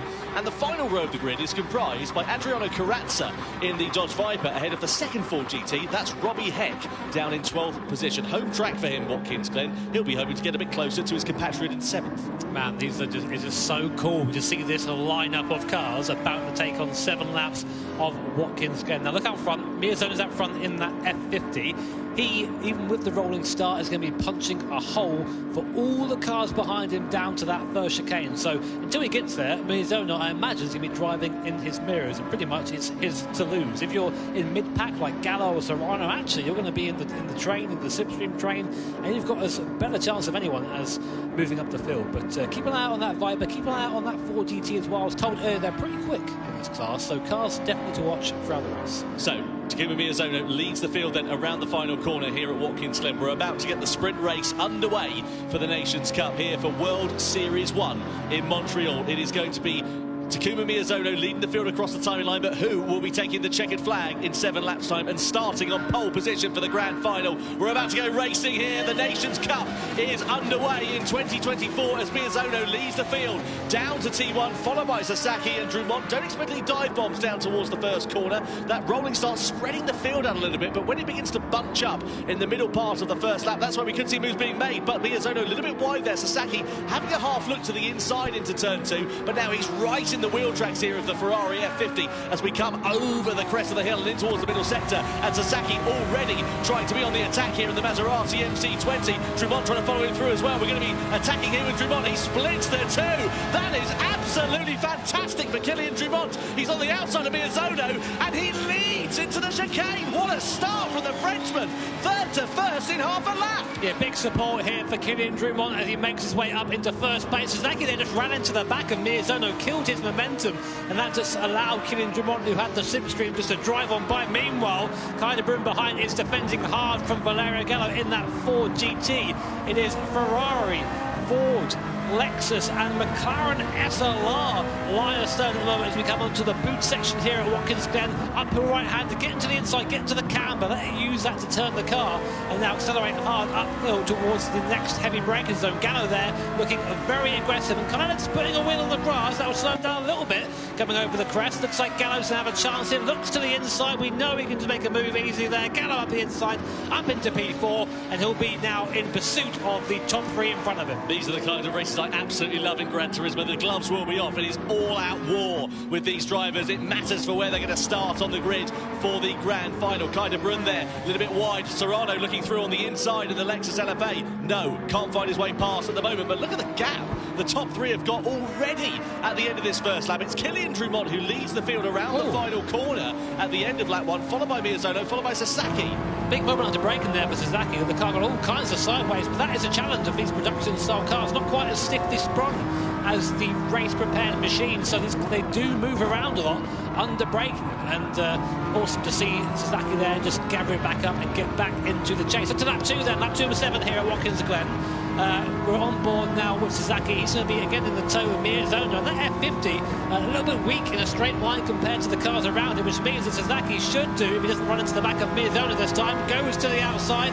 He should have the overspeed. Miyazono's going to make him work for it. Pinches his fellow countryman there. That's a little bit cheeky there from Miyazono. Stops the move being made. What do you reckon of that, Tom? Stewards might be able to look at that. I don't think that was entirely fair because Sasaki had to get out the throttle to avoid going onto the grass. The thing is now, you've got to keep an eye out for Valerio Valerio Gallo, this man here in the Ford GT. What he needs to hope for is that the top three start squabbling and fighting amongst one another, because that will bring this lot right back into play. At the moment, they've built up such a comfortable cushion that they don't really have to be worrying about too much. But if it gets a bit unfair later on, we'll see what happens. Speaking of unfair, and speaking of moves being made, let's have a look at this from Kylian Drumont. So you can see riding on board, oh, beautiful, just absolute cream and almonds through the middle there, splits the two, down into the bus stop, and he's through it ahead. That's just 100% commitment, 100% confidence. You need that to do well here at the GT World Series Nations Cup. Meanwhile, the squabble for the mid-pack continues. So Serrano gets by Kai de Bruin, has a bit of a poor start so far, down 2 places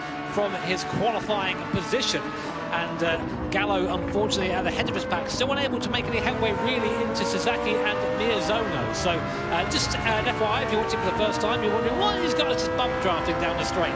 But you're not allowed to do that. So you've got to do it on pace alone, as they say. So on board with Kai de Bruin in that beautiful Ferrari F40, a little bit older than some of the cars around them, but still awesome to see it going now. And also, if you're wondering why these cars are able to race against one another, you're thinking, you know, a car that's 20 years older than some of the other machinery, is because we've got balance of performance. It gives us the opportunity to basically allow us to have a Lexus LFA fighting with a Ferrari F40, which in the real world you wouldn't get. I feel sorry for Kai, but all we can hear right in front of him is the LFA. Can't hear his own car. That wailing V10. Yeah. What a noise that makes. Meanwhile, the fight for second continues between Miyazono and Sasaki. Now, what will Miyazono do this time? Sasaki's going to try the long way around again. He'll carry more speed there, so he's loses distance, carries more speed. He's in the draft of Miyazono, but not close. In the background, though, the fight for 4th place is really hotting up. Serrano looks like he's got by Gallo. No, he hasn't. Gallo dives back up the inside, retains 4th position for now, and this group is very slowly starting to catch the group in front, but it's not quick enough at the moment. Fastest lap so far belongs to Kylian Drumont, who's out on his own. He's pulled away from this pack. That is Bruin looking with a bit of hip and shoulder on the inside there of Jose Serrano. Smattering of contact between the Lexus and the Ferrari. That might allow Kellen Roach into play there as well. Coming through into the final sector we go. Serrano with a defensive, tighter line. You see De Bruin there using the throttle on, off, trying to find the right application of it. He eventually has to just sit in the wheel tracks of the Lexus for the time being. But has he got enough opportunity, enough momentum to have a lunge up the inside? No. Thinks better of it for the time being. But they haven't got time on their side. They've got to be a bit careful about this, because it's going to be counting down before they know it. We're already over the halfway stage. Yeah, that F40 isn't looking too fun mid-corner. He's stabbing that throttle, just trying desperately to get some rotation out of it, but just not able to do that whilst carrying any sort of tangible speed there. So this little second pack there is still formed of a few drivers. Coca Lopez at the back. So here's a replay. This is Sasaki and Miyazono. Was this for position? No, there's another bit of contact between them. Sasaki gets up the inside there of Miyazono,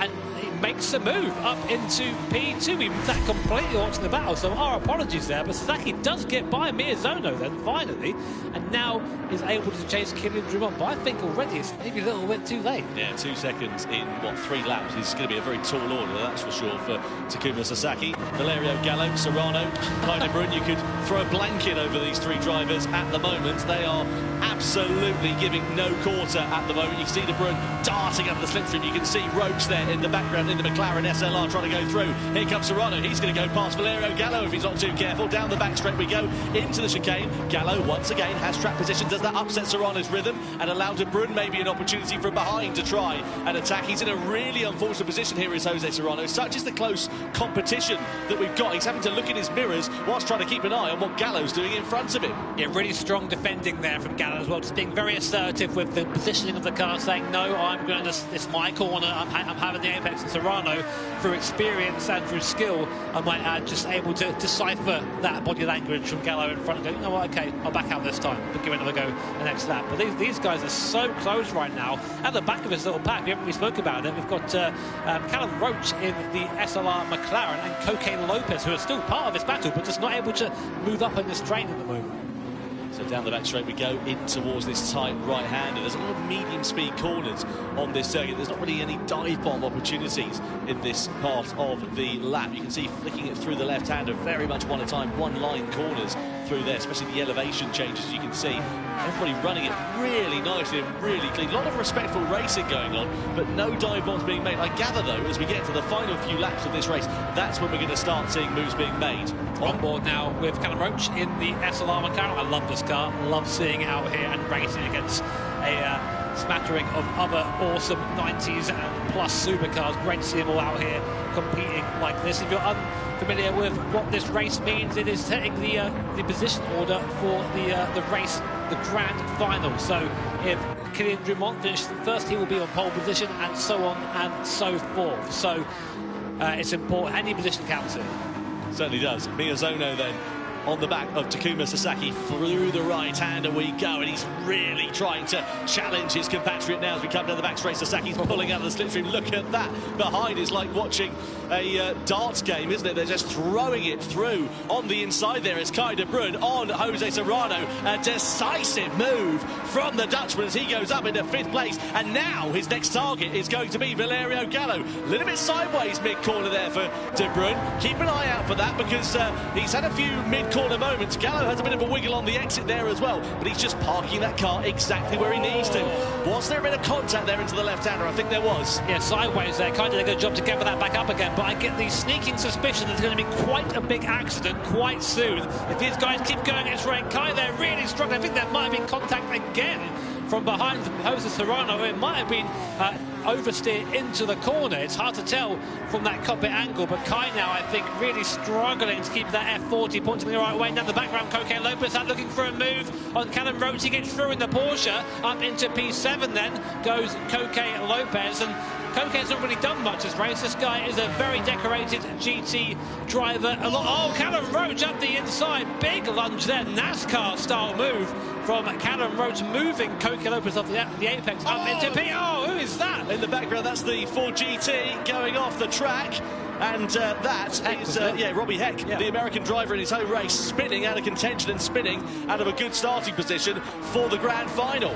What a shame there, but it just shows you how close and how aggressively these guys are racing. We're going on to the penultimate lap now, so it's all to play for. Drumont seemingly going to win it at the front, but beyond that, it's anybody's game. Sasaki and Miyazono still joined at the hip as they go up through the S's once more. Now, we know that the F50 that Miyazono in that awesome yellow paint is not quite as quick as Sasaki in a straight line, but using the draft is able to stay with them, and then is quicker in the corners. So unsurprisingly there, penalty there for Jose Serrano for some contact with another car. Sasaki passing Miyazono, I think, there in the background. Yeah, on the final lap. This is the incident which caused Robbie Heck to go plummeting down the order. So he got in a straight. Oh, he lost it on his own. He just hit the white line on the inside, then spent the next time saving it. Got it back, saved it again, got it. Ended up getting biffed there as well for good measure. Miyazono versus Sasaki, part 3. Miyazono up into 2nd position, so he's overtaken Sasaki again there, just off camera, just missed it during the replay.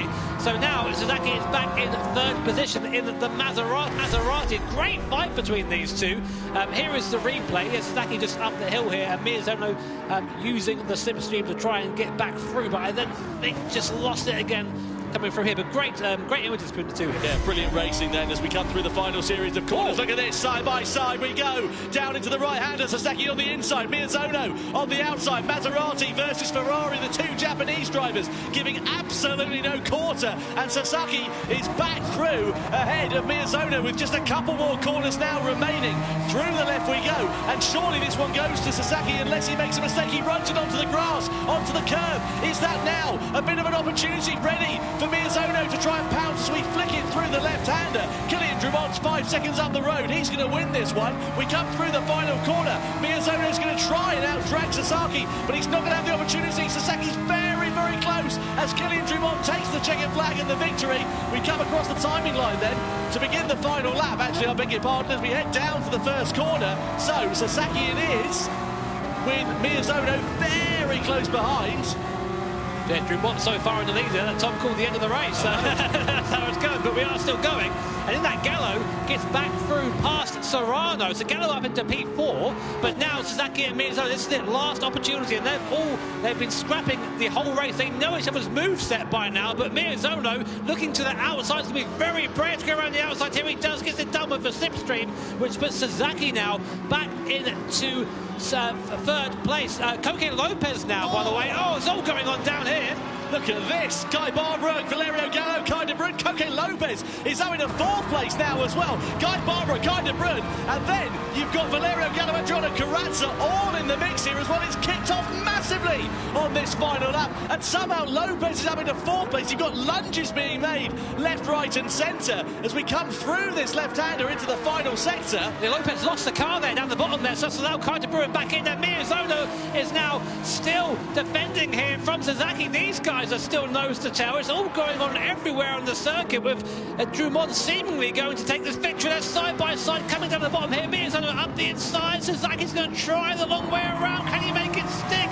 No, not quite. Miyazono ahead with only 3 corners left. This is super close between these two. Gallo and Lopez are under investigation for a collision as well. Miyazono parks the car on the apex, blocks any opportunity there for Sasaki to try and go through. We come in towards the final series of corners. Once again, this time around it will be the checkered flag as Miyazono once again takes a defensive line and Sasaki tries to attack. Drummond will take the victory and pole position for the grand final. The Frenchman does it in commanding style at Watkins Glen. It's a drag to the line for second, and Takuma Miyazono does take second place ahead of Sasaki, but it's not over further back. Lopez then will take fourth ahead of De Bruyne, Roach, Gallo, Barbara, Carrazza and Serrano down in 10th place on the final lap. Wow, what a dramatic end to the sprint race there, JB. That was a certified Watkins Glen moment.